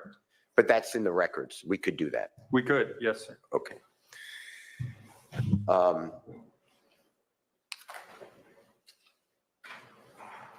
It's going to be a longer break for you. I'm going to ask you to do that too. All right. I'd like to talk with you about Mr. Copeland's cellular telephone records activity, if you don't mind, and tell us what you need to look at. Again, I'm referencing my report, 532 Yankee, and Mr. Copeland's records start on page 10. You mind showing that if you don't mind? Call detail records, Mr. Copeland? Your analysis, is that what you refer to? Yes, I'm looking at the PowerPoint analysis. What Agent Burnham's? Page 10. Thank you.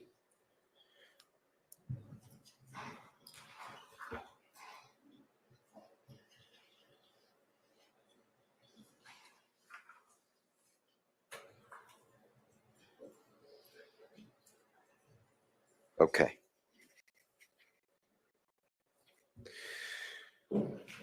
So, Mr. Copeland, and you made this clear earlier with the jurors, at least you discussed it. Mr. Copeland's call at 7:01:58, you see it on the left-hand lowest I do. lowest Yes, sir. number?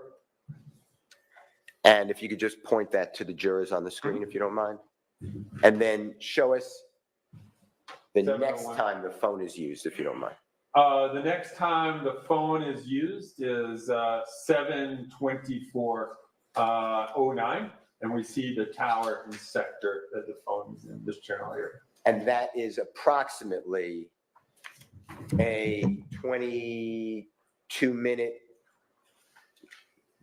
11-second gap. Is that, and if I did it wrong, please correct me. No, that's a fair number. It's Yes, another Okay. gap. Now, in that 22-minute gap, do you know when that phone was powered off? I do not. Again, the analysis just shows the towers and sectors that were used. Okay. Do you know something? And if you do, just explain to the jury. Airplane mode, you know what that is? I do. Can you tell the jury? And well, did they have that in 2015? They did. Yeah, so airplane mode, obviously, your cell phone resides on the cellular network. So when you place and receive calls, it's with cell phone towers, but you can switch your phone into what's called airplane mode. That basically limits the device, the cell phone, so it can't talk to cell phone towers. It can only be used as either a Wi-Fi device or as a computer. What is the distance, if you can tell us, between, you see where it says CS or crime scene? I do. And that's the shooting of Mr. Thomas, right? Yes, sir, it is. The plotting, on the map, on the Google Earth. What is the distance between that and the cell tower that is the 70158? Okay. So let's see.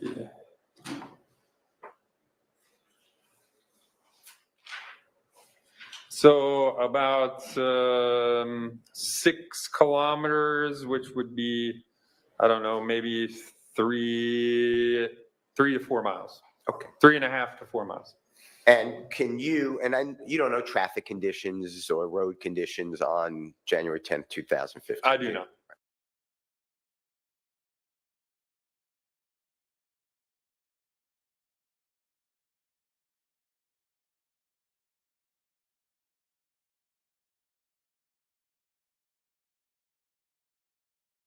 Can you guys hear me? Hold on. Is this something with the feed? Strange. Looks like we got a little bit of a freezing situation. Put a 1 in the chat if you guys could hear me. All right, so it's not my computer. Let's see what's going on over here. It looks like they were frozen in time for a second or two. All right, there we go. We're And back. then again, We're back. I just kind of measured that distance in straight line distance between my estimate of the coverage area to the crime scene's about 3 miles. Right, but that's the tower itself, right? So How about the tower when it goes out, away from the tower? yeah, so the tower to the crime scene is approximately 6 kilometers. Thank you, guys. The stream So- froze. And we know 5K is like 3.1 miles, so it's probably 3.5 miles. So the edge of the footprint to the crime scene, straight line distance again, because I don't know the zigzags of the roads, is probably under 5, right around 5 kilometers or under. So again, that's going to be under 3 miles. So just under 3 miles, would I say the coverage area to the crime scene in a straight line distance.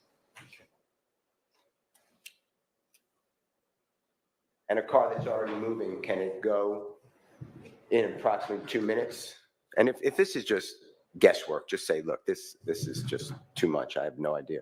Could it go the distance from the crime scene to an area that would be depicted by the records of the tower that's in use here? I mean, again, because I don't know the driving distance as opposed to the straight line distance, I think it's hard to say. Could it possibly? Maybe. I'm not sure. But I can't. I haven't driven it and I don't know the distance. So I don't want to be able to say yes or no. That's fair. I don't know the road distance between the coverage area and the crime scene. Thank you. Now, were you ever told or given records for a second or multiple cellular devices that are associated with Mr. Copeland? I don't recall another device associated with Mr. Copeland. You were just given records for one device. I believe so. Remember, I looked at this incident, the January 15th, or January 10th, which is the first incident. But I think I looked at 4 other incidents and lots of phone numbers. So during this time period. That's what I'm talking about. Okay. I don't recall another phone number associated to Mr. Copeland. All right. Agent Bernie, I'd like to ask you, I think it's on page 24 of that same exhibit. Is that Mr. Bradford's analysis that you did when the records associated with Mr. Bradford's phone? It is. Okay. I'd like to ask you, if you don't mind, about a couple of calls on here, according to the records that you pulled out for us. Yes, sir. Do you see a call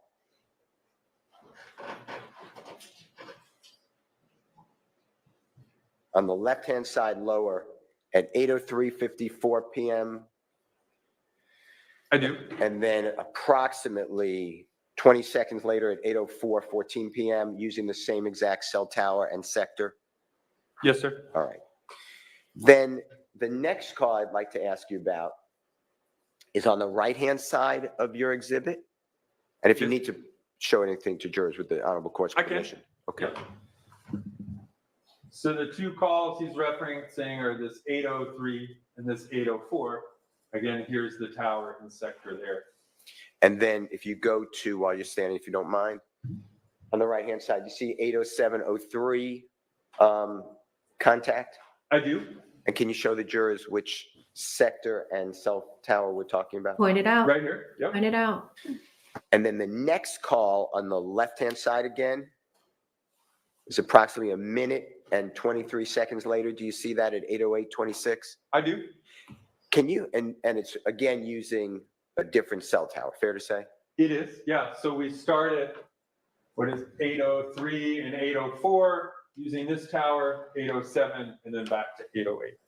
Can you explain, if you have an explanation, and I know they're just records, but how the device picked up, and I understand it can move, picked up the 80703 at the Constitution cell tower versus the cell tower closest to number 2 on your diagram? Yeah, when I was analyzing this records, obviously we see this and you wonder kind of the same questions. So what I did was look up, again, the heights of these towers, because line of sight plays a big portion. Taller towers have a longer, higher line of sight than shorter towers do. So what I noticed, again, is that this tower is really tall one. It's about 100, I think it was like 130 to 140 height here. This one was still a pretty large tower. I think it was like just under 100 feet tall. So in reviewing the records, all we can say is that the device, again, which chooses the tower in the sector with the best signal, the strongest, best signal, at 807, it chose this tower that was out here as the best signal. And then at 80, all these other ones, it chose this tower. So all we can say is potentially line of sight that this tower, which is slightly larger than this tower located here, for this one call, the signal was in a stronger signal than these towers here. Could have been a matter of somebody being in one area and then turning, and something just alters the signal strength enough that this tower, when they hit the green button to receive this or place this outgoing call, that this tower's signal strength is the same. What I would say in reviewing that, though, is obviously we will look at all the calls in the totality of the time period that we review records.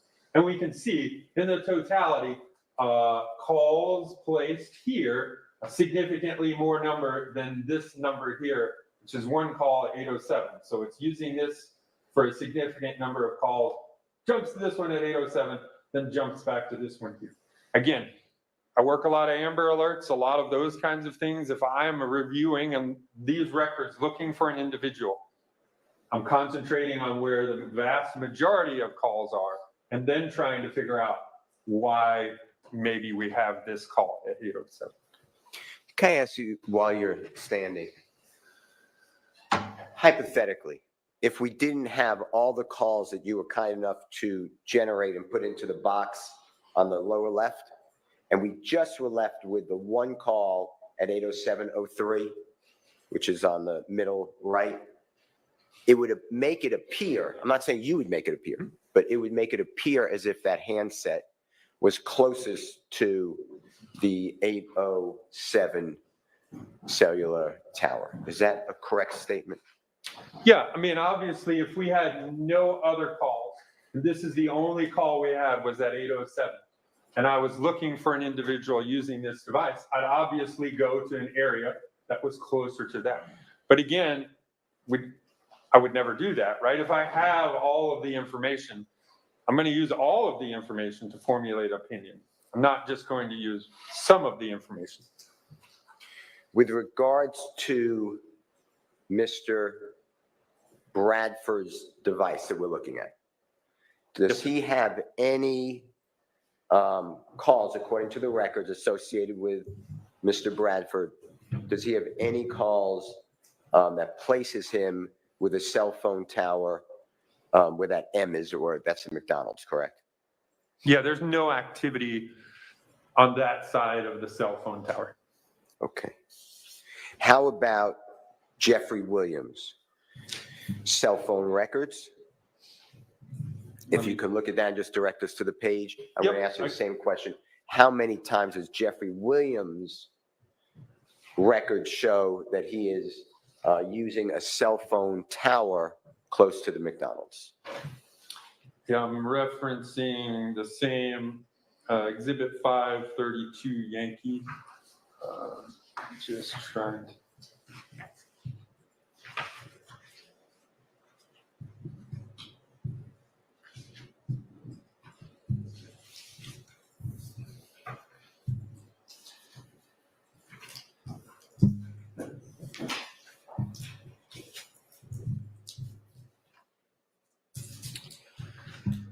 So in that exhibit, page 28 would be the time period covered by the device associated with Mr. Williams. Your Honor, can we show page 28? Sure. Thank you, sir. And again, there's no tower and sector activity that would show the device to be in the vicinity of the McDonald's. If we can go back to Mr. Copeland's records, and if you can help us with the page, I think I know what it is, but just to make sure, I'd like you to tell us what page to go to.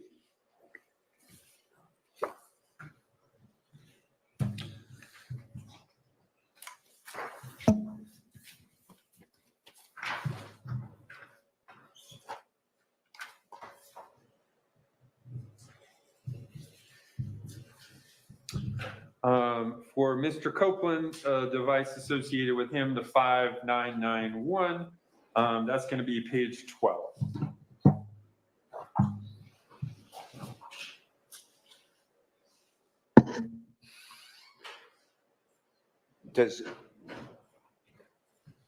Actually, page 11, I'm sorry.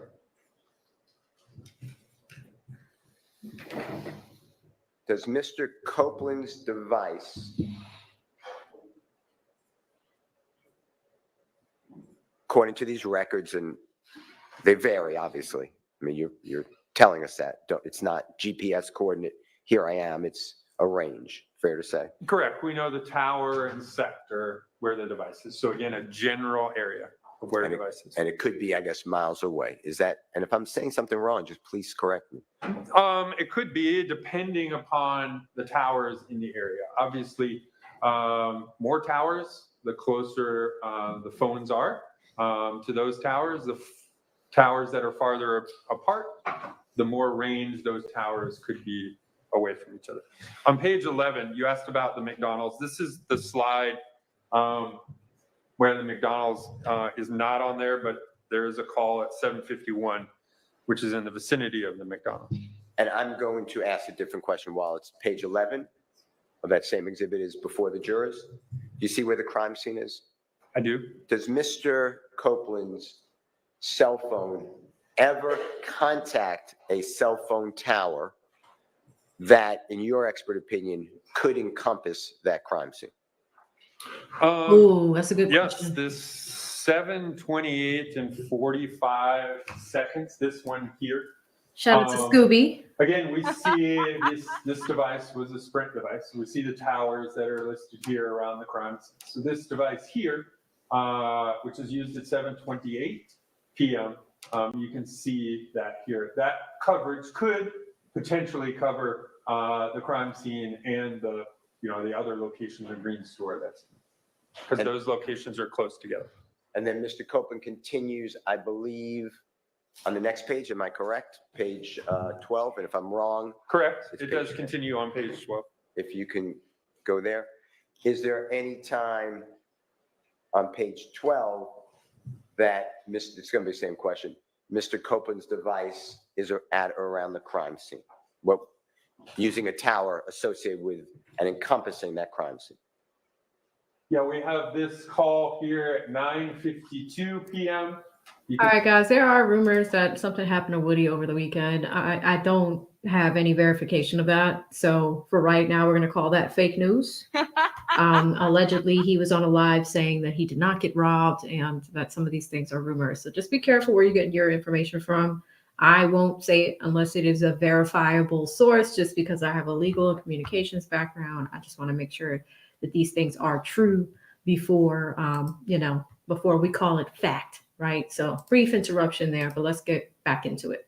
You can see the towers right underneath this box for the crime scene. And so again, that's in the vicinity of the crime scene. Put the device in this general area at 9:52.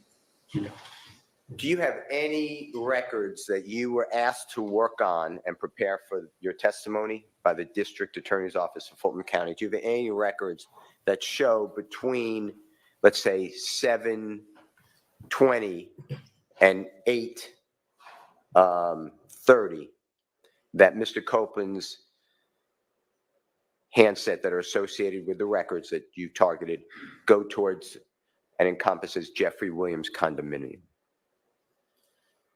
Between what time periods again? It could be 6 in the evening on January 10th, 2015, and we'll say 10 in the evening, January 15th, 2000.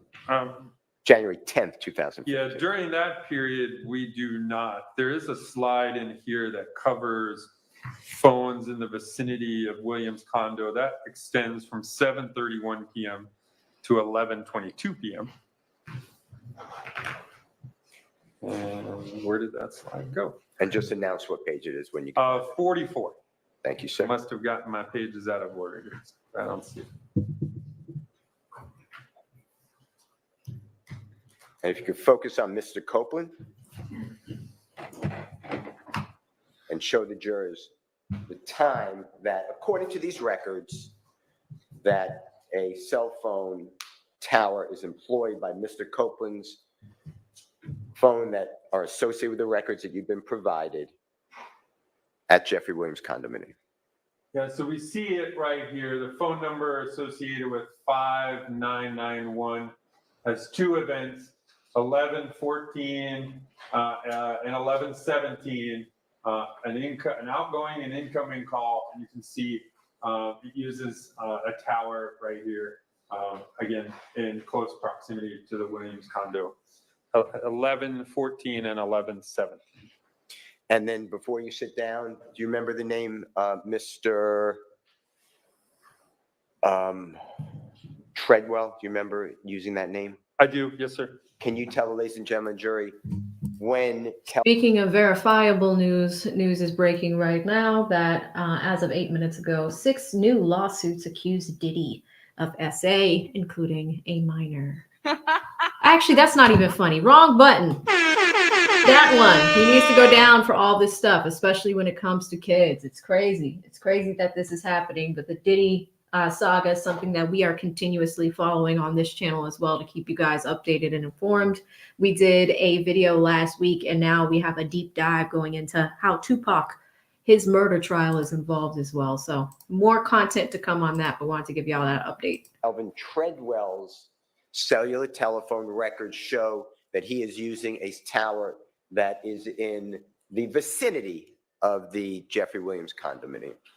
So again, his number ends in 2643, the device associated with him.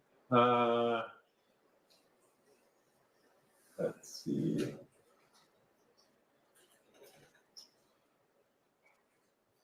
And I don't see that. So that device must not have been in that area during that period. You could sit down if you want.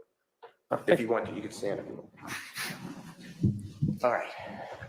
So hypothetically, if the phone was being used, because it has to be used to capture on a record, either a text message and or a telephone call in 2015. Yes, sir. And hypothetically, it was that the cellular telephone number associated with Mr. Copeland followed to Jeffrey Williams' condo between, I'm just broadening it, but 7:30 and 8:30 on January 10th, 2015, from the McDonald's to the Jeffrey Williams condo. You don't have record of that. Followed Mr. Treadwell. I didn't say Mr. Treadwell. So between 7:30 and 8:30, did you say? Yes. Yeah, there's no activity in Mr. Copeland's records that would show that during the 7:30 to 8:30 time period, he had any phone activity in the area of the Williams condo. And the same question for those times. I think you answered it, so I don't want to waste time. Just say it's the same answer. Mr. Treadwell, same times, doesn't go up near the Jeffrey Williams condo, according to the records. Yeah, I'll just confirm that. So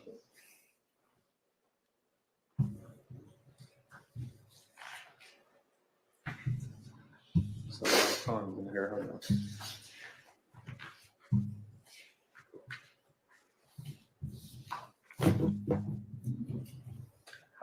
So again, looking at page 33 of that same report, and at no time between 7:33 and 8:33 is there activity on the device associated with Treadwell 2643 that would be in the vicinity of the Williams condo. I would like to go to your efforts on explain to us the records showing devices associated with certain people going to Miami, Florida. So we're starting some people, and I'm not trying to confuse anyone, some people on January 11th, some people on January 12th. Is that fair to say? It is, yes, sir. And again, the year is 2015 for Everybody's entitled to their opinions, but when you start coming at me, I will snipe you. That just happened. And, you know, this is a chatterhood, right? But ain't no soft AV over here, okay? Whoever that was just got banned from the channel. Ain't coming back. Let's go back. all of this. Correct, yes, Okay. sir. Now, how long did Mr. Zachary's record show that he is in the Miami, Florida area?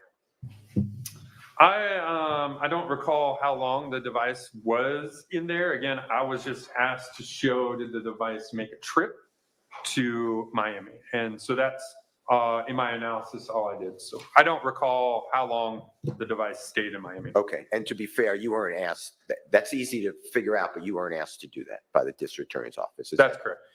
It's going to be the same question, so I assume the same answer, but I don't want to presume. Mr. Copeland's phone. Same answer. Again, just to review the trip down there, not necessarily say how long the device was there. Okay, and I believe it's going to be the same, but Mr. McMullen's device, same answer? Yes, sir. All right. Who else besides Mr. Williams' records, Miss Dolly Greer's records, Miss Dora Greer's records? Who else did go down to Miami that we didn't discuss? Mr. Williams. Ignore it. Well, can you tell the jurors when he came back? I'm assuming. I cannot. Okay.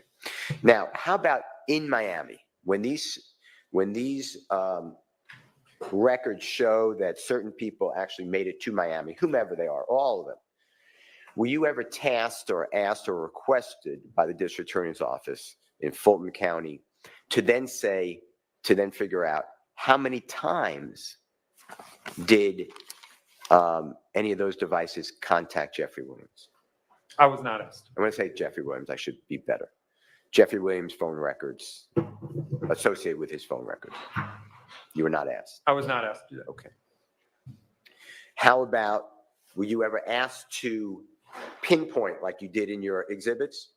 Once in Miami, does Jeffrey Williams' cellular telephone records show that he is using a cell tower near and in the vicinity of persons' cell records, such as associated with Mr. Copeland, Mr. Zachary, Mr. McMullen, Mr. Cobb, whomever else? Were you asked to do that? I wasn't asked to specifically map or analyze that. I did kind of review that when obviously they arrived, and that was part of my mapping process. They're in a similar area when they arrived, but again, that was just at the time that they arrived. Okay. So. Did you ever get any details that Mr. Williams stayed at a location the same as Mr. Copeland, Mr. McMullen, or whomever, or a different location? And if you don't know, just say, I was never asked that. I was never given that information. Yeah, I don't have any of that information. All right. Okay.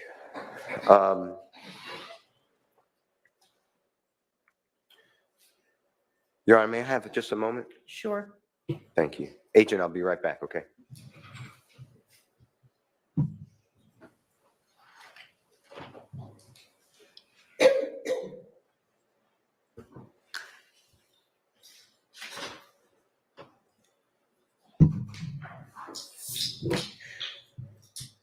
Were you ever asked about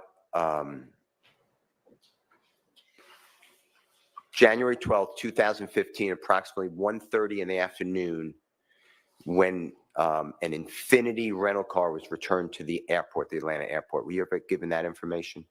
I don't recall that, no. By January,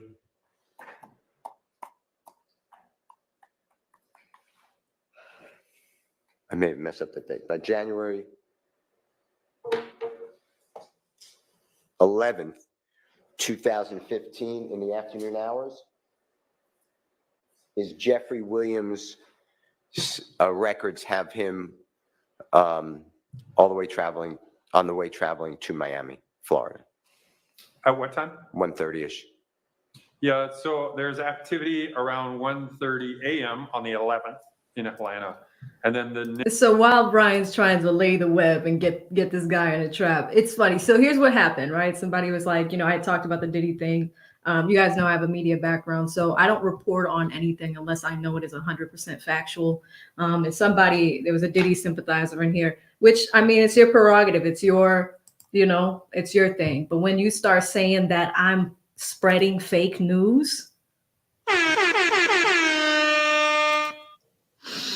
Queen Slat is in the building, okay? That's what happens. You get sniped. Don't do it in my community, all right? Don't do it over here. next activity outside of Atlanta is approximately 4:38 a.m. on the 11th. And that would be, South, near Macon, Georgia. okay.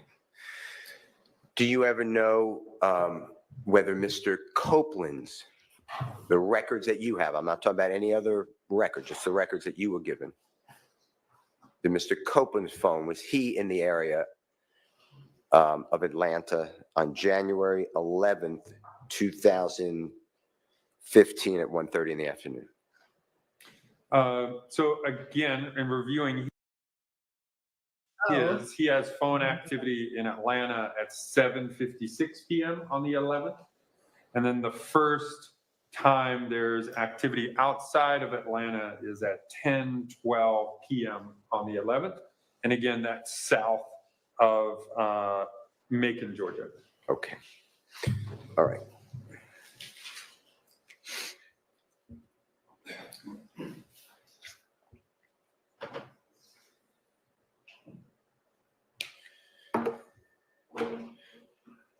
Yeah, just one second.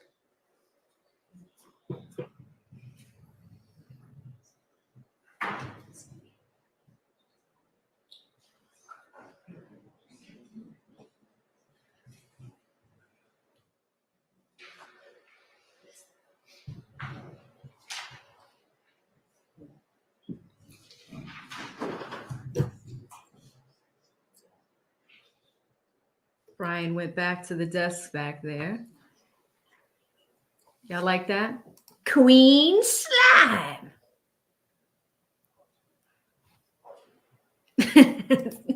Diddy sympathizer.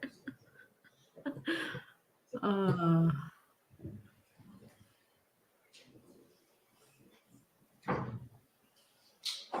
right, we've got a little bit of TiVo time. Let's get Brian back up here. Okay. I'd like to just ask you a couple questions. Yes, sir. And if you don't have this expertise, just say, I don't know. When we use I use the 7:22 p.m. 911 call on January 10th, 2015, when Mr. Thomas's report of the shooting, Okay, I recall that, yes. do you know how much time passed between the actual shooting and the actual 911 call being made? I do know. Okay. Thank you, Your Honor. Okay. Thank you, sir. Thank you, sir. Oh, is Brian done? And Mr. Steele, are you going to want him to check? Yes. Okay. Do you mind if we just No. have whatever other cross there is? No, not at before all. we break? Okay. All Mr. right. Weinstein, looks like you've got some The questions. Honorable Doug Weinstein. I like that suit combo today. Tie is nice. Good afternoon, Agent Bernie. Good afternoon, sir. And we've spoken once or twice before. We have? And I believe I told you I represent Diamante Kendrick. Yes, sir. So let's talk about something other than Auburn football for a moment. Please.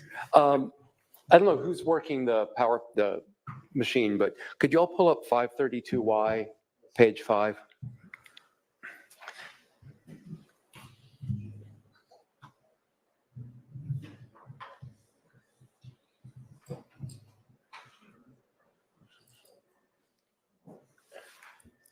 I believe this is your kind of sector orientation and illustration slide, correct? It is. One thing I just want to try to get clarified as when we're talking about locations of these cell phone or mobile phones. So you have a sector here pointed north 0 degrees, correct?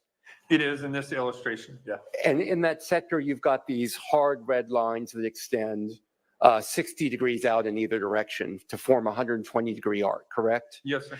And you state the shaded arc solely indicates the general direction of radio frequency signal, correct? That's correct. Because those edges that you show there, while in the illustration, they seem to be a hard edge.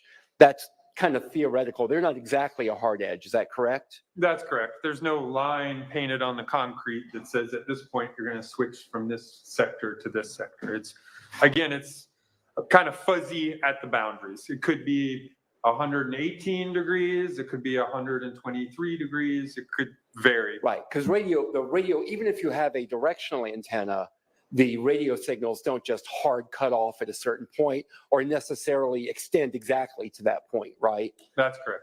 Okay, we can take that down. Thank you. The other thing is, you keep testifying about general location of the mobile devices, the cell phones. But what you're actually talking about, what you actually know, are the antennas that are being hit by the signal from the cell phone, correct? Yeah, we're getting the general area based on the information, meaning the tower and the sector and those antennas in that sector. But again, you don't know where the device is. You just know the antenna that's being used by that cell phone, correct? The other thing is, when you're talking about the cell phone selecting the tower, that's not exactly right, is it? Because don't these cell phone networks, these 3G and 4G cell phone networks, don't they use something called, mobile assisted handoff? So yes, they do use the handoff, but that's not at the initiation of the call. So the device, when it's on, scanning the environment, looking for the strongest, clearest signal. The device chooses the tower and sector to use based on the signal strength, the best signal. Once that call is initiated, that tower and sector is put in your records, your CDRs. Hey, this is the tower that Jay's phone picked. Once the phone is in the network and you travel, say I drive from here back to my house, the network is then in charge of any handoffs that are associated with the device. So once you're in the network, as you're driving, the network may say, hey, use this, the phone can see this tower and sector, use this one instead, and the device would use that. Again, Yes, that's not what's shown in the CDRs. The CDRs is the first tower, the first sector selected by the mobile device. Yeah, and there's a lot of factors that go into that selection, right? I guess we're talking about signal strength, correct? That's one of the criteria, correct? Quality of service? Correct. Would you explain quality of service, please? Yeah, so quality of service is just, is the signal a good signal, or is it, reflecting and other things to make it a weaker signal? So again, it's based on signal strength and signal quality. Signal to noise ratio is another factor that's used, correct? That's part of it, correct? Would you explain that as well? Yeah, signal to noise ratio is again based on the signal strength. Hey, is how strong is the signal versus other interfering signals in there? So is it a good usable signal? There's a lot of categories that go into the device picking the tower and sector to use. So we kind of use closest tower as a shorthand, correct? But the reality is there's a lot of factors that go into which particular tower a cell phone is going to use. There are a lot of categories, but in discussions with the providers themselves, signal strength is one of the largest or biggest choosing factors. Because again, it's based on call quality, right? If we get on a call and it's crackly, we're like, this is awful, I'm gonna go to another provider. So the call quality, signal strength is the largest thing, which has a lot to do with the closest tower. Again, not always the closest tower, we've said that before, but typically the device chooses the closest tower. Okay, but again, as you said, not always the closest tower, correct? Yeah, because not all towers are created equal, right? We talked about heights of towers, what kind of No, not towers all they are, towers are created which equal. also goes into the play of it as well. Right, and when we're talking about tower selection, if we can just continue on that, there are other things that affect what tower necessarily may have the best signal strength, or what tower may grade best for all of these factors combined, right? For example, terrain may play a factor, correct? Terrain plays a factor if there's interference, meaning obviously if you're on the east side of Georgia, they have Stone Mountain. If the tower is on top of Stone Mountain, it's going to have a longer range than one that's not on Stone Mountain, right? So again, the line of sight that we've discussed. If you're on the other side of Stone Mountain and the tower you use is on the other side of Stone Mountain, then obviously terrain would have an effect because Stone Mountain is in the middle and therefore interrupting the line of sight. And buildings may be a factor in the terrain as well, correct? Buildings can be, but some of the signals used are made to penetrate buildings. So that has a lesser effect than a mountain would have. Right, but weather, what else? Maintenance, we discussed maintenance early. So weather, sorry. You please go ahead. Yeah, weather has less of an effect. Obviously, the frequencies chosen have more ability to penetrate weather than others. So Call volume also has an effect, correct? call volume would have an effect on the transfer or handoff. Again, most of the time. All right, we might have to snipe somebody else, guys. I didn't want to do it. We're just going to get rid of you. Pew! All right, back to regular scheduled programming. Your phone always is going to pick the tower, the strongest, clearest signal. If you get in a call and say you're at a concert or something like that, you get in a call, your phone chooses the one with the best signal. Let's say that's the closest, but that tower is maybe at 90% capacity. The network may tell you, hey, your phone can also see this other tower that's at lower capacity. Move the phone to that tower. But the CDR still reflects the first tower that the phone chose as the strongest, clearest signal. And because you have all of these factors that play in, that is why oftentimes a drive test is the best way to really get an idea of where a cell phone tower or sector covers. Is that correct? Yeah, if you need to get the exact footprint of a cell phone tower, a drive test is the best way to do it. But a lot of times we don't need that in cases. We know that, hey, the crime scene's in this location, his residence is in this location, separated by 10 miles and numerous towers in the middle. If he's over here and then drives over here, that's good evidence. We may not necessarily. It's just weird, guys. This person is alleging that I'm saying that he did it. Listen, the news reported something. And I told y'all what the news report was. You want to switch accounts? Go ahead. You're just going to get sniped every single time you come back over here. Really need to know exactly the footprint of the tower around his house or the footprint of the tower around the crime scene. What we can say is the phone traveled from the area around a house to the area of the crime scene and then back. So again, it is a great technique to determine the footprint of the tower, but we probably do it in less than 10% of the cases that we have. But if you want a more exacting idea of the tower coverage, then you would do a drive test, correct? Yeah, the drive test is the best way currently to determine the full footprint of that tower, if that's the information you need. And you'd want to get that drive test in, not necessarily contemporaneous, but as close as possible to the time of the incident you're looking at. correct? Yes, sir. Okay. And let's talk about the coverage area of a sector, and then I'll be pretty much done at that point. Then we can all have a break. When you're looking at the coverage area for a sector, let's assume it's a 120-degree arc, right?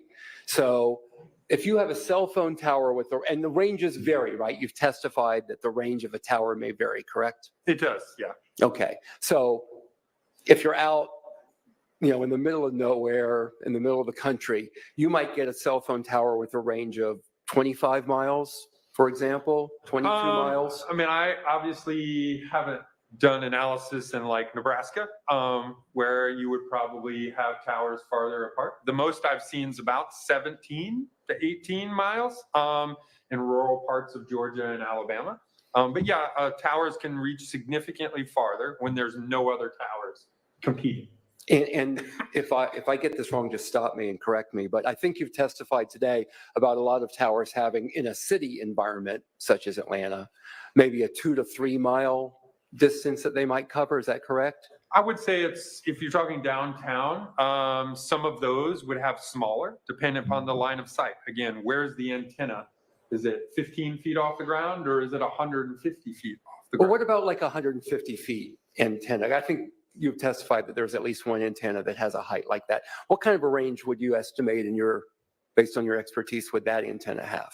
Yeah, again, based on the towers in the area, I'd have to review, but I would say 2 miles with 2 to 2.5 miles might be an area that we would see. Okay. Again, it depends on the towers in the area, but just to ballpark it, I would say 2.5 miles. Okay, and if you get one, and I don't want to turn this into a math test, but if you look at the area that's covered, it's like 1/3 pi r squared, something like that, in a 120-degree arc.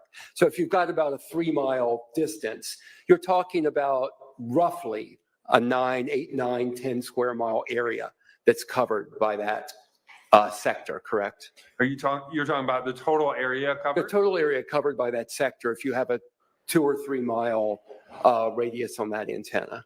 Yeah, potentially. Again, I'm not a math person for sure. Oh, I don't want you to have to do math. I promise. So again, yeah, if you go out 2 to 2.5 miles plus the arc, that could include 8 to 9 miles. Again, I don't Square know. miles. Yeah, I'd have to review it, but that doesn't seem too off. Okay, thank you. I don't have any further questions.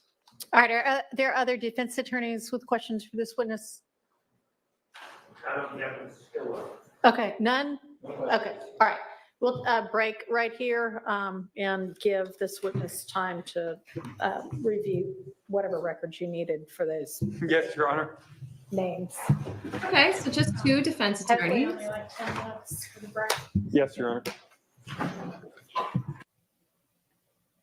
All right, luckily for us, we have some TiVo time.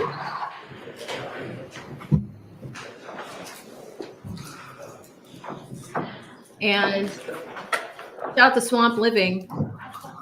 I think that Doug actually did a good job in highlighting the point that although there are cell phone records, although there are locations for it, Brian hinted at this in some of his line of questioning, but really what Doug was able to get out there was this, right? When one cell phone tower is down or it doesn't connect to a phone, there's a secondary cell phone tower. Now, here's why that's important to point out to the jury. It's because basically the network has a choice of which one it's going to connect to. A lot of people didn't pick up on that, but what that actually does is show that is it always going to be 100% accurate as far as location? The answer is it can't be. Right? So if we're putting people in specific locations, you have to think about that. Now, with his particular client, I don't remember seeing Yak Gotti's name up there, but it is important for the jury to hear that there isn't 100% accuracy as far as placing people in specific places. Here's why that's ironic. Fonnie Willis had the same argument a few months ago with the whole Nathan Wade thing. So we'll see what happens. They are taking a short break. We have enough TiVo time to zoom through it. I just want to see if they say anything after the witness and jury leave.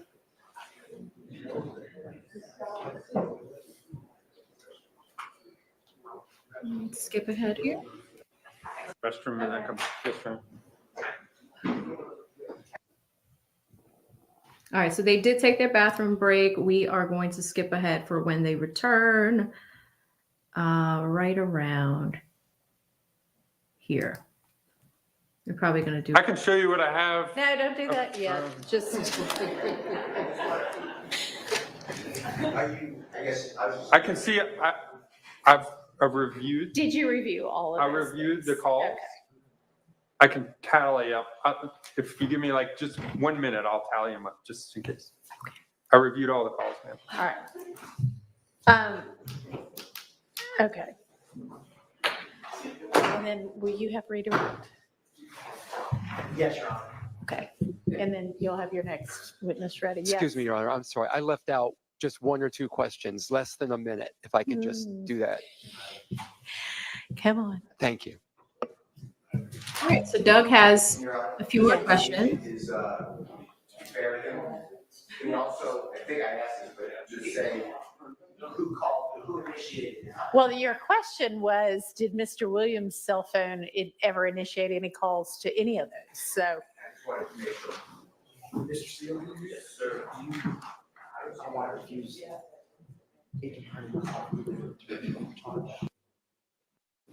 Okay, so it looks like Doug has 2 more questions for this witness. The witness had, during the break, had to review some items that Steele had asked him about. He didn't want him to do it there on the stand. Calls that he was requested to look at from 7. Mr. Steele's asking about the entire call. yeah, I know. I think he knows that. The entire call record? He does not understand. He is not, it takes a lot of time. That is to not go what he through looked up. 12 phone records, CDRs.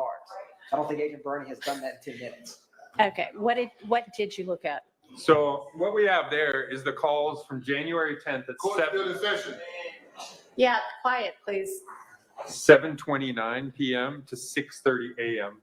So the only period that I did toll analysis is the only ones that I have the ability to do right now. The other stuff is in my computer, which Okay. I do not have in court. So what time periods are you looking at? From January 10th of 7:29 p.m. until the 11th at 6:30 a.m. Okay. Is that the question that you asked, Mr. Steele? No, but, to be fair, Your Honor, with the agent's permission, with the court's permission, I'll ask that, and then Agent Bernie, I believe, is coming back, and if it's not too much of a Is he? task, otherwise the records are in, it's very easy Okay. to sort them. You're coming back some other time? I believe so, Your Honor. Okay. That's the way we're doing this case, apparently. Okay, that's fine. He's plotted records Okay. on multiple. All right, that's fine. And, okay, we'll just do what he's figured out for now, and then And we'll make it clear. you can ask him. Yeah, and it may be that it just occurred to you while you were asking it, but if you knew ahead of time, y'all can talk to these witnesses ahead of time and say, I'll probably ask you this, so go ahead and look at it. Absolutely. Okay. So you let me know when you're ready, and then we'll. I'm ready, Your Honor. Okay, all right, let's get the jury in. 1 or 2 more questions. All right, final questions for this witness.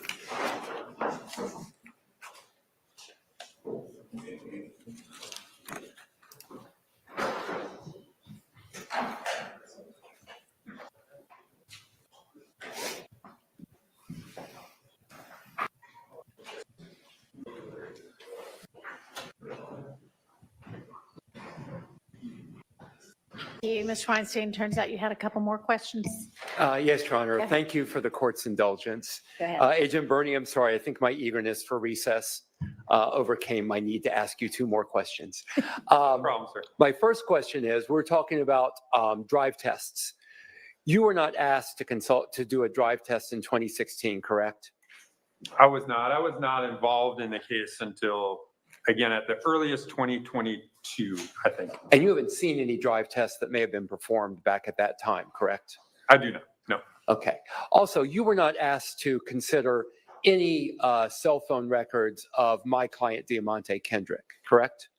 Not during this time period, no. Not, let me clarify to make sure we're clear. In that January 10, January 11 timeframe of 2015, you were not asked to consider any of the cell phone records. I did not, no. Thank you. No more questions. All right, and now Mr. Steele. I knew it. Why? The question is why? Why wasn't he asked? Interesting. Agent, I asked you some questions. Were you given enough time to review your notes?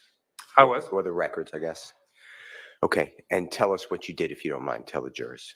Yep. So what I did was review the cell phone records, the toll analysis, who called who at what date and what time, that I had already prepared from 7:29 on the 10th to 6:30 a.m. on the 11th. And to be fair, and you weren't asked to do it, but to be fair, the records, let's say, for Mr. Jeffrey Williams really go from January 4th, 2015 to January 15th, 2015. Is that fair to say? It is. All right. But for purposes of timing, just today, and you're going to come back, can you answer the question, and we'll just go in person order, if that's okay, and you could designate the order if it's easier. Did Mr. Williams contact Mr. Copeland? When I say Mr. Williams, let me change it. Did Mr. Williams, according to the records, did the phone associated with Mr. Williams initiate the contact with Mr. Copeland's phone that's associated with him? Initiate contact. So you're only Thank you, asking Yuri. about, did the device associated with Mr. Williams, 3904, initiate or place an outgoing Yes. call to any of these names? Yes. Yeah, or a text message. Okay. Well, we would only have calls in this case, I believe, and there were no outgoing calls on the 3904 to Mr. Copeland's 5991. Good job, just- Brian. If you have it done already, it would be great. This Mr. Copeland's cell phone records associated with him, does that ever call Mr. Jeffrey Williams during this time period that you have? Yeah, so again, the time period of 7:29 on the 10th to 6:30 a.m. on the 11th, there's no contact between those two devices at all. What's the next one Wow. if we want to go in the order? Otherwise, I could give you more. Wow. I have the device associated with Mr. Treadwell. And that's Kelvin Treadwell, fair to say? Yes, sir. And did you know him to be working for Mr. Williams at that time? Objection, Your Honor. Lack of foundation. Well, he can say, I have no idea. Sit down. Again, I just was provided the phone numbers and who was associated with those numbers. So I have no idea whether they worked for each other or what. Okay. Mr. Treadwell and Mr. Williams, you could give them, but clearly we saw in your charts that there is communication between those two devices according to the records. Fair to say? There's 10. Go ahead. Okay. Yeah, so there's 10 calls between those two, and there's calls that go both ways, initiated by the 3904 device associated with Mr. Williams, and calls that are initiated by Mr. Treadwell to the 3904. Okay. So during that time period, 10 calls. Next name, if you don't mind. I have a device associated with McMullen. Okay, Mr. Demise McMullen. And just go, same way in order, both ways. First, Mr. Williams initiating communication according to the records, Mr. Williams number associated with Mr. Williams, and then initiating it to the number associated with Mr. McMullen. So there's only two contacts, again, during this time period, 7:29 on the 10th to 6:30 a.m. on the 11th. Only two contacts. Both of those contacts were the device associated with Mr. McMullen calling the device associated with Mr. Williams, the 3904. So Mr. Williams, according to the records, the phone associated with Mr. Williams never initiated contact with the phone associated with Mr. McMullen, according to records. Wow. That's correct. All right, next name, if you don't mind. Is the device associated to Dora Greer? Okay, do you know that? And if you don't know it, just say, I don't know it. Do you know that to be Jeffrey Williams' sister? I do not know that. Okay, that's fine. There are communications that you showed us already, fair to say? There are 4 communications. All right. If you need to give more detail, I'm not trying to cut you off, but I was going to go to the next phone, but Yeah, there's 4 communications, and it looks like all those communications were initiated by the 3904 calling the 9596 associated with Dora Greer. okay. Next name, if you don't mind. Is Dolly Greer. the device associated to Dolly Greer. Do you know that individual to be the sister of Mr. Jeffrey Williams? If you don't, just say, I don't know. I do not know that. Okay. Go ahead with those contact, fair to say? Yep, and it's one contact, and that is the device associated with Dolly Greer, the 1990 device calling the device associated with Mr. Williams, the 3904. Okay, next one. Those are the only individuals that contact or are contacted by the 3904 number during the time period of 7/29 on the 10th to 6:30 a.m. on the 11th. And that includes your search for that limited time period, Mr. Cobb. It does. And when I say Mr. Cobb, the device associated with Mr. Cobb or the records associated with Mr. Cobb, correct? It does. Mr. Zachary Correct. and Mr. Treadwell. Correct. Okay. All the known devices, those are the only ones. Okay, I want to thank you for doing that. Thank you, Your Honor. Sure. Mr. Atkins? Thank you, Your Honor. All right, Atkins, redirect. Now, Agent Burney, do you recall being asked a number of questions about if the district attorney's office ever asked you to plot X or check Y on cross-examination? Yes. If any defense counsel had asked you before testifying here today to look into or plot any of those matters they addressed, would you have looked into it before testifying today? I would have, yes. Now, Agent Burney, with the phone. Before we go to his redirect, what Brian and Doug did was actually really important, because what this agent did is he was in front of the jury and went through a lot of technical information, had to explain how it works. And of course, that's going to gloss over to some of the jury members, because they need to remember this information when it's time to deliberate. Now, what Steele and Weinstein actually did is they talked about the accuracy of the data that is shared. They asked about the accuracy of the information that's included in these reports, right? Because you have to poke holes in it. Is it always 100% accurate? Does it place certain people on, on the locations, things of the like? And it seems that it's relatively accurate. Doug and Brian got some good questions out to show, where there are holes in that accuracy. But the most important part is for Doug, it was, hey, did you even look at my client's records? Answer, no. All right. Now we look at Brian's. Hey, did young Thug call any of the people that are included in your report? He said no.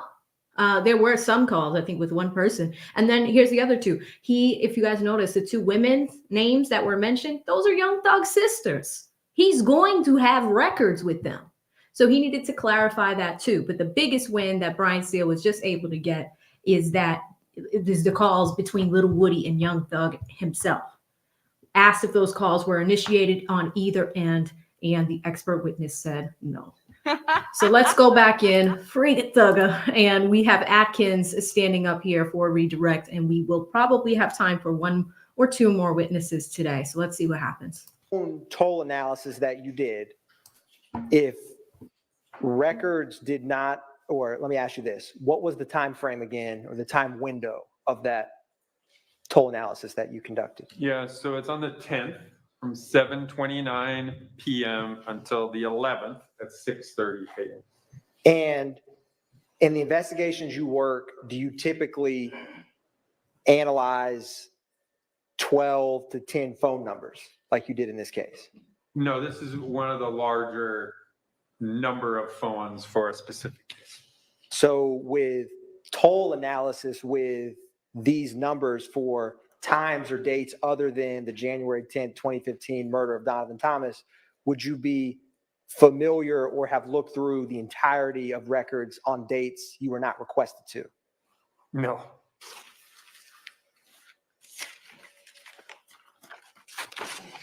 And Agent Burney, do you recall on cross-examination, you were asked a number of questions about factors that go into cell towers and location? By the phone, yes. And things such as terrain and wave frequency, things of that nature. Do you recall that on cross? I do. Now, how long has the Federal Bureau of Investigation used call detail records in investigations? CAS started up in 2009 because, we started using them. So 16, 15 years. And since that was started from the FBI in 2009, would any of those factors related to physics or weather or terrain, would those have applied in 2009 just as they do in 2024 or not? They would. And have you either directly or as part of an investigation physically located someone based off call detail records in a non-criminal case? Objection, answer yes. Overruled. In a non-criminal case? Such as a natural disaster, something like that. I have. And did you, in those cases, rely on call detail records like the nature you used for the murder of Donovan Thomas on January 10, 2015? I have, yes. And the most recent being the Bureau just used. Objection, Your Honor, relevance. Your Honor, the state feels given some of the cross-examination, it is relevant. Questioning the Come on, Atkins. science behind it. Sustained. Agent Bernie, are historical cell site tower analysis reliable? They are.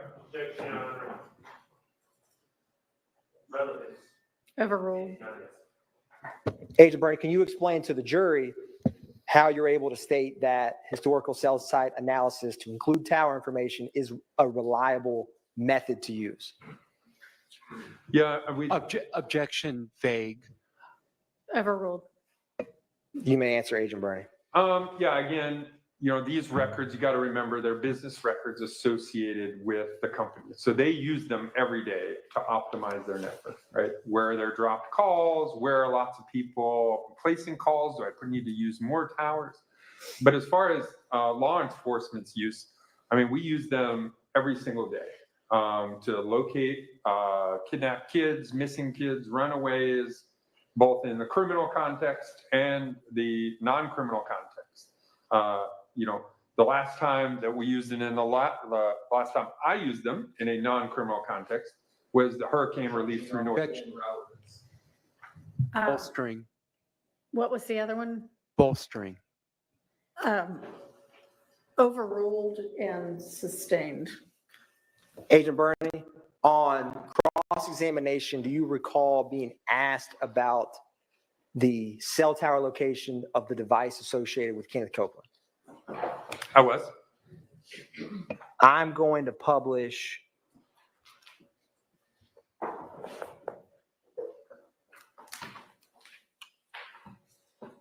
States Exhibit 332 Yankee, page 10. If you have that before you, Agent Bernie, it's going to come up on the screen.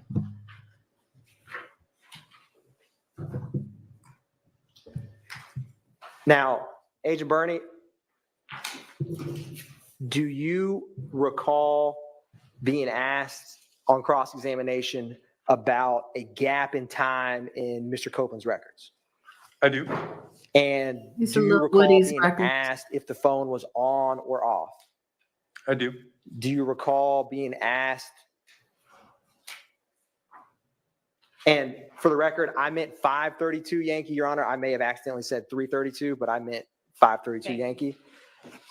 Do you also recall being asked about when the phone is off, if it was in airplane mode? I do recall that question. And what is the gap of time as depicted in page 10 between the 7:01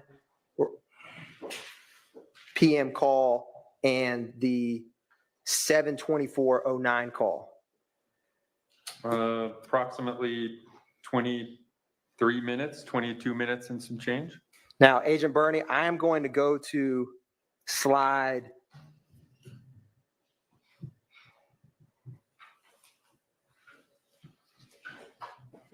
27. Do you see a gap in time in the phone associated with Defendant Williams between 7:03 and 7:29 p.m.? I do. Is that gap shorter, the same, or longer than the gap in time in the phone associated with Copeland's records we just discussed? Maybe a minute or two longer, 24 minutes, maybe? And would the same questions posed to you apply in terms of, are you able to say if the phone was on or off for the phone associated with defendant Williams in this time with the call detail records? Again, Oh you my cannot. God. It's just based on activity on the network. And so we can only see when there's towers and sectors used, where the device is. And Agent Burney, do you recall a conversation about the duration or length of the call at 7:29 p.m.? I do. With the toll analysis that you created in the Excel spreadsheet, did you make that document? I did. And for the calls on that toll analysis, did you, for each of the calls on there, calculate the duration depicted the same for the calls you looked at? As in, would how you calculated the duration on that call be any different than how you would calculate the duration on any of the other calls on those boards or the Excel spreadsheet you created? No, they're the same. Again, I review the records based on the caller and put that in as the duration. And Agent Burney, do you recall on cross-examination the question was asked about if the phone had fallen and hung up accidentally or something of that nature? I do. After this call, when is the device associated with defendant Williams show movement? As in, how many minutes after this call is there a separate tower from this device after this incoming call from the phone associated with Demise McMullen? Yeah, so the next activity where we can definitely see that there was movement was at 7:33, so approximately 4 minutes later. And Agent Burney, you were asked on cross-examination about toll analysis or who was contacting who. Do you recall? I do. Now, Agent Burney, I am going to publish what has been already admitted as State's Exhibit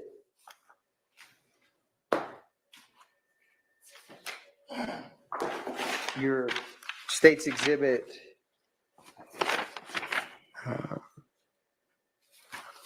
one brief moment, Your Honor. The toll analysis you conducted in this case.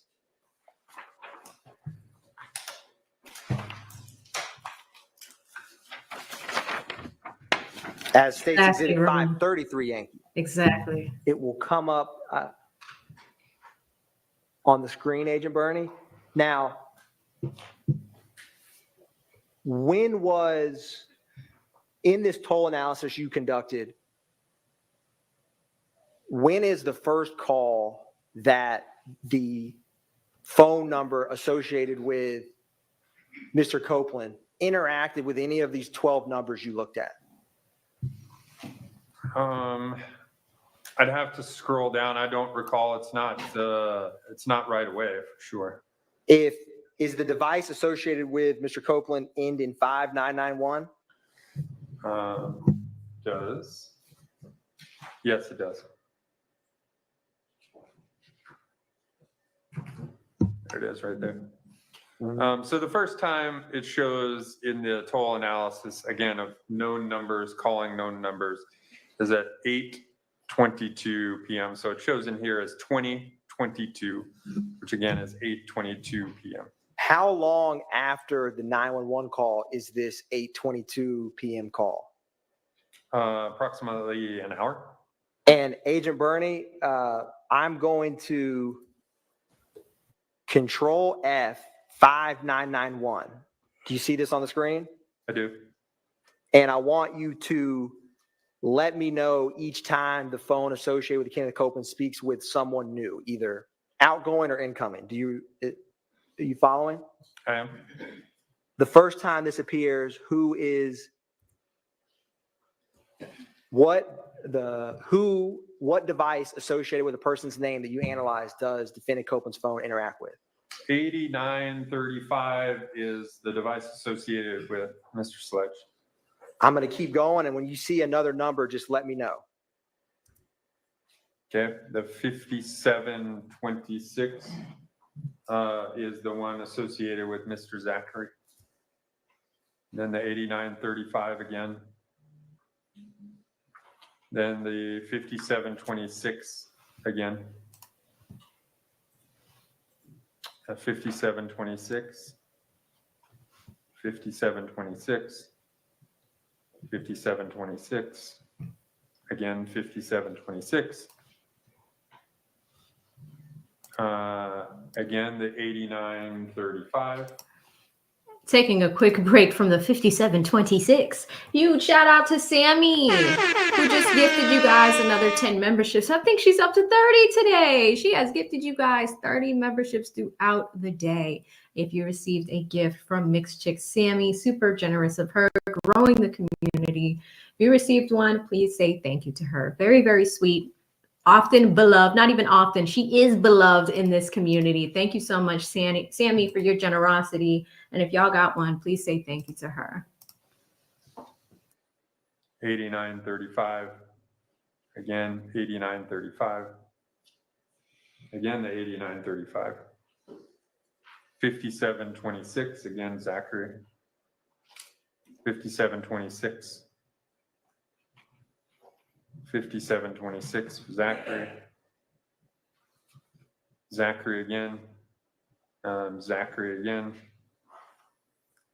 Zachary, and then Zachary again.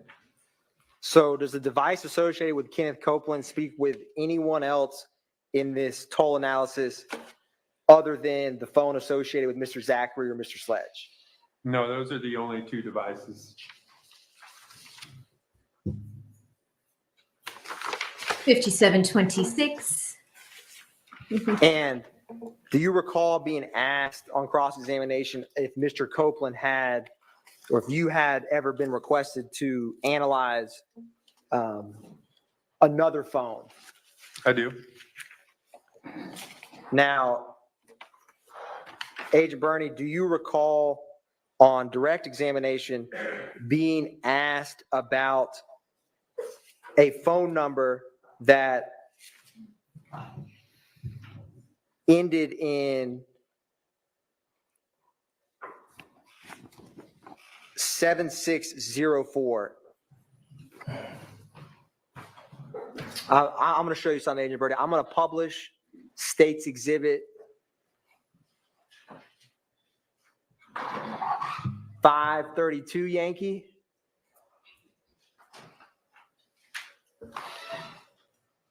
And Agent Bernie, do you recall me asking you about contact with Mr. Copeland's phone in relation to 4090 and 7604?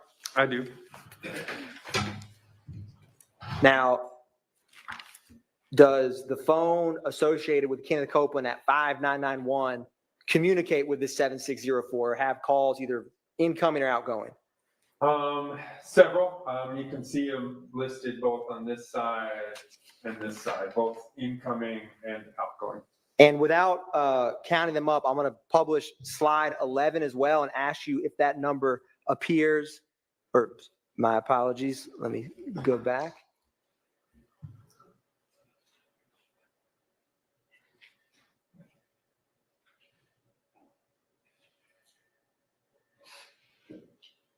And then I'm going to publish slide 12. Do you see that 7604 on this slide? I do. You can see it right here, 7604 incoming call. And is there more than one? There's two of them, Now, or three of them. My apologies. Agent Bernie, I'm going to show you what's already been admitted as 518 Yankee Alpha.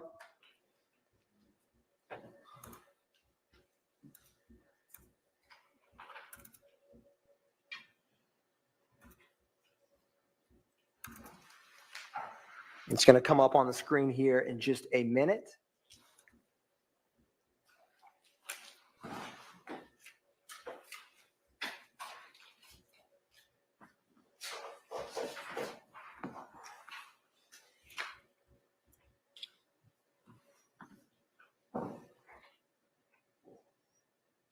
Let me know when you can see this, Agent Bernie. I have it up. And what is the last four? Is this the same phone number you see that is associated with, or that I've been asked you about on the records in Mr. Copeland's phone? It is. And what is the account name associated with that phone? Trez Brock. If you were to try to determine if someone had a physical device on them, would you look at frequently called numbers in the time frame that you were analyzing? That is a way you could do it, yes. And would, if you knew associated relatives or friends Tell him, Jamal. that a phone you were trying to place a device to a specific day. person were calling, would that All be day. relevant for you if you were ever asked to do that? It would be. Now, Agent Bernie, on cross-examination, or let me ask you this too, with the slides we just depicted, does the phone associated with Mr. Copeland, does it have a small, average, or high amount of phone calls in those slides that you analyzed?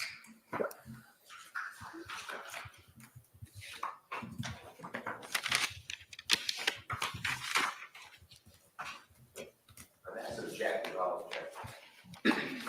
That's subjective, is that what you said? I'll ask another question. Your Honor. Sustained. Agent Bernie, with the three slides you plotted, pages 10, 11, and 12, related to Copeland, do you have those before you? I do.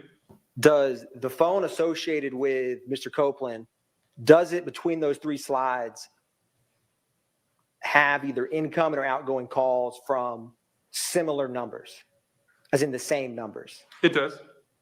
And is there one call? Is there two calls? Is there 10 calls? On average, between those three slides, how much calls, either incoming or outgoing, ballpark, is there from the device associated with Mr. Copeland? There's several. Maybe around 10. The second slide has maybe 8. The third slide probably has 10, and the fourth slide has probably close to 20. Does it appear from that, what you just articulated, that that phone is being utilized in that window of time plotted on those three calls? Yeah, there's a series of both incoming and outgoing activities. Now, do you recall also on cross-examination being asked about if Mr. Copeland's phone was hit near the crime scene? Correct. And do you recall discussing a call at 7:28 p.m. in his records? I do. Was that 7:28 p.m. before or after the 7:22 911 call of the murder of Donovan Thomas? It's after. And Agent Bernie, do you also, or let me ask you this, as a FBI cast agent. So it looks like Brian is up there right now. So it looks like this guy is going to be wrapping up soon. I mean, it's about friggin' time. But Brian is on the stand, at least at the podium. So it looks like he's going to recross. Interesting. I'm really looking forward to that one. When you review cases, are you, you've been asked a lot of questions about hypotheticals. Do you recall that on cross? I have. Are you, is it difficult for you to speak in absolute terms when reviewing call detail records? Yes. So if someone asks you a question, if a hypothesis is feasible or possible, how do you answer that question with your training and experience? Yeah, obviously I look at, I take what they asked and obviously look at all the pieces we have, pieces of evidence or information that we have in order to formulate my opinion to answer the question. So, based on time, locations, distances, all of those things, I take all of those things into account when formulating my opinion in response. Now, Agent Bernie, I am publishing 532 Yankee, page 10.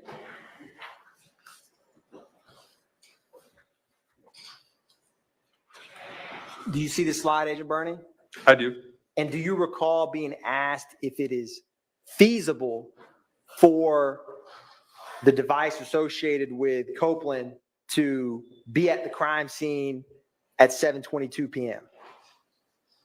I do. Is what, in your training and experience of reviewing historical cell site analysis, where is the device associated with Kenneth Copeland with the towers and plots on this screen likely to be? Objection, Your Honor, that calls for speculation. Overruled. Yeah, the word likely. And please use the wooden pointer if you need to, Agent Bernie. Yeah, so again, based on all of the information we have, which again is, call it 701 in this general area. The device has been in this general area prior to that. This general area, again, is this area around the QR location here. And then the tower and sector used at 724 here, again, if asked, you know, I would again assume that the device was probably in this general area here around the time of 722. And is that time you just pointed out separate and apart from the crime scene at 330 McDaniel Street? Can you say that again? Is the location you just pointed out, 178 Maury Avenue Southeast, is that not the crime scene at 330 McDaniel Street? Correct. That's a separate location up here we see on the map. And Agent Bernie, do you also recall being asked about, on cross-examination, towers and if they can be miles apart or ranges of towers? I do. And in a city like Atlanta, are towers miles apart like you mentioned they may be in Nebraska, or something different?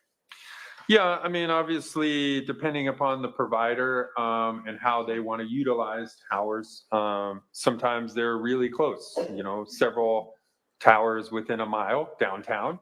And then sometimes they might be, you know, a mile to 3 miles apart in different parts.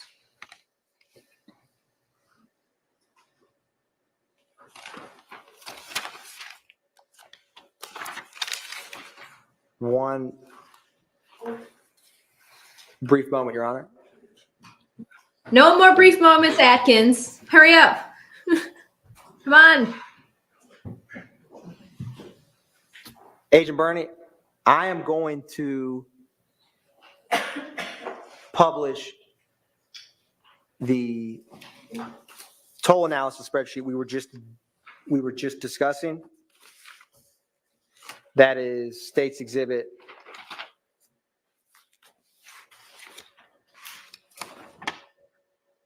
533 Yankee. Do you recall there was discussion about the 2920 number and the last name Williams? I do.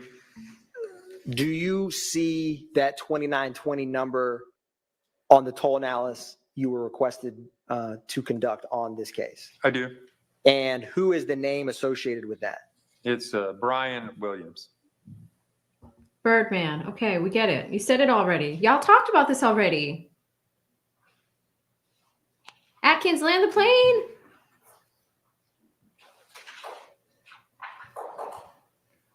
You can do it, Atkins.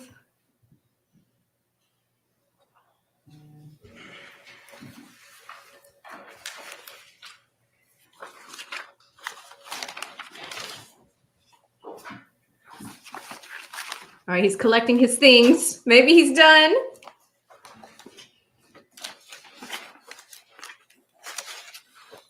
One brief moment, Your Honor. Oh,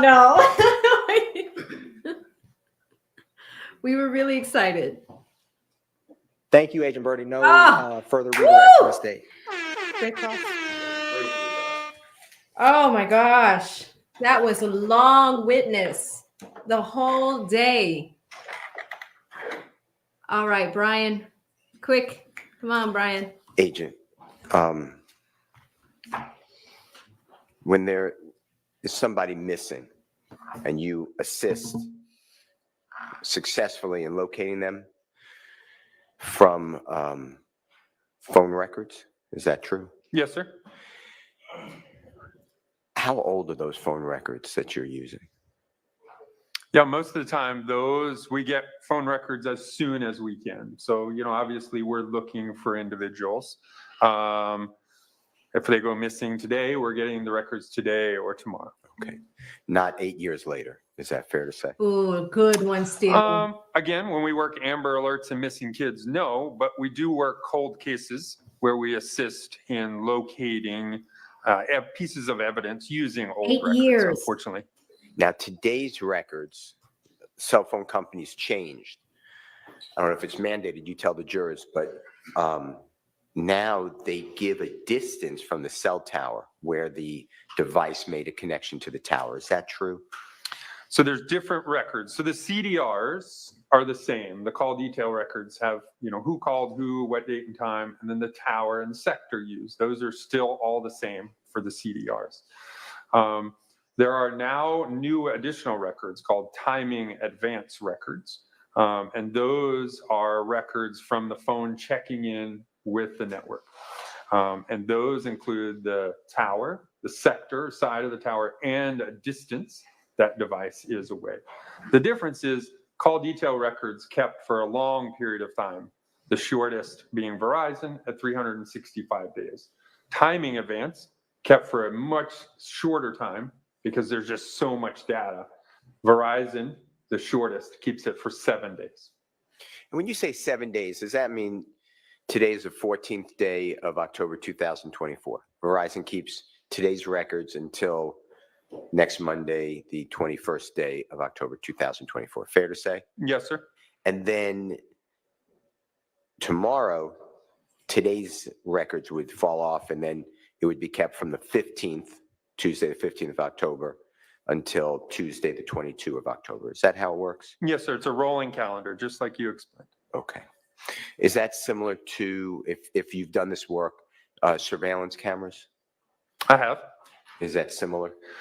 It is, depending upon the settings on your surveillance cameras of, hey, this camera keeps 30 days or 60 days or 14 days. Yes. And then as the 14th day comes up, then the first day's gone. Then it goes from originally day 2 to day 15. And then day 2 is gone, then day 3 to 16. Correct. All right. Now, let me ask you this. You wrote, and it's on 520, that's wrong, 532Y. It's in evidence, page 10, I believe, and page 11. If you don't mind showing that, sir. Yes, sir. Do you see on the left-hand side on page 10 of that exhibit, the fourth number down, it ends in 0102. Do you see that? I do. And then on page 11, same exhibit, in the center left, again, 0102. You see that? I do. And that is, again, Mr. Copeland's records, correct? These are. And Mr. Copeland's records show that the device associated with Mr. Copeland contacted that number 0102, correct? Yeah, one's an outgoing call on page 10, and the other is an incoming call on page 11. And the first one is approximately 6 minutes after the 911 call at 7:22. This is 7:28:45. Is that true? It's at 7:28, so yeah, 6 minutes. All right.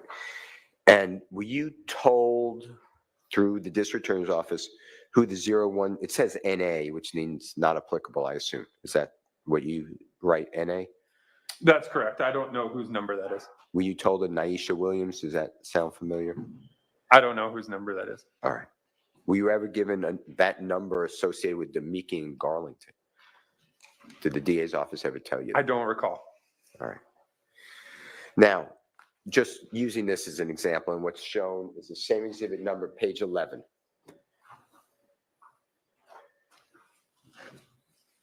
May I approach, Your Honor? You may. Do you mind if I approach? Mm-hmm. I use the pointer. Just tell me if this is. I'm not saying today. Y'all want to hear something crazy?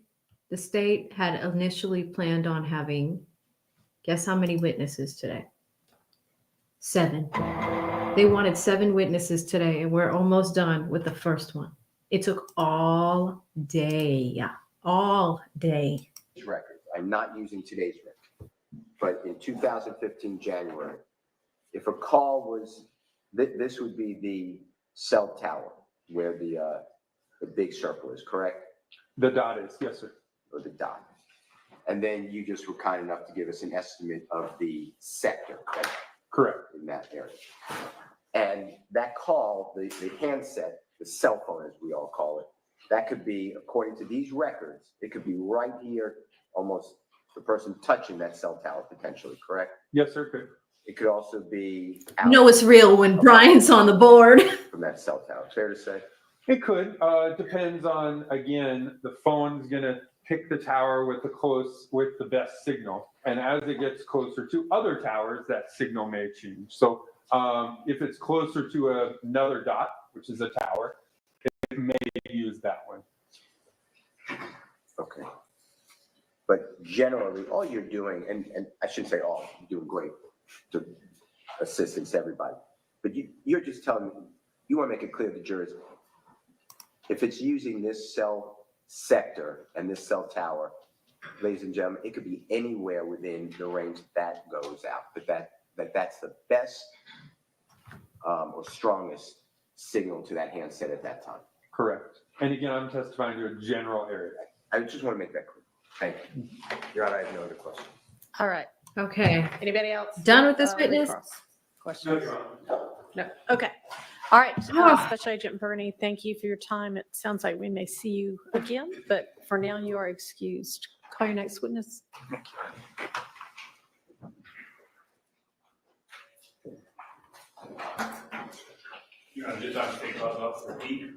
All right. Wow, we haven't seen this this lawyer for the DA's office in a while. This is a detective from my understanding. Witness number 2 for the day. The day.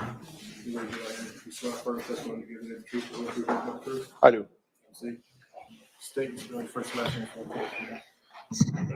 Brian Peak, BRYANPEEK. Good afternoon, Officer Pete. Good afternoon. Where do you work? Use the mic. Atlanta Police Department, General Crimes Unit. And how long have you worked for APD? 14 years.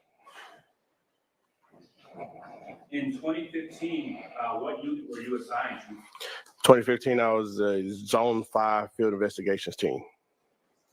Zone 5. Now, I want to turn your attention to around midnight, January 8, 2015.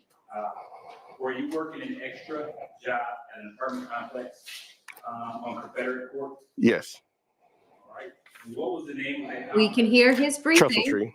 but we cannot hear the Is that DA in located his in mic. Fulton County? Yes. ADA. And what was your job as security? We were there working extra job to address any security issues that may arise there during the hours we were there, and any security concerns and answer 911 calls that may come up. Now, you said we. Were you alone or were you with a partner? I was with a partner. Can you describe the complex for the jury? The complex is fairly older buildings. There's one way in, one way out. You come in from at the time known as Confederate Avenue. You approach the gates, you go in the gates, you go in the build through the driveway. Once you go through several buildings, you get to the rear of the apartment complex. There's a roundabout or cul-de-sac that you have to go around to go back out following the same path you just used to get in the first place. Yeah, and I may have already asked you, so forgive me. Were you in a marked or unmarked car? Unmarked. And were you in uniform? Yes. Now, geographically, where were you? Turn my mic. I had to turn the volume down. We were in the center of the complex near the leasing office. Oh. I can't listen to that. Was that near the entrance area of the apartment complex? Somewhat close to the entrance, yes. Now, at some point in time, do you hear gunshots? Yes. About how many? About 5 to 6. How far apart in time were the shots? They were pretty rapid succession following each other. And what area of the complex did you hear the shots come from? They came from the gate area. When you say gate area, can you elaborate? Near the Confederate Avenue main entrance gate where you come into the apartments. So after you hear the gunshots, what happened? We see Juliana! a red Infinity Oh my God. speeding down the main driveway. I can't listen to this. And where does it go from there? It stops almost in front of us, in front of, I believe, unit 895, building 895, I'm sorry. And what happens next? Two persons exit the vehicle and run into their unit. Did they ever come out of the unit? They did come back out. And who were the occupants? The occupants were, if I can refer to the report so I can get the names. Okay. The occupants were, the front driver was Miss Erica Greer, and the front passenger was Larry Hughes. Now, were either of them injured? No. Without telling me what they told you, did they tell you what happened? They did tell me. Now, did you canvass the area? Yes, we did. And what area did you canvass? The area where the gunshots came from near the main gate in Confederate Avenue. Now, while canvassing the area, what did you find? We found about six shell casings on the ground near the gate where the shots came from.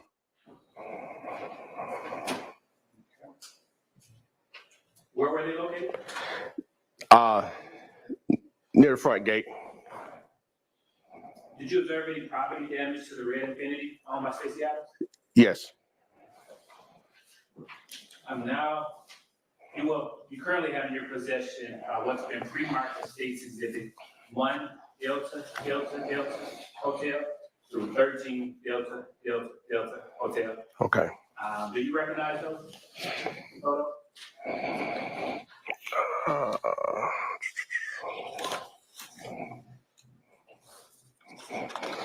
Yes, I do recognize these. Okay. And you had an opportunity to review those before coming to court? Yes. All right. Has there been any alterations to those photos since you last viewed them?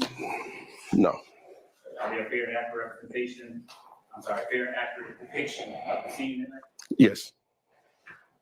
Your Honor, at this time, I move to admit, state moves to admit 1 Delta Hotel through 13 Delta Hotel. Those are admitted.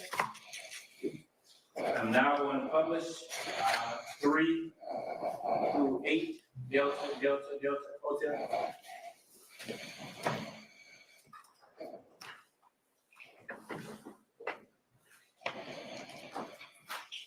Stay that way. Stay away from the microphone, please. Just keep looking that. Oh my God. I'm now going to publish 4 Delta Hotel. 5 Delta. 6, 7, and 8. Investigator Pete, are those the shell casings that you located? Yes, they are. Okay, and what did you do with them? Crime scene tech collected them. Did you take any prints? No. Any ballistics tests? No.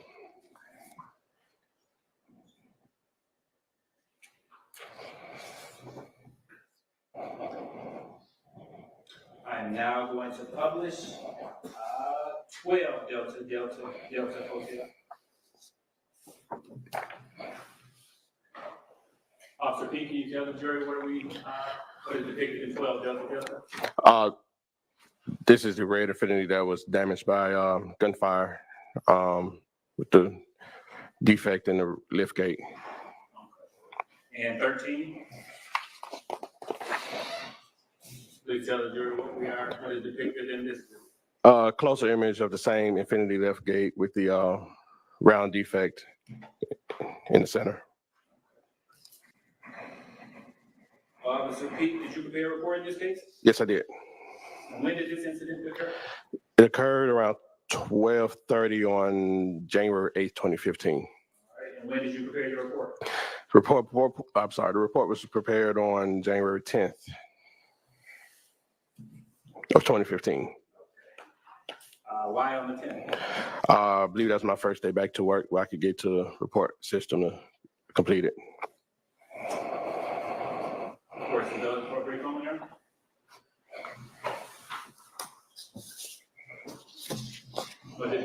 All right, does any of the defense have questions for this witness?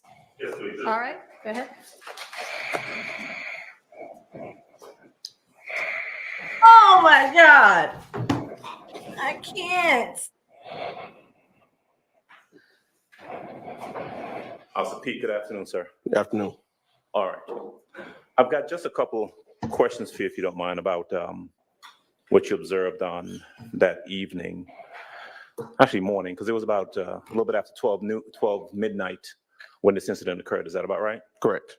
So we're talking January the 8th of 2015, about 12:38 in the morning. Does that sound about correct? Correct. And if you need to, for purposes of time or anything else, refer to your report that you have in front of you, right? Sure, yes. Feel free to do so. All right. So you're with APD, but you're working an extra job at this location, right? Yes. And 12:38 in the morning, you hear some shots. Turns out to be about maybe 4 or 5 shots that you hear. About 5 or 6, but yes. 5 or 6. You're a police officer. You know what gunshots sound like. Yes. All right. And then you see this burgundy reddish Infiniti that we've seen the pictures of come speeding down the driveway or the street inside of the complex. 2 folks get out. Yes. Erica Greer, Larry Hughes. Yes. You don't know them. No, I don't know them at the time. But they go into a unit there in the apartment complex, and then they come back out. Correct. You have a conversation with them. Correct. All right. During the course of your investigation, you come to find out that that their car appeared to have been shot at. Right? Correct. In fact, you were able to look at the car and observe some damage to the vehicle itself. Correct. Later, or as you conduct the investigation, you come to realize that there's another vehicle, I think a black Acura, that has some damage to it as well. True? Correct. All right. One of the things you're trying to find out at that point is what happened, who shot at him, what was going on, correct? That's correct. You would ultimately end up asking, well, first of all, the other officers arrive at the scene? It was just myself, Officer McGee, and another officer just brought crime scene tape. That's all. Okay, but you would have advised either those officers or other officers about anything to be on the lookout for, right? Yes, I should have, yes. And one of the things that you wanted the other officers to look out for was a white or silver Dodge Charger, correct? Yes, that's in the report. Right, and it's in your report because you were aware, or you became aware during the course of your investigation, that a silver or white Dodge Charger was the vehicle that was firing on the burgundy Infiniti, correct? Presumably, yes. You would not later or soon thereafter, go out to the front of the complex where you would see, and either you would collect or crime scene, the crime scene arrive on scene? Yes. All right. They would collect the 6 shell casings that you found near the front gate. Correct. You know what the caliber of those shell casings were? According to the report, 45 caliber. Okay. So you have some 45 caliber shell casings, and it seemed logical to you during your investigation that someone was shooting a 45 at that burgundy vehicle. True? That's true. And you had a description of an individual, a black male, who got out of the white Dodge Charger and was shooting at the vehicle, right? According to the report, yes. Okay, all right. Just one person? Yes, that's all I can remember from reading. Okay, so what you know and what you then communicate to other officers or investigators is that there's a shooting that occurred at Trestle Tree, right? That's one. The shooting appeared to have been someone shooting at this burgundy Infiniti, right? Correct. The person doing the shooting would have been a black male coming out of a white or silver Dodge Charger. That's correct. And then leaving the scene. That's correct. They were But left. leaving 45, I'm sorry, I didn't mean to cut you off. Leaving the scene. All right. and leaving some 45 caliber shell casings there at the location. That would be correct. All right. It is fair to say that that was well, you looked for cameras at the location to see if any of this was captured on surveillance cameras, didn't you? I did. There were 2 cameras located at the entrance, but they did not capture, or they didn't face the location where the incident occurred. Am I correct about that? Not sure about that. We didn't have leasing persons with access to the cameras to confirm that. Okay. Bottom line is you didn't see any camera footage of the incident. No, I didn't. You're not aware of whether or not any subsequent officers or investigators procured camera footage of the incident? No, I'm not. All right. No one was arrested that night? No. But that information certainly was turned over to either other investigators or detectives, right? As far as I know. All right. Officer Peak, I think that's all I've got for you. Thank you. Okay. Thank you, Judge. Sure. Any other defense attorney questions for this witness? No, Your Honor. No? Okay. Any Oh. redirect? No, Your Honor. Okay, thank you for your time. You are excused. Call your next witness. Thank you. Oh my God. I didn't even pay attention, y'all. I don't know. I don't even have a legal breakdown for you. My ears, like this, that was terrible. That was probably the worst all year. I was really bad. At least it wasn't all day. Can y'all imagine? Uh-oh.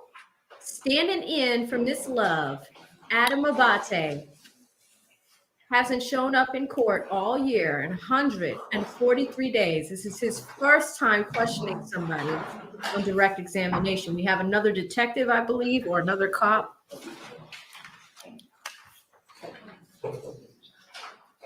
Yeah, we have had a rough one. I could not listen. This is why I firm testimony to give the truth, the whole truth, nothing but the truth. Yes, sir. State and spell the first and last name for the court. Say one more. State and spell your first and last name for the courts. Gotcha. Joshua Williams, JOSHUAWILLIAMS. Good afternoon. Hello. Can you tell jurors how you're currently employed, sir?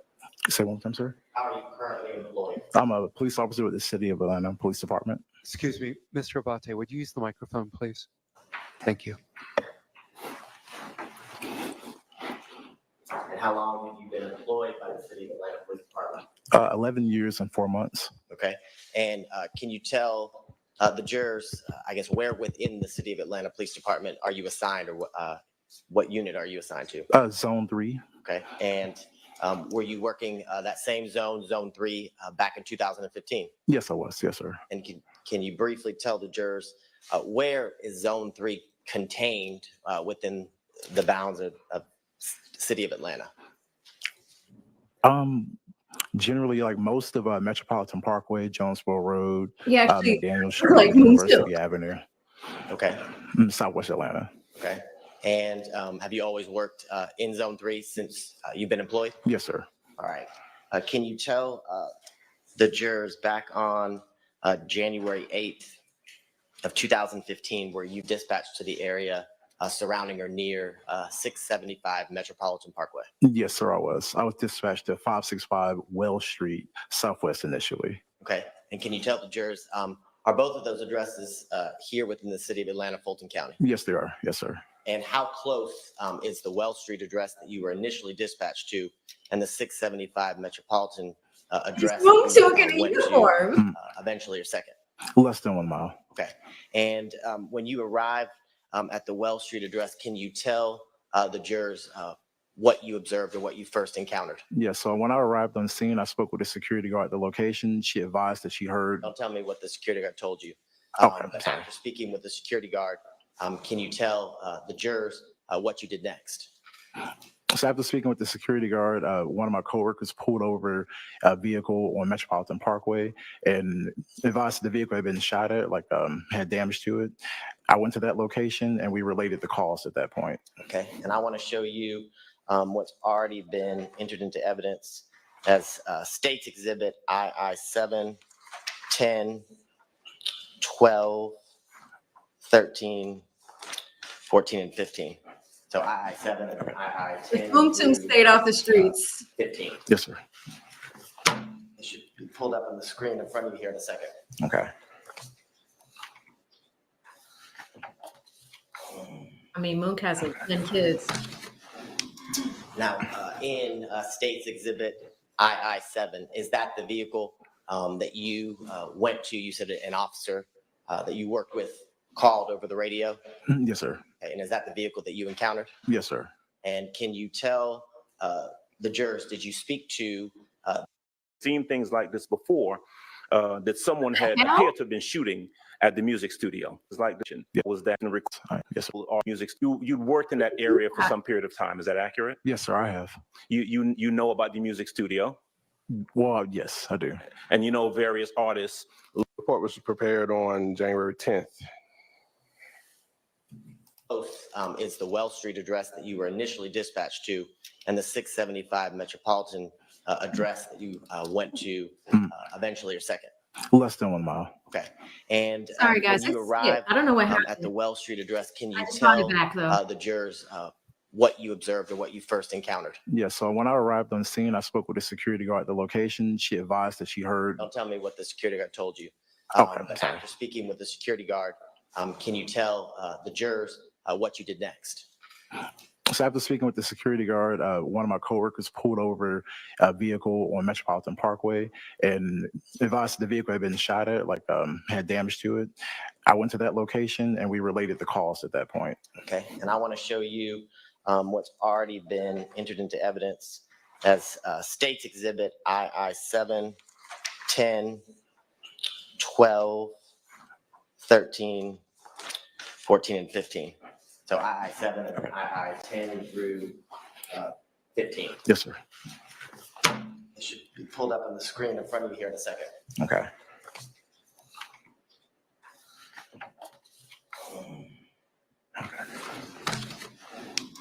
Now, in State's Exhibit II-7, is that the vehicle that you went to? You said an officer that you worked with called over the radio? Yes, sir. Okay, and is that the vehicle that you encountered? Yes, sir. And can you tell the jurors, did you speak to the driver of the vehicle once you arrived to the blue truck contained in II-7 State's Exhibit? Yes, sir, I did speak to him. Okay. And do you remember his name? Mr. Detorius Rivers. Okay. And without telling me what he said, can you tell the jurors, had he actually physically been shot? No, he had not been shot. Okay. And can you tell the jurors in II-7 what area of the vehicle had been shot? I know that the windows have been shot out, but I'm not sure about the other sides on the vehicle. Okay. And when you, I guess in speaking with Mr. Rivers, can you tell the jurors where you went next as it relates to your investigation and after speaking with Mr. Rivers? Yes, we went into 675 Metropolitan Parkway. It's like a large business park. There's a studio at the location. That's where we went next. Okay. And it should be in the screen in front of you here in a second. I want to show you what's already been entered into evidence as II-18. Yes, sir. And while we're getting that up, can you describe to the jurors, you said it's I guess, what kind of location is 675? It's like a large business park. There are different like businesses at the location, and also some people live there as well. Okay. And through your number of years in working in Zone 3, can you tell the jurors the businesses that you described, are there music studios contained within 675 Metropolitan? Yes, there are. Okay. And can you tell the jurors once you arrived to the business complex, what you kind of did first as it related to, I guess, your part of the investigation and securing the scene? Yes, so we went to where the studio was located, and we found like shell cases on the ground belonging to a 7.62 shell casings. Okay. So. And you said that belonged, or you said there were 7.62 shell. Yeah, caliber. Yes, sir. Can you tell the jurors, based on your number of years with the City of Atlanta Police Department, what kind of gun fires a 7.62? Assault rifles. Okay. AK-47, stuff of that nature. Okay. And I want to show you what's already been entered into evidence as State's Exhibit II-46.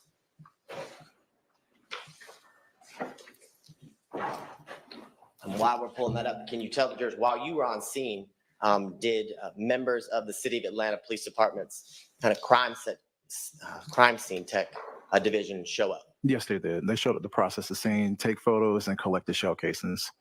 And were you present during the processing of the scene, whether it was photographing it and or collecting the 7.62 shell casings? Yes, I was. Yes, sir. And on the screen in front of you, State's Exhibit II-46, are those the 7 shell casings that you described and that were located at the Metropolitan Yes, sir. Shopping Center? Yes, sir. Excuse me, the Business Center. And can you just describe for the jurors, I know it's not a great picture, can you kind of describe to the jurors where within the complex that we saw the front in State's Exhibit II-7, can you explain to the jurors kind of where in relation to that these 7 shell casings were located? I'm trying to remember, but in relation to the picture you showed, I think it's to like the right side. So you would pass by those doors and go off to the right, and the studio's on the side of that building. Okay. And would this be an area where cars or trucks would park while at the studio or some other business within the complex? Yes, sir. And when you were on scene and you located the shell casings, did you locate any other vehicles or individuals who had sustained gunshots? So no one had been shot, but there was another vehicle at the location that had been shot, that had damage to it. Okay. And can you tell the jurors, do you remember, was it a sedan? Was it a truck? It was like a large purplish truck. And in State's Exhibit II-24, can you tell the jurors, is this the large purple truck that you just described? Yes. And do you remember, based on, it's been a number of years, where the vehicle has sustained gunshots? Honestly, I do not remember. Okay. And in the next photos, State's Exhibit II-28, should be up on the screen here in a second. Okay. Does that refresh your recollection as to where the purple truck had been shot? Yes, sir. Okay. And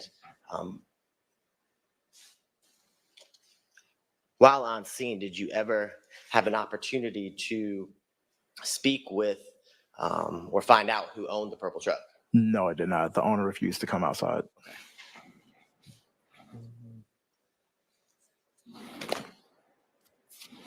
Now,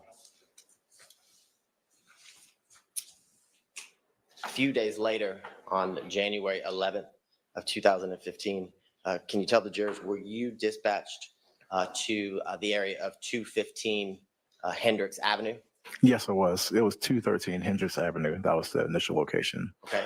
And that address, is that here in the city of Atlanta, Fulton County? Yes, it is. And can you tell the jurors, is that address in the same zone that you've been describing, Zone 3? Yes, it is. Okay. Yes, sir. And just to orient the jurors, can you tell them about how far is the Hendricks Avenue address or area in relation to what we were just talking about, the 675 Metropolitan Parkway area? That's about 1.5 miles away. Okay, so pretty close. Yes. Okay. Now, can you tell the jurors during this situation or circumstance you were dispatched, why were you dispatched to the Hendricks Avenue area? So we received a call of shots fired at the location. Some advisor was shooting in the area. Okay. That's why we were initially called out there. Okay. And so real quick, guys, this shooting is actually really important. It is a studio location where if gang members, the rival gang to the alleged YSL gang where they hung out.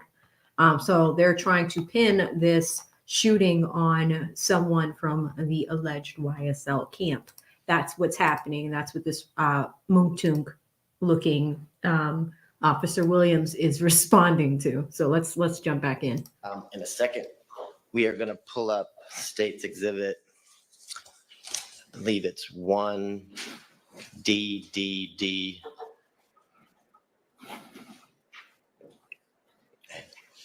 So 1 Delta Delta Delta A. And while we're pulling that up, can you explain to the jurors what kind of, area or location is this? Is this It's- another business complex? This residential. Okay, and in the screen in front of you, can you tell the jurors, I guess, which house was of interest to your investigation? It's the house on the right. Okay, so if you were to, can you turn around and point to on the screen, what house? The house right here on the right side. Okay, so the one furthest to the right? Furthest to the right, yes. Looking at the exhibit. Yes, sir. Now, can you tell the jurors when you did arrive, did you arrive alone or with other officers? There was multiple officers out there and a supervisor. And can you tell the jurors, when you arrived at this location, did you begin to kind of canvass or look for individuals with guns or anything suspicious as it related to gunfire? Yes, we did. We all canvassed the area, and initially we didn't find anything. Okay. And when you were canvassing the area, did you also, were you able to locate any ballistics evidence in relation to the house that we see in State's Exhibit 1DDDA in the, I guess, top right-hand corner? I don't remember if we located the shell casings before or after we found the house. Okay. So, but to your recollection, did you locate ballistics evidence or Yes. shell casings? Yes, we did. On scene? Yes, we did. And do you recall how many? At least two. Okay. And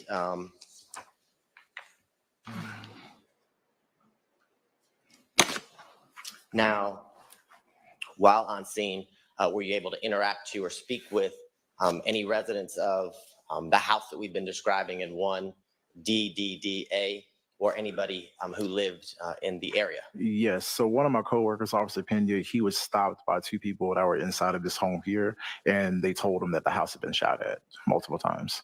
And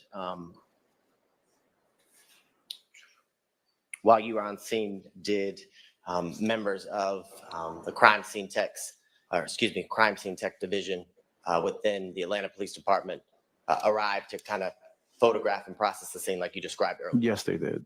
Okay. And in this instance, at this, I guess, this residential area, this home, had anyone actually been physically shot? No, no one.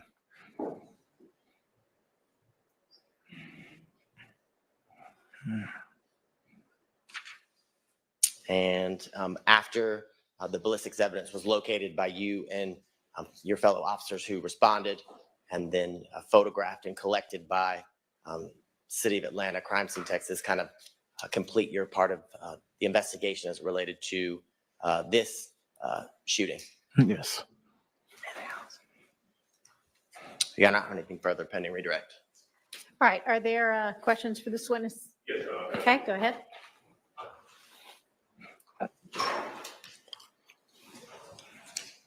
Adams up for Team Thug. He's on cross. Also, good afternoon, sir. Hello, sir. I have got some questions for you, mostly about the first thing that you testified about, the Yes, sir.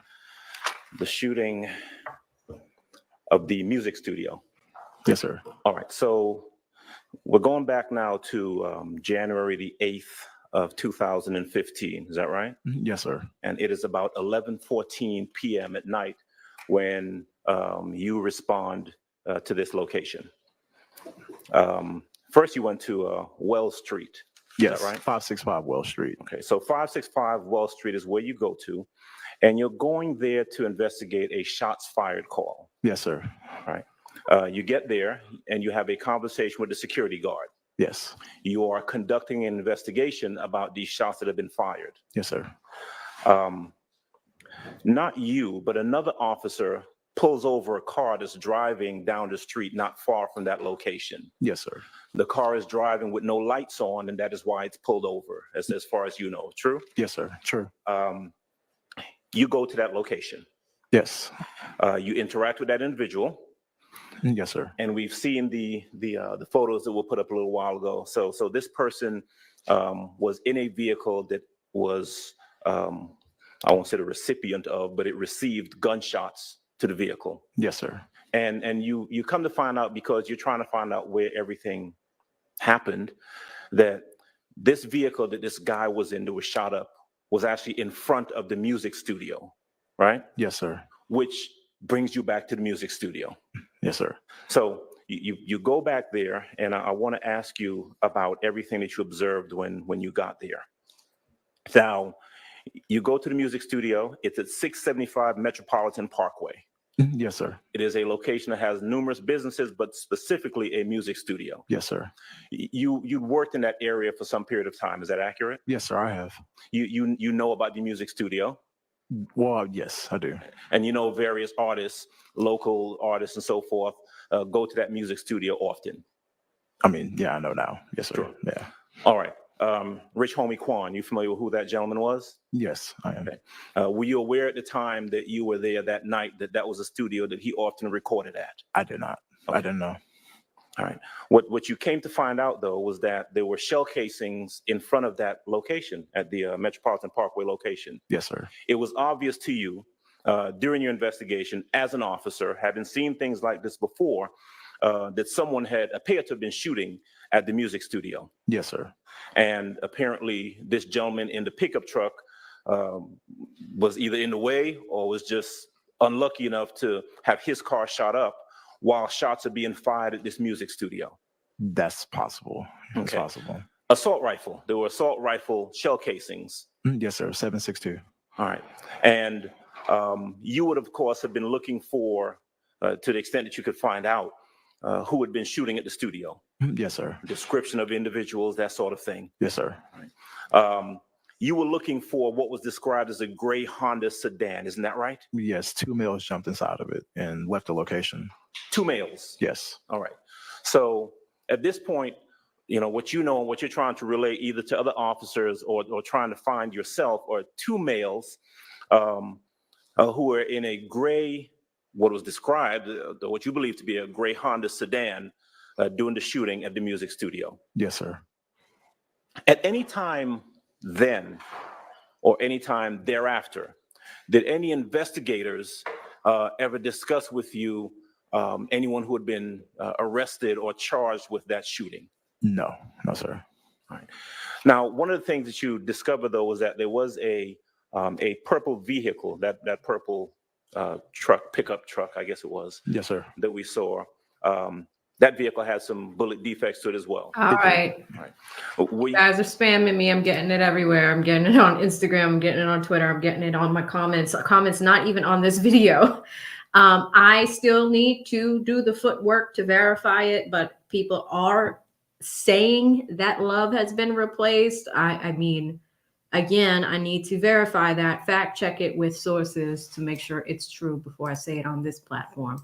But I'm getting spammed, so just know I'm looking into it, okay? You able to determine, I know you said that the owner of the vehicle wouldn't come out of the studio to speak to you, but were you able to determine that that vehicle belonged to Mr. DeQuantes Lamar? No, no, sir. Not at that time. You don't know who it belonged to? No, we didn't. Okay.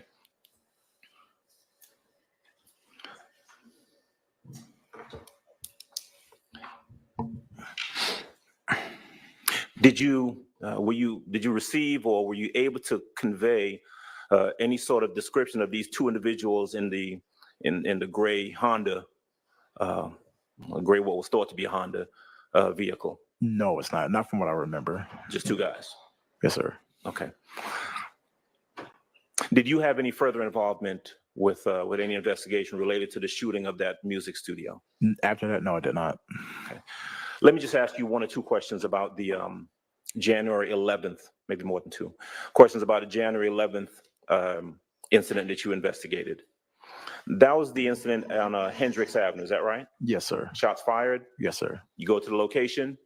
Yes, sir. Don't really see much of anything at the location right away?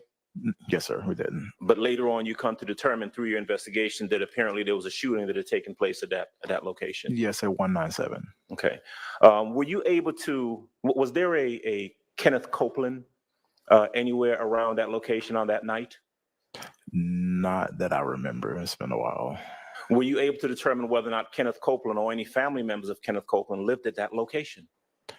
Not that I remember, no. Okay. Did that name even come up at that point? I don't think so. It's been a while. I don't think so. Okay. You did canvass the area, correct? Yes, sir. No one, to your knowledge, was ever arrested or charged with shooting at that house on at any time thereafter? No, sir. Not that you're aware of? No, sir. Okay. All right, sir. Officer Williams, that's all I have for you. Thank you. Yes, sir. Any other defense questions? All right, come on up.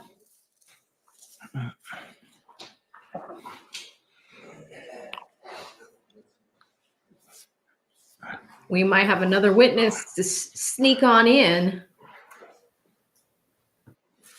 Oh, shout out to Max. We have not heard from him in a minute.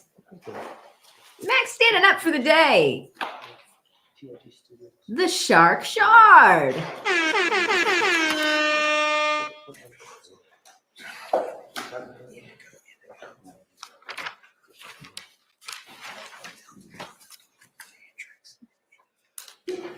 Okay, thank you. May it please court, Your Honor. Good afternoon, Officer Williams. Good afternoon. Yes, sir. Good afternoon. My name is Max Schardt. I represent Shannon Stillwell. Okay. Can you hear me okay with this mask? Yes, sir. I I'm going can. under the weather. I Okay. can. All right. As I understand, officer, you were dispatched to the shooting at 11:14 p.m. on January 8th, 2015, correct? No, shots fired call. Yes, sir. Yes.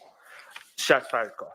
Yes, sir. You went to 565 Wells, and then from 565 Wells, did you go straight to the location where the other officer had that car pulled over? Yes, sir. From what I remember. Okay, Yes, sir. so 675 Metropolitan, the location of the actual, the studio. Yes, sir. Was the third location that you went to? Yes, sir. Okay. Do you know, again, we got this 11:14, I think, is the dispatch time. Do you Yes. know what time that you arrived at 675 Metropolitan? I do not remember. No, sir.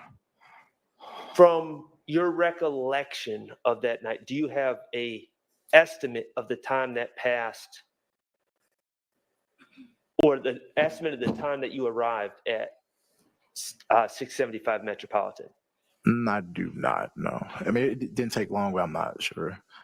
I'm sorry. I said it did not take me long to get there, but I'm not sure. Okay, fair Like the enough. actual time period, you know, it's been a long time. So Fair enough. yeah. Was there another law enforcement officer while you were going to first Wells and then to the location where the car was pulled over, was there another APD officer at 675 controlling that scene, or were you the first one to arrive there as well? I believe I was the first, but I believe I was the first one there. Okay, so is it fair to say, and I'm not putting the blame on you, but is it fair to say that an amount of time passed between the shooting and when you actually arrived at 675 Metropolitan? Yes, sir. Okay.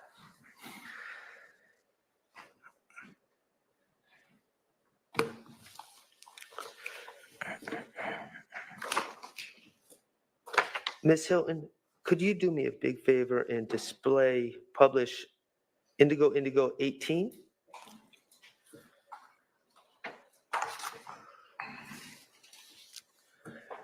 Okay, sir, is that showing on your computer? Do you have the- It is. Okay, It is. great. Yes, sir. Thank you, sir. So this is, I see the signage, the Metropolitan. Is this picture what studio do you know that operates at 675 Metropolitan? I didn't know of the name, but we found out it was a music studio like during the investigation. Did you know it to be associated with TIG? I did not. No, sir. Okay. Do you know that at this point? I do now. Okay.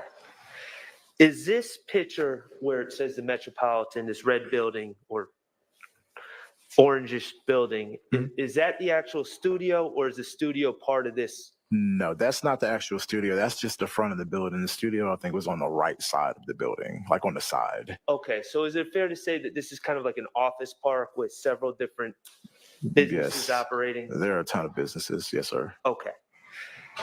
So,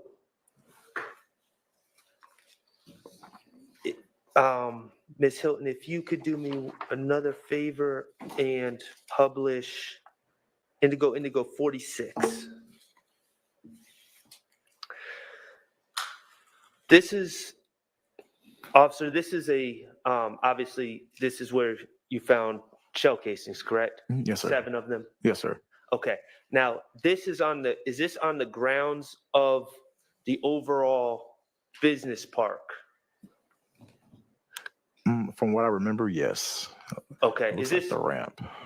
that fence, is that a fence by the shell casings? Yes, it is.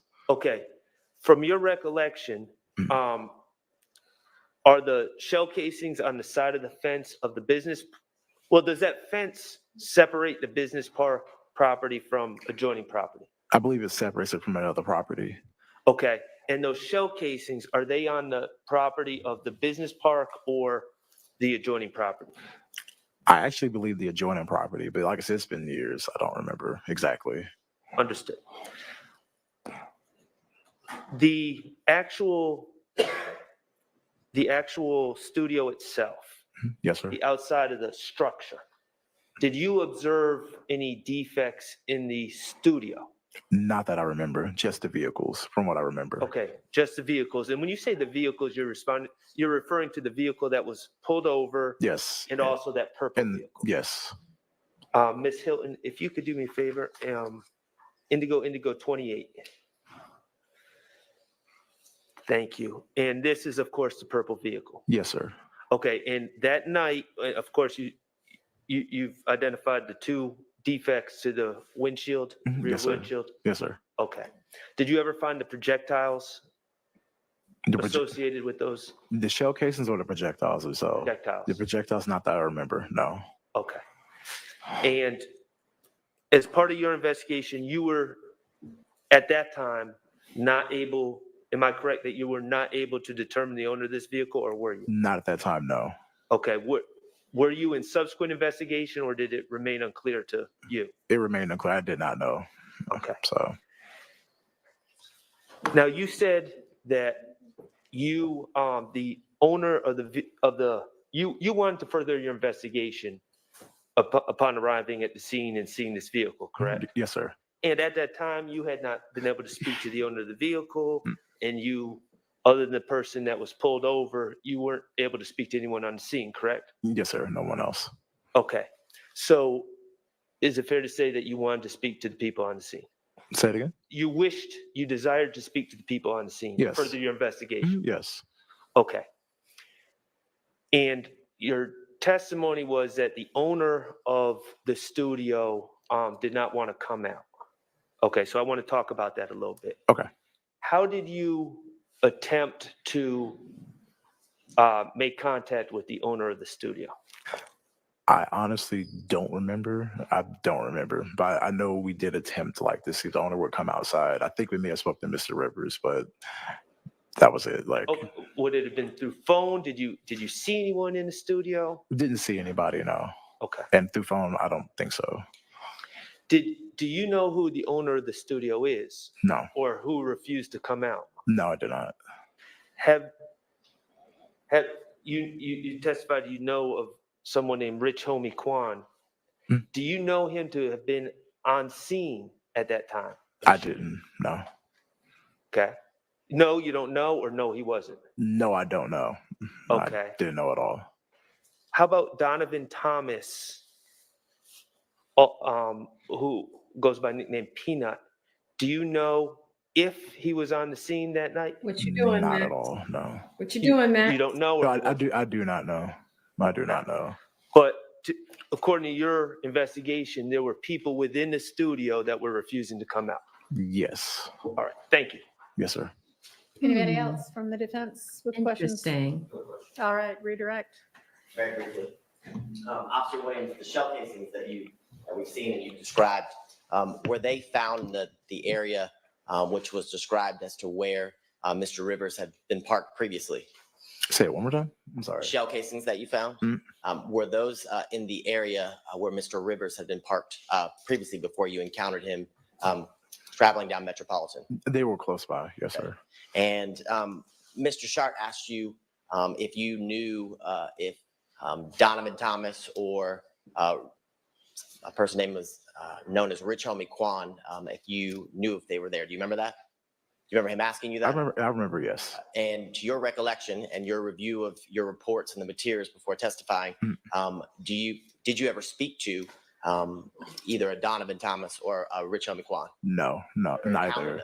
Never, neither. Did you know that they were there? Okay. Anything whatever. else? All right. All right. He's sharp. I like it. A little sharper than love. I like it.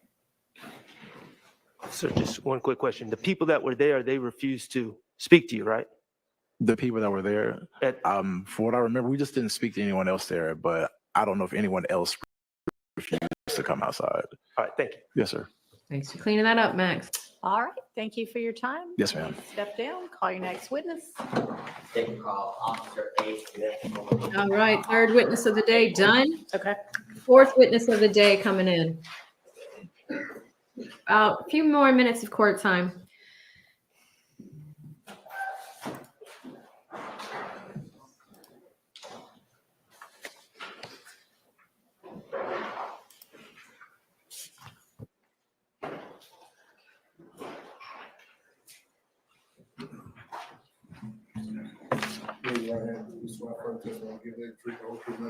Yes.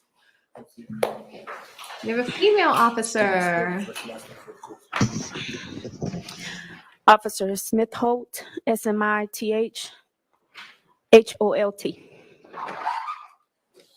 She is Officer, married. You can call me Holt. Were you formerly Officer Holt? Mhm. Yes. Yes. Okay. Have you gotten married since April of 2015? Divorced. I take that back. And can you tell the jurors? She's wearing a how ring. You are currently employed. I'm employed with the City of Atlanta Police Department as an officer.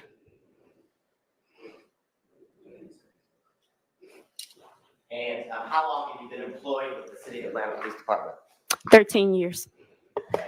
And can you tell the jurors, in your 13 years, where in the police department have you been assigned to work? I was assigned in Zone 4, then Zone 2, and now I'm in open records. And back. Dell's like, let me dream.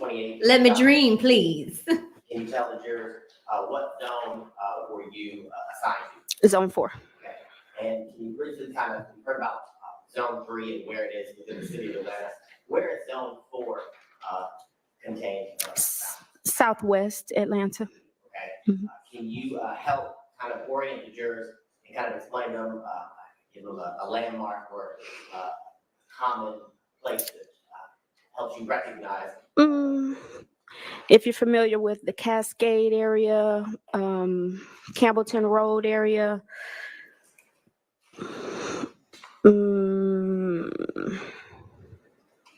That's good. That's good. Okay. And can you tell the jurors how long did you work as an officer in Zone 4? Probably about 5 years. Okay. And during those 5 years and back on April 28th of 2015, can you tell the jurors what hours or what shift did you work as a patrol officer in Zone 4? Mainly morning watch. Shift would be from 11 p.m. to 7 a.m. Okay. And can you describe to the jurors when you were on duty working 11 p.m. Into early morning 7 a.m., what was your primary job responsibilities and duties while working as a patrol officer in Zone 4? Answering 911. Okay. And would you answer specific calls, or did you answer all calls that you were dispatched to within Zone 4 or somewhere else within the City of Atlanta? All calls. Okay. And can you tell the jurors back on April 28th of 2015 at around 5 a.m. Were you dispatched to the address 2900 Lander Drive? Yes, that's correct. And can you tell the jurors, is that here within the City of Atlanta, Fulton County? Yes, it is. Okay. And I want to show you what's been marked State's Exhibits 1, Delta, Delta, Delta, O through 4, Delta, Delta, Delta, O. Take a second and just take a look at these and let me know if you recognize them.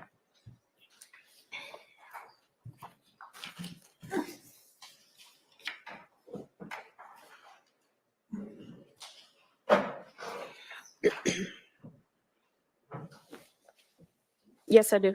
Okay, can you tell the jurors how you recognize the photographs in State Exhibit 1, Delta Delta O through 4, Delta Delta O? This was the call I was dispatched to, 2900 Landrum Drive.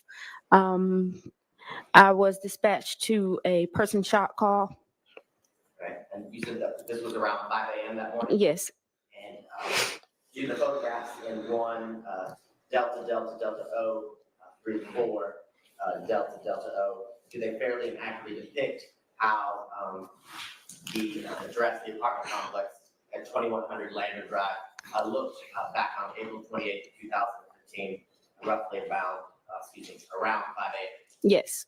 At this time around, the state of tender was to mark the State Exhibit 1 DDDO through 4 DDDO. Those are admitted. Now, Officer Smith, can you tell the jurors when you arrived to the apartment complex, do you remember the name of the complex? I believe it's Crystal something. Oh, Eagles. It's okay. 1 DDD, does that help you recall what apartment complex you responded to back in Zone 4? The sign looks familiar, but I don't remember the name exactly. Yes. On the screen, you have it in front of you. Mhm. Can you tell the jurors what the sign says in front of the complex, 2900 Landrum Drive? Eagles Nest Apartments. And in the photos that you looked at and that are now admitted into evidence behind it in 2 DDDO through 4 DDDO, is that the apartment complex, is the area within the complex that you responded to? Yes. Okay. And you said you responded to a person shot call? Yes, that's correct. And can you tell the jurors when you responded to that person shot call, what were the first things that you kind of did as it related to that call? Well, as I approached, I of course notified radio, and I proceeded to the apartment where the person was shot. Okay. And can you tell the jurors, without telling me what the person said, was it a male, female? It was a female. Okay. And do you recall the name of the female that was shot? I believe it's Miss Kilpatrick. Okay. And when you arrived, did you have the opportunity to interact with the female Miss Kilpatrick who had been shot? Yes. And can you describe, don't tell me what she said, but Okay. what the interaction was like, what you did as it related to assisting Miss Kilpatrick with her gunshot? I was able to ask her where she was injured and what she was doing while she was injured. And were you able to actually see, as you interacted with her, where she was actually shot? I believe I recall seeing where she was injured, but not the details of her injury. Okay. Can you tell the jurors if you remember where you saw that she had been injured or shot? Right leg. And your interactions with her, was she conscious, alert, able to speak to you? Yes. And as you were there, did medical assistance or EMS arrive and begin to provide medical assistance to Ms. Kilpatrick? Yes, that's correct. Okay, and while on scene, while Ms. Kilpatrick was being treated, was she eventually loaded into an ambulance and transported to Brady Hospital? Yes, that's correct. Okay, and were you, I guess, can you tell the jurors, after your interaction with Ms. Kilpatrick, what did you do next as it related to your investigation to the person shot call that early morning? I spoke to her mother. She gave me details on the damages to the apartment. And then I recall radio telling me that other apartments were affected as well. Do you recall how many other apartments were affected as it relates to the shooting that early morning? 3 other apartments. And in your review of your report prior today, do you recall what building Ms. Kilpatrick was in when she was shot, and what you just described? You were able to see the damage to her apartment floor. She was in building 15. And Can you tell the jurors, within this apartment complex, you got building 15, do you know how many buildings were, I guess, contained within the Eagles Nest apartment complex? Total, I'm not sure in total. I believe it went all the way up to the 20s. Okay, so the fairly large apartment complex. Yes. Okay. And do you recall when you go into the apartment complex, how far you have to travel in order to get to building 15 that you just described? I don't believe I have to travel far, no. Mhm. And as you said, you heard over the radio, Mhm. other apartments in either that building or other buildings have been damaged, is that what you said? Yes. Can you tell the jurors where those three other reported apartments that have been shot were located in relation to building 15? If I'm recalling correctly, they're all lined next to each other. Okay. There's 15, 16, and 19. I believe they're all lined together, if my recollection is correct.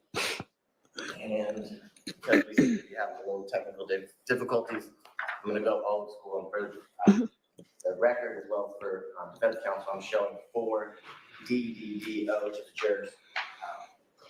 Now, Officer Smith. Dude, we all can't hear buildings, you. Look the same pretty much? Yes. And Ms. Kilpatrick, she lived in building 15. That's correct. You tell the jurors the other buildings that you, as a part of your investigation, went to where the other apartments have been damaged. I think you said 3. Yes. So the second apartment I went into, that was also in building 15. Okay. The third apartment was in 16, and then the last apartment was in building 19. Excuse me. I think they just need to move the microphone back. Any of the apartments in the buildings you just described, so 15, 16, and 19, was anybody else within those apartments, have they It's not as bad as the first guy. I could not focus. I was like, what the hell? While you were on scene, you tell the jurors after We need their Scooby. He needs to use the microphone. observing and doing your investigation as related to the damage to those apartments, scene, you locate any evidence of gunfire, ballistics evidence, like shell casings or projectiles? Yes. And can you tell the jury about what kind of ballistics evidence you located and where within the area we described in the building 16, 19 you found it? I can recall several shell casings within those apartments. I can recall some walls, windows being shot. And that's all I really can remember. I'm sorry. And you said within those apartments, tell the jury the shell casing is located outside or inside? Oh, I'm sorry. I can't really recall it. Yeah, I'm sorry. While you were on scene, did crime scene tech Green and other members of the crime scene tech division arrive to kind of process and photograph the scene like routinely? Yes. Okay. And were you present during the processing and photographing? Yes. And is it common for officers and investigators to work in conjunction or with the crime scene tech that shows up in the division? It's more than one tech. Yes. Okay. And is it common you walk the scene and things of that nature because you've already done it? Yes.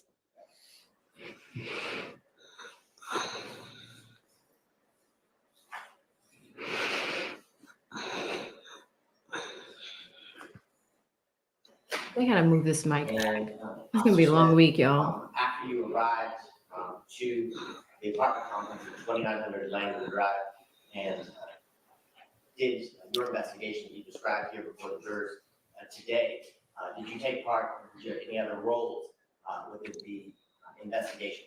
No. Well, thank you for your time. Any further questions? Woo! Defense Thank questions?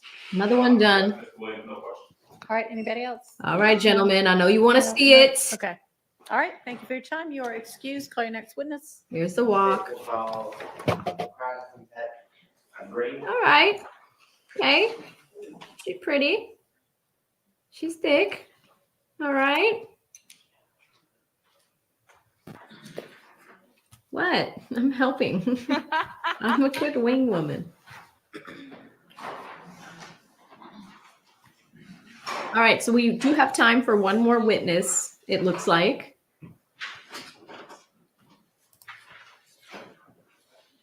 And it looks like this person is a crime scene investigator. We'll see how long she's on the stand, but Abate is getting through them.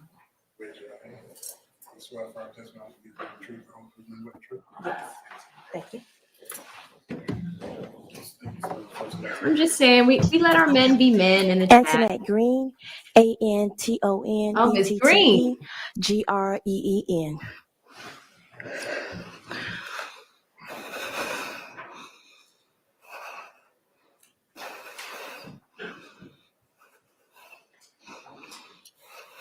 Maybe she's nervous. So good afternoon. Can you tell the jurors how you are currently employed? I currently work for the City of Atlanta Police Department Crime Scene Unit. Okay. And can you tell the jurors how long you've worked with the City of Atlanta Police Department? I've been with the City of Atlanta for 13 years. Okay. And you just said that you work within the division, the crime scene tech division. Have you worked in that division for the entire 13 years that you've been employed? Yes.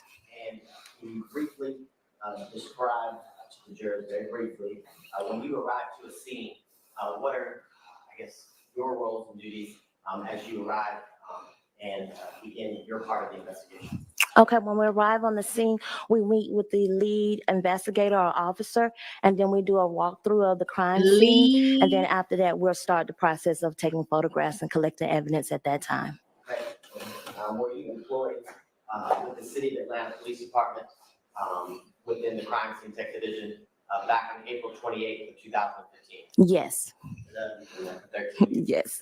She actually does look like Angie Stone a little bit. Were you dispatched or called to a shooting scene, a person shot, call at 2900 Landon Drive here in Atlanta, Georgia?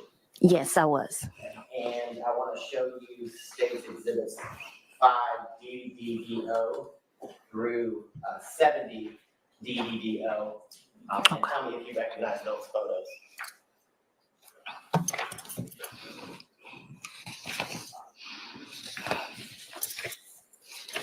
And I know you're looking through them now, but prior to your testimony, have you had an opportunity to go through all the photographs contained in State's Exhibit 5 DDDO and through 70 DDDO? Yes. Multiple letters. Yes. And all the photographs that you're looking at now, you had an opportunity prior to your testimony to review. Do all the photographs fairly and accurately depict the scene that you arrived to at 2900? Yeah, guys, this is the IT team. They're just making everybody like, we're all in their nostrils and breathing. And there's remaining exhibits 5 DDDO through 70 DDDO. They're admitted. Okay, so I want to. Now, when you arrived. Oh my God, shout out to Austria. Wow. We're international over here. Like I stated before, I met with the lead officer. We did a walkthrough of the scene. She pointed out all the evidence and anything of value she wanted me to collect and photograph. And then after I do that, I go back and I start from the beginning and start taking overalls of the scenes with the evidence and everything.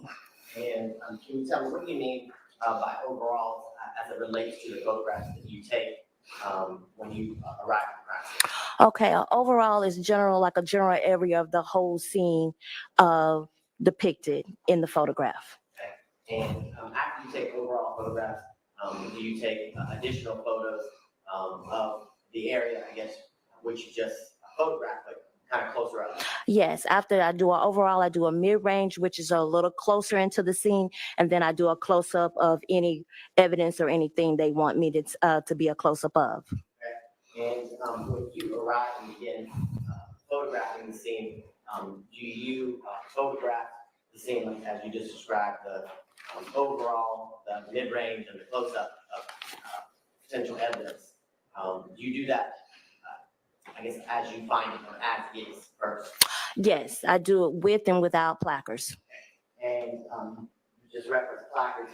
Can you tell the jurors what do you mean by placards, and what is the purpose of the placards you just mentioned? Okay, placards are the little yellow, I guess, markers with the numbers on it. That's what we consider as a placard.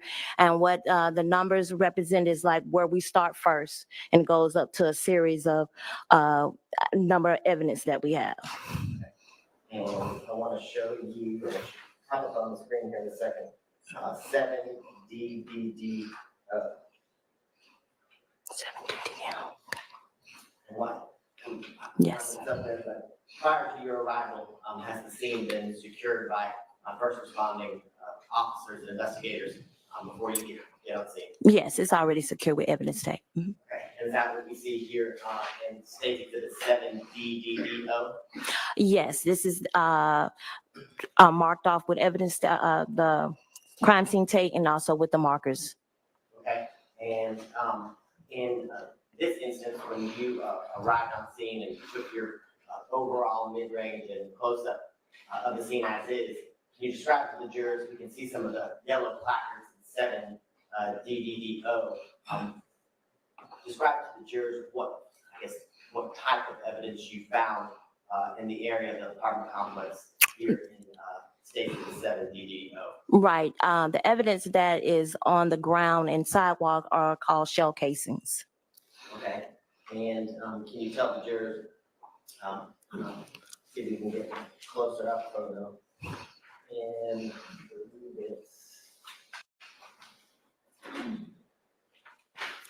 let's do 10 DDDO. How many shell casings did you locate and mark and photograph? A total on the scene, that's what you want? It was a total of 41 shell casings. Just for efficiency purposes and time purposes, in this photograph in 6 of the 10 DDDO, do you see all 41 placards? Oh, no, they're not all. Well, they're majority of there, but they're up on the hill. They're scattered on the hill as well.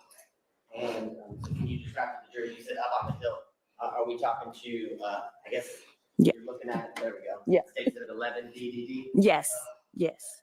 And you said each one of the shell casings, it was 41? Well, 43 markers, total 41 shell casings, 2 projectiles, I believe. That was.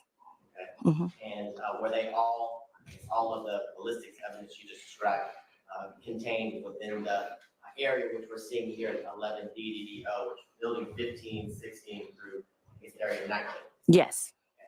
And you mentioned 2 types of things that you marked and collected. You said shell casings and projectiles. What is the difference between a shell casing and a projectile?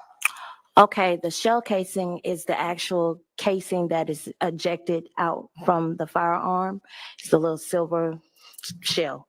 The projectile is actually the bullet that goes out of the shell. Okay, and can you tell the jurors, as it relates to the shell casings you just described, all of the shell casings that you located found, I guess, outside of the apartment complex on the hill or in the area of the sidewalk?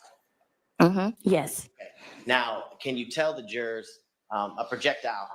What is a projectile? It's the actual piece of metal that is fired from the shell casing. And do you remember or recall where on the scene you located the 2 projectiles you described?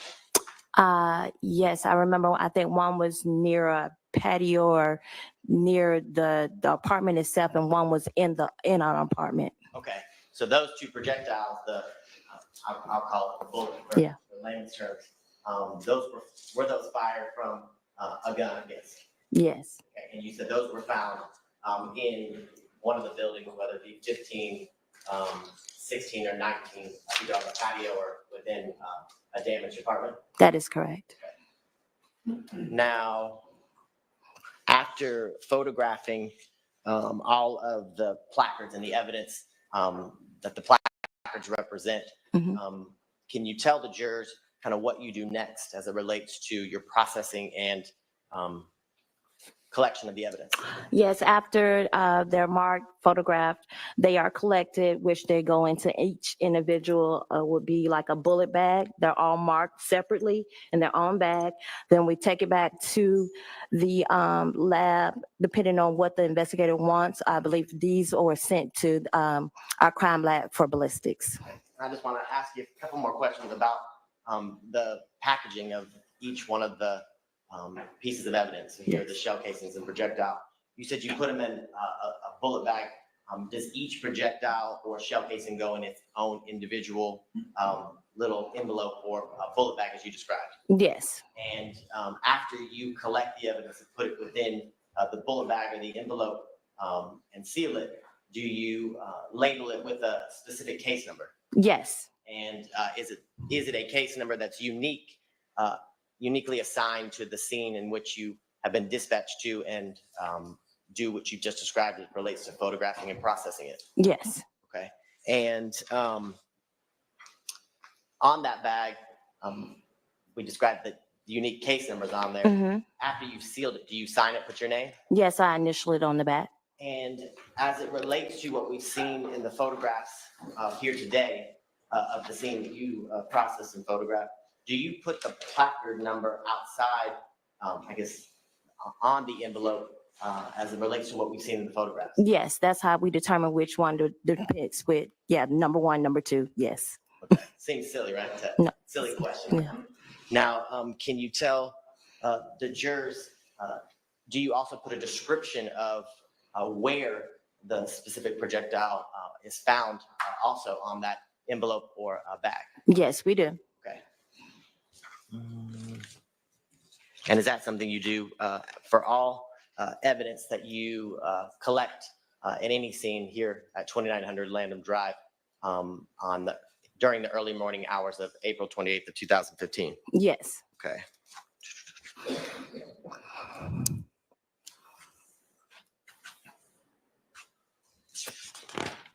And after you were done photographing and processing and collecting evidence, did that complete your, I guess, role as it relates to your part of the investigation? That is correct, yes. And let me ask you one more series of questions.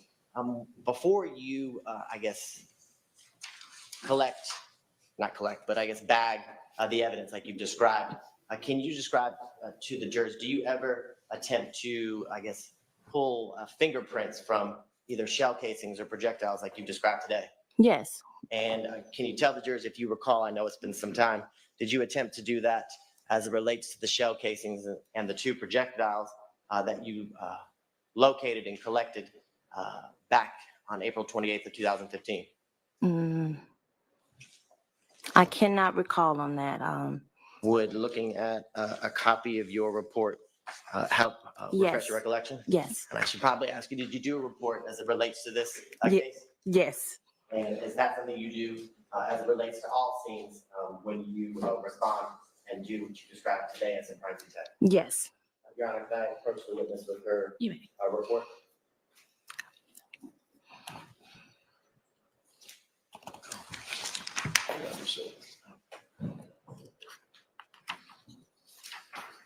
Okay, you guys might be thinking why her testimony is relevant. It's relevant because the previous 2 police officers were at the scenes that she is testifying to. I also have an important announcement about my email mailbox that my team has access to.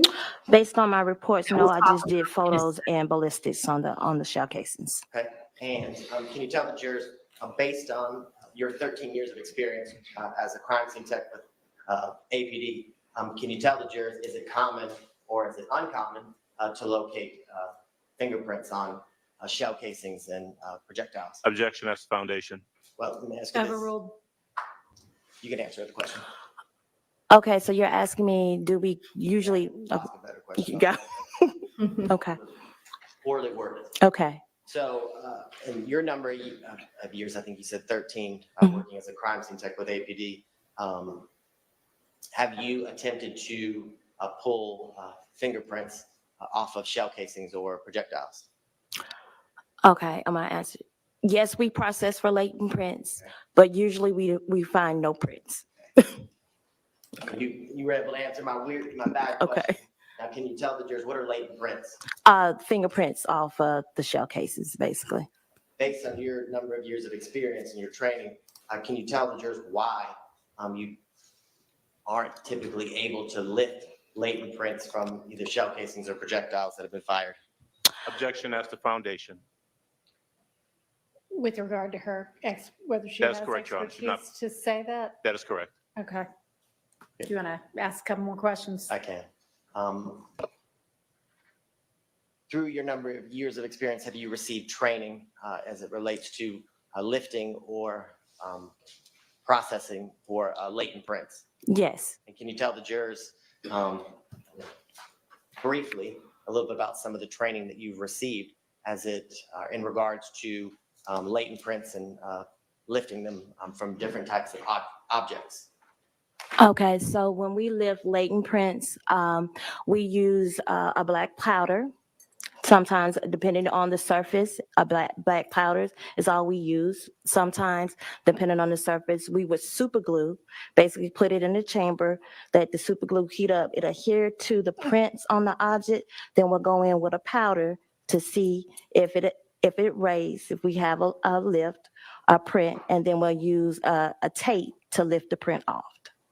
And the two methods that you described, whether it just be the powder or the super glue and the powder, and then the use of the tape, is that something that you've done throughout your 13 years as a crime scene tech here with the City of Atlanta Police Department? Yes. And can you tell the jurors throughout those 13 years, have many of the times that you attempted to lift latent prints been off of fired shell casings or projectiles? Yeah. Ask it again. Have you, during your 13 years, attempted to lift latent prints off of shell casings or projectiles? Yes. In this instance, you said you did not, but you also described to the jurors that it is very uncommon that you get latent prints off of fired shell casings or projectiles. Based on your training experience and number of times throughout the 13 years in which you've utilized the procedures you just described to lift latent prints, why is it uncommon to not lift latent prints from fired shell casings or projectiles? Same objection. So I think you asked about, but I'm not sure she talked about any of her training. So if you can try to lay the foundation. Your Honor, can we also use the mic? It's really hard to hear. Sure. You just have to pick it up, unfortunately. So let's go painstakingly through the numbers, I guess the training that you've received as it relates to lifting latent prints, like we've described here today, and like you just described to the jurors with the powder and the super glue. Tell me about your training. Okay, so like I said, we go to class. We learn it from a professor, and we do different types of surfaces. Different surfaces adhere different type of prints if prints are left.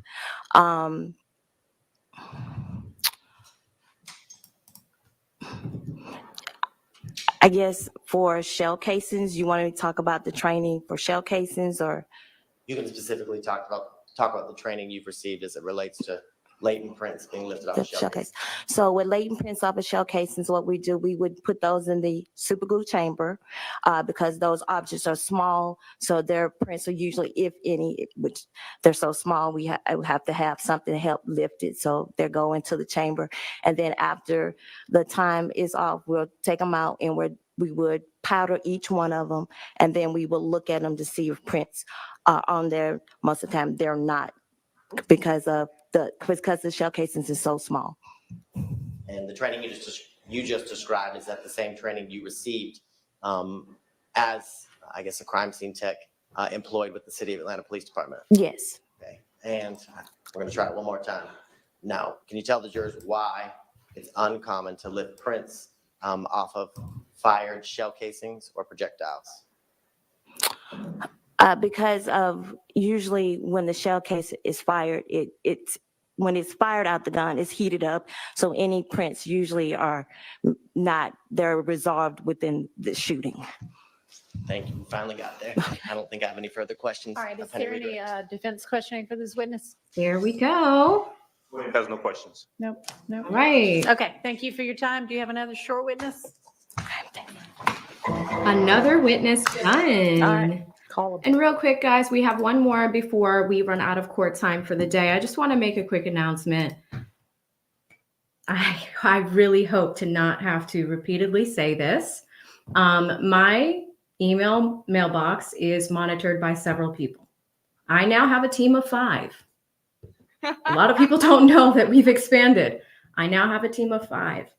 When you decide to send me an email, my assistant can see it. She's actually labeling it.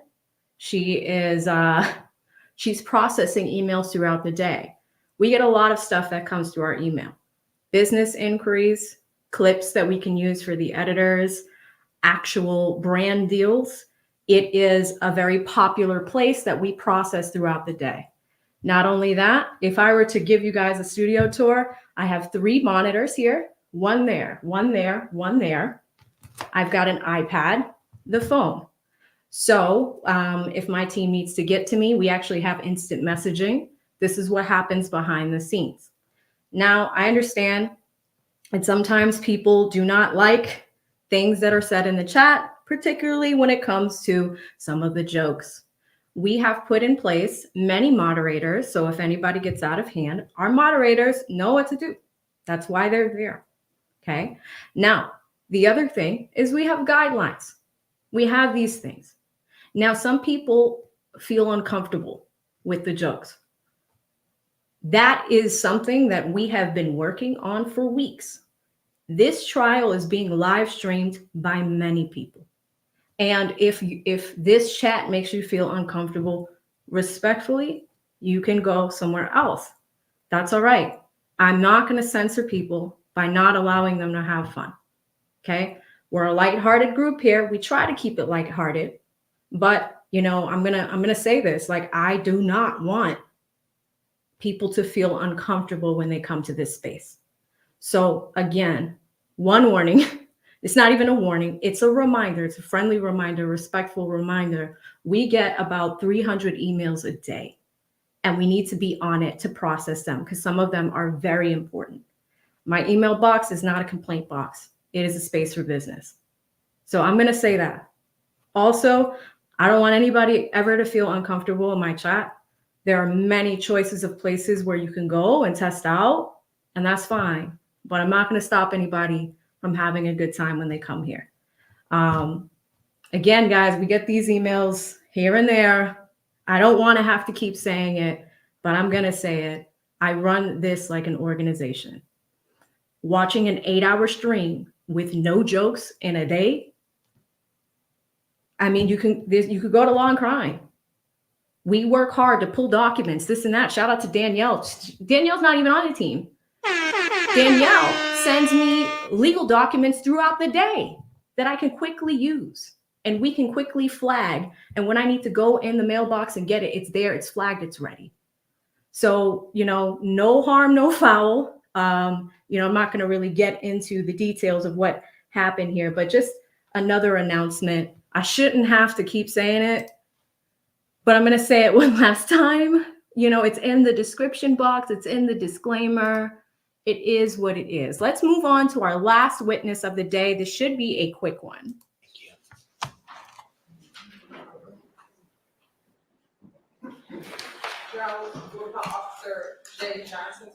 Okay.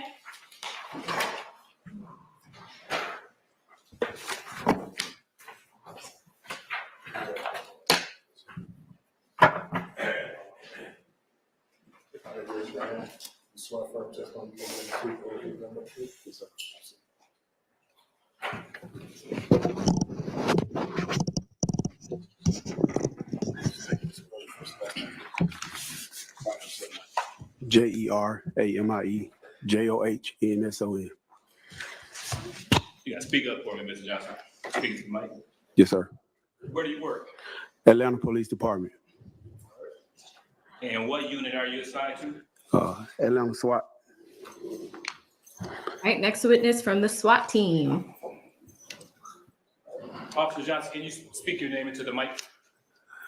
Jeremy Johnson, Thank you. And you said, how long have you been working with APD? 13 years, And what unit are you assigned to? Atlanta SWAT, All right. January 2015, what unit were you assigned to? Zone 1, morning watch, And what were the hours for Zone 1 morning watch? 10:30 to 6:30 in the morning. You speak up just a little bit. I got you. All right. I want to turn your attention to around 10:57 p.m., January 26, 2015, where you dispatched to 81 Arcadia Circle. Yes, sir. Is that in We have Fulton our County? other DA Yes, sir. with questions. Please tell the jury why you were dispatched to that area. A person shot call. Now, when you arrived, what did you observe? I observed a Charger with bullet holes in it crashed into a tree. Did you speak with anyone? Yes, Who did you speak with? I spoke to Trevante Turner, Donald Humphrey, and Trayden Crawford. Without telling me what they said, did they tell you what happened? Yes, Now, based on your observation, what was their physical condition like? Mr. Turner, he was shot in the left arm and the side, and Trayden Crawford, he was shot in the ankle. Did you canvass the area? Yes, And what did you find while canvassing the area? 9 shell cases. Where were those shell casings located? They was in the general area of Stanhope. Do you know the caliber of those shell casings? It was a 7.72 caliber. This is another ADA. I can't Now, remember his while also name. canvassing the area, did you He asked notice any questions property about 3 damage to weeks any other ago. vehicles within the area? Yes, it was a Kia. It was parked at 190 Stanhope Circle. And what kind of damage was done to the Kia? It was damaged, gunfire, due to gunfire to the front driver's side window. What about any property damage to any homes within the area? Yes, it was also damage to 186 Stanhope Circle, the front window of the location. Okay.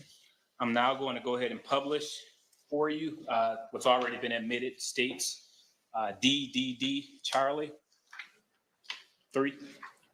I'm sorry, 3 DDD. Yes, that's right.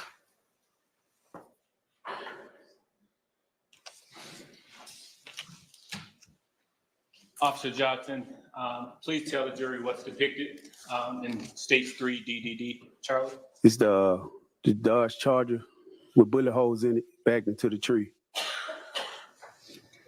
And where was that located? It was at Stanhope, Arcadia Circle. I'm now going to go ahead and publish states what's already been admitted, states 26 I feel like I've seen this image before. Please tell the jury what's depicted in states DDD Charlie. That's it was a bullet hole right there at the top front window to the right. And what is the address? 186 Stanhope Circle. Now I'm going to go ahead and publish what's already been admitted, states 29 DDD Charlie.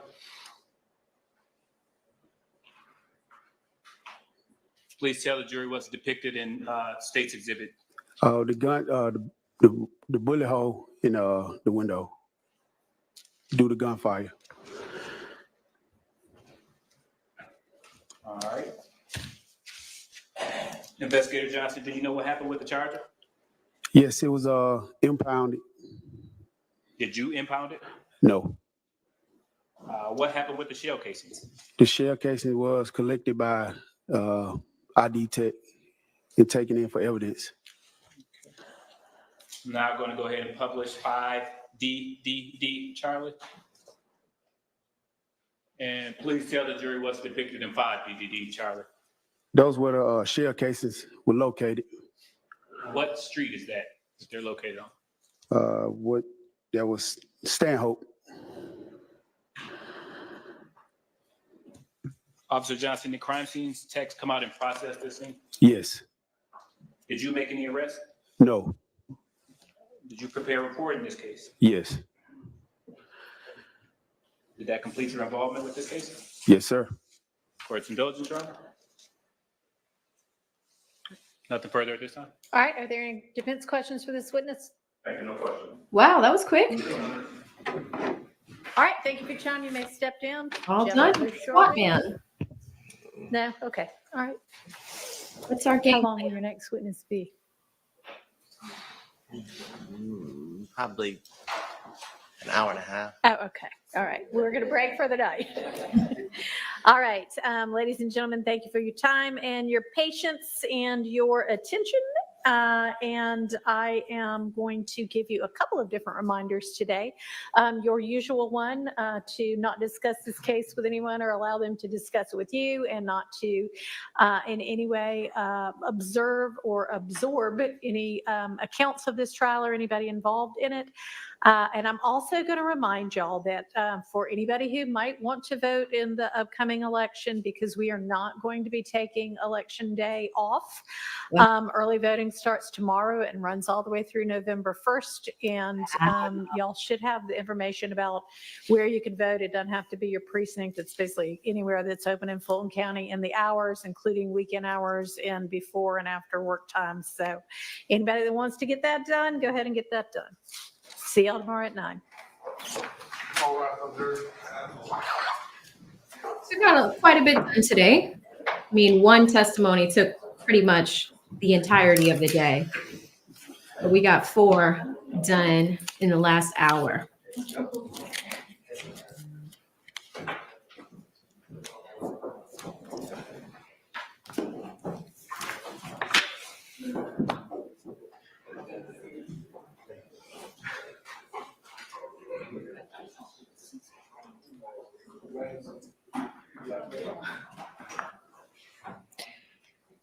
I want to commend the state for the efficiency with which the evidence was presented today. Wow, look at All right, that. you're welcome. Any matters we need to put on the record Look before we at break for that. the evening?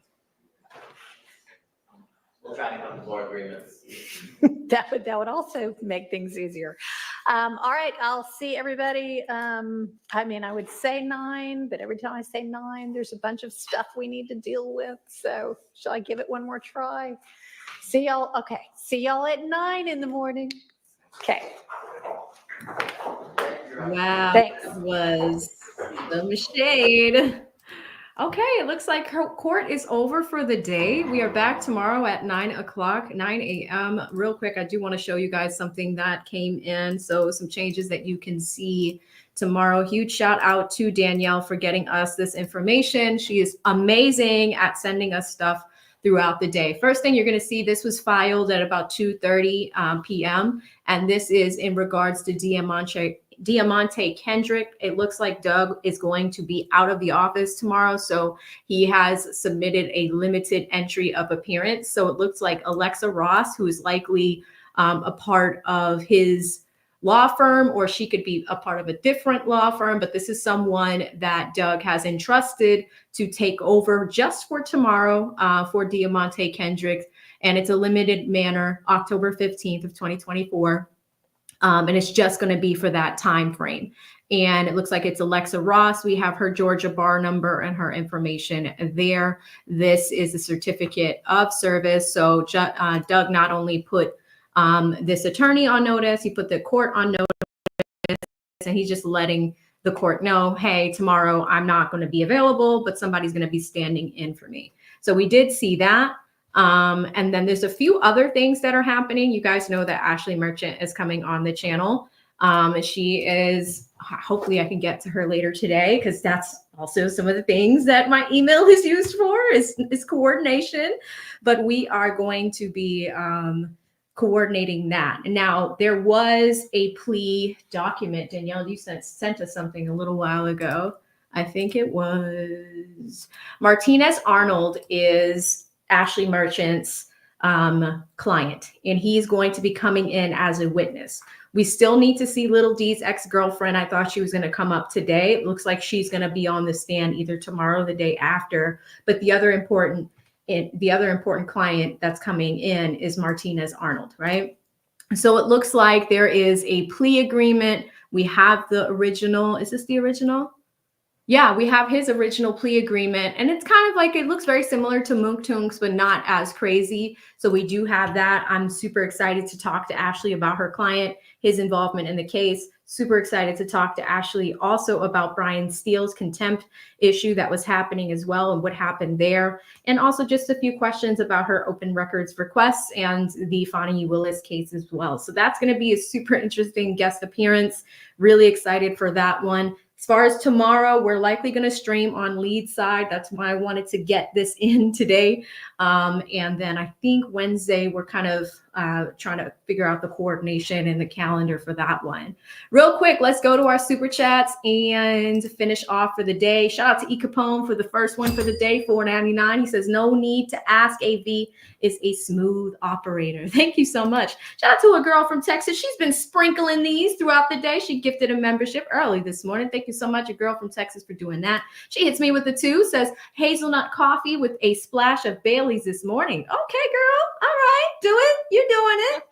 A little buzz action for the day. Shout out to D with the 5, says AV7 new lawyer nickname the Honey Badger. Cute but terrifying in court. Could be.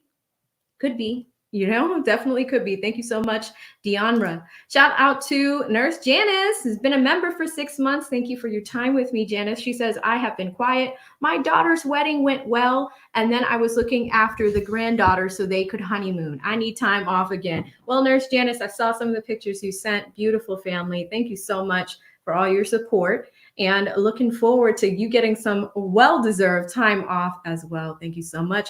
Nurse Janice, a valued member of the community. A girl from Texas, again, with the $2. She says, good morning, AV, and morning, YSL chat. Yeah, that was a while ago, right? That's how far back I was.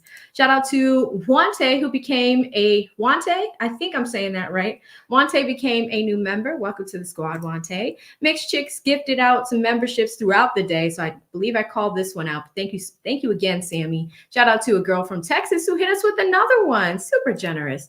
Deonra's back with another 2, says Ashley Merchant, aka YSL Pantene. Yeah, Ashley's actually super friendly, super nice, and I know she's really busy, so I'm like excited to have her on our side and just to have a thoughtful legal conversation, because when we're not joking, we actually get stuff done over here. So really, really excited to have that discussion with her. Full Drinking and Half Thinking. I think they're going live tonight. Gifted 20 memberships. Your stream sponsor. Super nice of them. Trucker T Brooklyn stopped through earlier today. So with the hit me with the 10, says Grand Rising. AV, happy, healthy, belated born day and Grand Rising to the community. Kansas to Iowa. From Illinois back down to St. Louis. That is trucking. Bye tomorrow. Be well to all. Thank you so much, and stay safe out there on those roads, Trucker T. That is a lot of traveling, but we know you can do it. Get there nice and safely. Make sure you hydrate on your way. Thank you so much, Trucker T. Shout out to Ray with the 5, says RICO connection. Jeffrey, wear the white suit. Is Diddy next? Whew, that would be crazy. That would be crazy. But we'll see what happens with Diddy. We're keeping our ear close to the ground on that one. Trucker T gifted 10 memberships. Thanks again for doing that. Shout out to Cindy, who's been a member for a month. She says, good morning, AV and chat. Thank you so much, Cindy. Hope you're having a great day.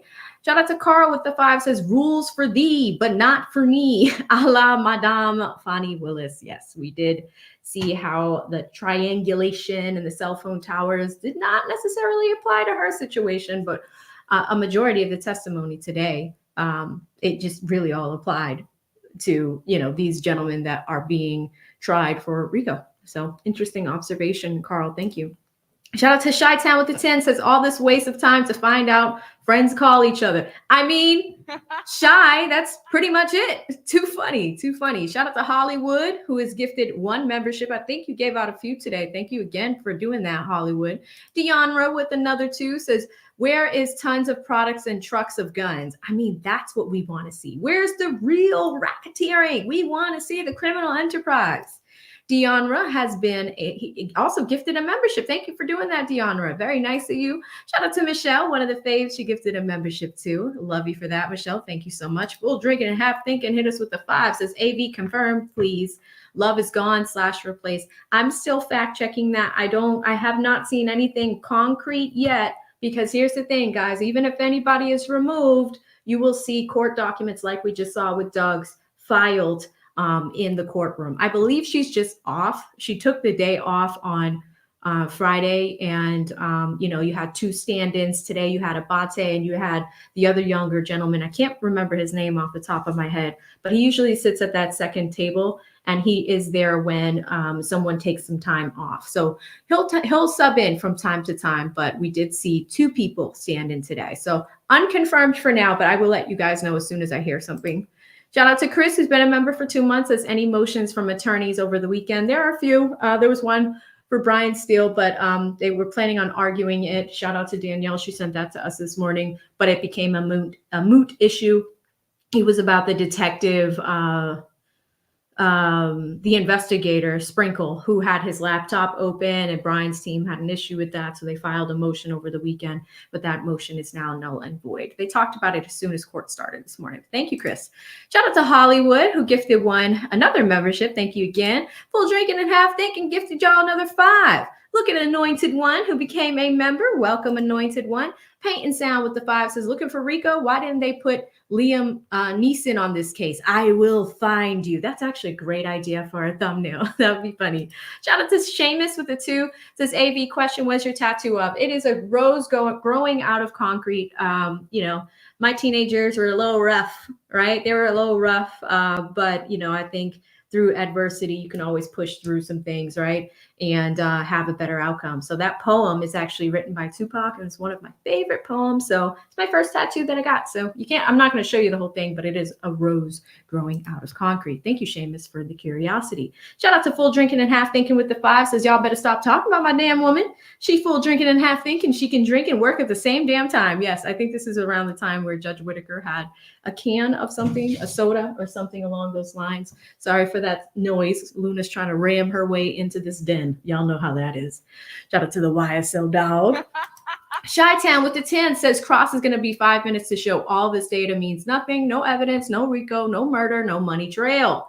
And that's true. The cross from the defense it varies per witness, but today was pretty light. Today was pretty light. Brian saying that he was going to go for 45 minutes. I don't even think he used that time. Doug was super brief as well. We saw a little bit of cross from Max Schardt as well. So super, super efficient on cross. Shout out to Full Drinking and Half Thinking with another 5 says, all of a sudden I miss Love. I don't know why. I did poll you guys on it. I think the days are a little bit more exciting when she's here. So her presence was definitely missed today. Shout out to a girl from Texas. She gifted another membership. Thank you so much for doing that, sis. Really appreciate you. Shout out to E. Capone with the 5 says, they know all your info. This is a t-shirt. Yes. We had a forensic data expert on a few weeks ago. I might want to reach back out to Spencer and see if he's available soon again. I think it would make for a great conversation since we're, the Coliseum with the jokes, but there's also a lot of intellectual and deep educated conversations that happen here too. So really, really excited about that. Thank you so much, E. Capone. Mixed Chick Sammy gifted y'all 10. Then Looking Full Drinking and Half Thinking came back with another 5. Scozart's been a member for a month, says Love must be with RICO. She's been MIA. Yeah, we haven't seen her since Friday. Hopefully we see her tomorrow. Shout out to I'm Ronald Daniel X with the 10 says, the records will only demonstrate that Wade's telephone was located somewhere within a very populated radius where residences, restaurants, bars, nightclubs, and businesses were located. Bonnie Willis said she did say that. It's a good point. It's been a topic of discussion all day today, right? So it's interesting that we're seeing the state's case and an expert witness with precision that literally took the entire day on direct examination to discuss how these records are put together and what they're used for, right?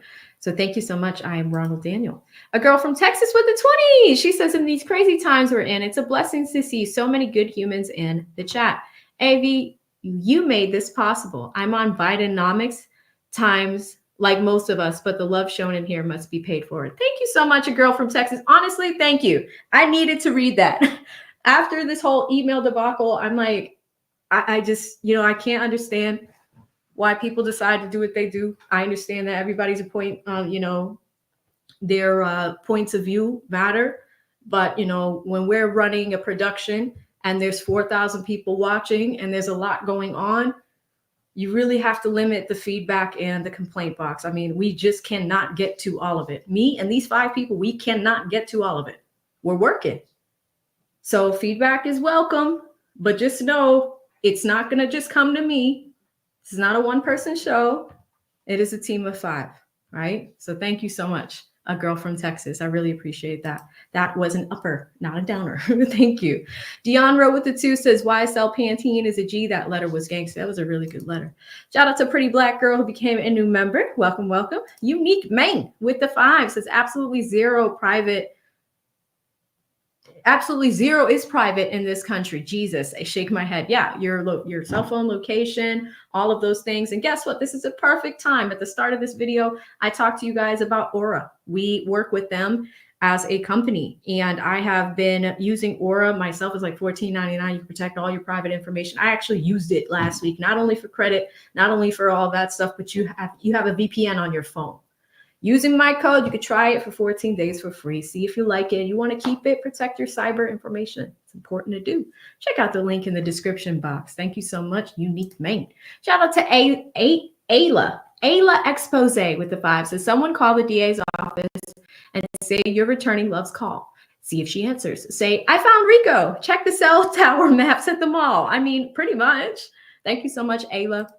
Shout out to Hannibal. It's good to see you, Hannibal. I didn't know you've been around for 4 months. Says, good morning, Sunshine AV. Then Hannibal came in and blessed 20 of you guys with memberships. Super, super sweet of him to do. Carl was back with another 5. Says, these jurors going to be awake all night because they're falling asleep with the full drone of Bernie Atkins. Oh my God. It's a lot. It is a lot. Thanks, Carl. Unique Ming back again with the 10 says, I just want to know what the F all these experts are at because U.S. has a higher percentage of child. Ooh, interesting. But they can use to try and locate the notorious RICO. Well, yeah, Brian actually made a good point at the end of his recross. He was saying something along the lines of like, hey, usually how long does it take for you guys to get these records? And they're like, oh, in a matter of days. And he's like, so just to clarify, the records that we're looking for right now or looking at, they're from 2015. The expert says yes. He's like, when did you start working on them? 2022. Caught him. Really interesting. But thank you so much, Unique Main. Shout out to Victoria with the 5 says RICO is somewhere out there doing 20 versus 1s. By the way, my ADHD is kicking in.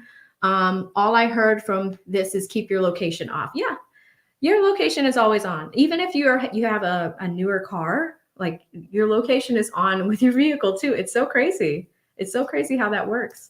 Thank you, Victoria. Shout out to Talisha with the 5 says Wayne said he doesn't want anything to do with this and is not going to come. Yeah, they're not going to bring little Wayne in the courtroom. Like, we're not going to see that. We're definitely not going to see that. But thank you so much, Talisha. A girl from Texas gifted another membership. She's so sweet. Eek Geek dropped $2, says even Love don't want to hear this. Yeah, she didn't. She didn't. Definitely not. Here comes Drama, gifted 5 memberships. Thank you so much. Anna P, haven't seen you in so long, Anna P. She dropped a 5, says this lawyer is the only competent and organized one at the DA's office. Want to know how I know? He's a major snooze fest. Thank you so much, Anna P. It's always good to see you. Shout out to Kelly Applegate with the 5 this morning. AV at all. Still recovering from surgery. Well, we hope you recover soon and you're feeling better soon, but glad to have live testimony today. And it's almost Scorpio season. We're almost switching seasons. That's right, Kelly. Thank you so much. Shout out to Wydia, who is celebrating a birthday today with the 5. She says, thank you for the birthday shout out. Love your laugh, AV. Thank you so much. And I wish you enjoy the rest of the day. Have a happy birthday. Almost, a few more hours left, but that's good. I hope you have some time with friends and family and really celebrate. Shout out to Anna P with another 5 says, I hope he asked him about the tower signal traffic as well and how it could bounce off of a further tower if nearby ones are busy. Yes, Anna, this was actually a good point. And I think right around the time you left this super chat, Brian indeed asked him about this. And I think Doug did too. So that was really, really great. Shout out to Anna again with the 10 says, I know it's not funny, but I chuckle every time Steele says Donovan Thomas was a God forbid, shot. Yes, because it already happened, unfortunately. I'm horrible, I know. Don't feel bad, Anna. Don't feel bad. I mean, he did say God forbid, but it did happen in the past tense, so I get where you're coming from. Shout out to Terry. V Simon with the 2 says Queen Slat pushing Pete. Yeah, listen, and that's the thing. Like when I exercise the use of that, when I block people, like you really have to be wilding out in the chat. Like usually, sometimes people have opinions, and I'll let it rock. I'll let it rock. It's all good. It could be a differing opinion. Sometimes you guys catch me on mistakes. When I exercise that block button, it is literally because somebody's wilding out. That's it. That is when I do it. That's what's going on. So. Thank you. Y'all saw the queen slat today. All right. I did it. Ain't no softies over here. No doormats. Reside over here. Shout out to Lee. Thank you, Lee, with the 5 pounds. Lee says, let's go Queen Slime. Get him. That's right. I was totally on my A game today. Shout out to Chi-Town with the 5 says what we learned again today. Cell phone towers don't show anything, but the state keeps putting on experts. Yes. And keep putting them on. Keep putting them on. I think we've seen a few cell phone experts or records custodians so far. It's probably like the 5th or 6th one in a span of a few weeks. Shy also dropped another 5, says we also learned no fake news in AV's chat slat. Yes, I like to, I worked for one of the nation's top 4 banks when it came to PR and media. And this is what we do. We need to be very precise. No rumors, no fake news. It has to be precise news that is dropped, reported by national media companies. Okay, so I'm very careful with that. No fake news over here. You got that right, Chi-Town. Shout out to Swamp Living. I think I caught this one when it came in. AB, what do you think of Doug's cross? Was trying to point out. I think I caught that. I wanted to get that to you timely. So thank you again, Swamp Living. I know we caught that one earlier. Shout out to Shanta, who became a new member. Miss L Boogie with the 5 says, AB, a lot of work getting done without loves, 50 objections. Yeah, it was a lot smoother today. Because when you object, we have to deal with the objections. There's a lot of, interruptions throughout the day. So I think we did see a big difference. Thank you so much, Miss L Boogie. A girl from Texas dropped another membership. Thank you for doing that. Mixed Chick Sammy came in with another 10. Full drinking and half thinking with another 10. Says, AB, you hogging the internet. We want some too. And yes, when we get our RICO, no snitching. There we go. Shout out to Michelle, who gifted another membership. Super sweet of her to do. Candy Yates, no comment, no question, pure love of the game. Thank you so much, Candy. Great to see you in the chat today. Green Eyes came in a little bit later with the 5. Says, Mixed Chick giving all these memberships, making light skins look good. AB was trying to get a tan, eating watermelon and gumbo for breakfast. You can always count on Green Eyes for a good laugh. Shout out to Jeff J, new member. Great comments today, Jeff. Shout out to Mush. Mush at the end of the day, this is so long, but Mush hits us with the 2 and says, Jude can't play hide and seek. We hear you, bro. Oh yeah, this was probably the detective with the breathing when you drop this one. Green Eyes dropped another 5, says, I've been here for 10 minutes and AV is already pulled her hair out. This had to be a long day to get a mixed woman to ruin her good hair. Yes, that is correct. Thank you so much. Shout out to Full Drinking Half Thinking with another 10, says, I'm about to get my baby Whitaker, get your tail home and fix my supper up here playing with these damn people. Yeah, I forget when you dropped this and what we were talking about, but yes. Shout out to a Dutchie's mom with the 5, says, AV, did you notice Steele asked the agent about the video cameras overriding the video feed 14 days later? I did notice that. Thank you, Dutchie's mom. Really appreciate that one. Mush is back with another 2, says, that shirt is tight, increase in his blood pressure. I'm so done with y'all. Pug Dad hits me with the 2, says, Brian Pumper and Ray Lewis had a baby. Y'all were going in earlier. Full Drinking and Half Thinking with another 10, says, y'all gonna mess up my whole show. I gotta go get ready. It's a love ting as usual. Thank you so much. It looks like they are going live tonight. Check it out, guys, if you haven't already. Green Eyes back with another one, says, Williams got a strong Homo sapien face, and I don't like it. How are you going to become a cop with a police brutality face? That face started segregation. I'm so done with you. I can't. I really can't, Green Eyes.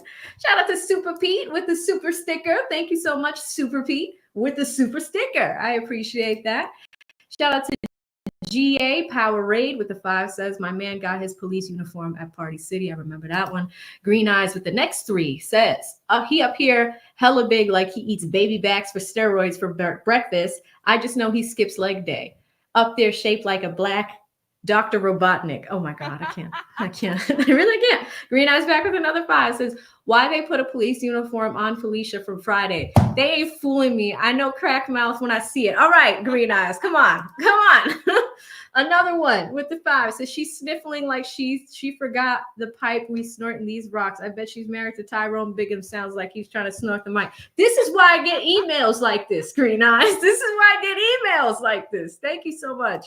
Shout out to Anthony. Haven't seen you in a while, Anthony, with the 5 says number of shootings covered to date. Any testimony identifying members of YSL's Gentlemen's Club? There's been a few. We are now in April. So that means they've covered the January shootings, the February. I don't know if there was a February shooting. I know that there was a slew of shootings in April. We might be in mid-April to late April right now. So we're going to keep going from there. But thank you so much, Anthony. And I don't know if we got to the Gentlemen's Club yet. So stay tuned. Inner Beauty became a new member. Welcome, Inner Beauty. Green Eyes member for a month says that's Diddy's IT team. Take that breath. All right, enough. Seamus with the 5 says AV wing womaning for us guys is highly appreciated these days. Thank you. AV is Helen of Troy. Beautiful. Thanks. I'll take that. Thanks, Seamus. Green Eyes back with another 5. Let me just hit it now because I already know. He says they up there breathing like that laptop got a baby oil screen saver that says testify or else. Where do you think this stuff up, Green Eyes? Thank you. Shout out to Anthony with another 5 says Whitaker gave Love numerous warnings. Now absent. She put Love in the doghouse. Yes, Ashley and AV. Yeah, really looking forward to that collab. Anthony back with another 5 says location off, tower pings always on. If phone is on, cheat, but don't do these crimes. Good to know. Good to know. Shout out to Life and AI TV says to Queen Slime. Listen, I was sniping in the chat today. Only when people are really wilding out. You know, that's it. Shout out to Jalen. I like the way your name is spelled. With the 10 says salute AV. Thank you so much. All right, coming over to my Cash App crew. There's a few of you guys today. And again, huge thank you to Danielle. She has been hooking us up with lots of documents that were filed throughout the day. I'll get back to my accountant. There's a lawyer email in here. Full drink and a half thinking was the first one. It says $20. It says late for today. Thank you so much. Full drink and a half thinking with the 20. So this is what happens. Like it gets buried. Shout out to Danielle with the 2 says Adam Abate and Judge Whitaker are friends with each other on Venmo. I find that very interesting. I'll send you the proof. I found Hilton in Love on there as well. This is what I mean. Danielle is the best researcher on YouTube. Like she is fantastic. But we're going to dig into that and get back to you guys on that one. Shout out to Liz hits me with the $1 says AV when you're on with Lead, can you also sends another $1 be detailed in explaining the trial like you do here? Yes. Like when Lead and I work together, we have to have a balance. And, you know, usually there's like a lag in talking over each other. So we have to be very careful. So sometimes you guys might think like I'm a little quiet over there, but that's why, because we don't want to talk over each other. I help him with the legal research on that side. And then here, when I do it solo, I can bring it when I'm ready. Where here on his side, we have to wait for the right moment. So yes, we will absolutely do more of that. Shout out to Joanna B. Hair with the 10 says she sends the heart hands for the love. Thank you so much, sis. Shout out to Anthony with the 10 says I'll try to catch up on YSL if you have recaps. Well, that's why we have people that are working on them. We have a ton of recaps that you can catch up with. All right, y'all. I think that catches us up with everything. Someone is freaking Luna out at the door. So me and YSL Luna are going to go for a little bit of a walk, but it was great to hang out with you guys today. Tomorrow is likely going to be on Lead side. So make sure your notifications are on both channels, and we will see you guys tomorrow. Stay safe out there. See you on the next one. Bye.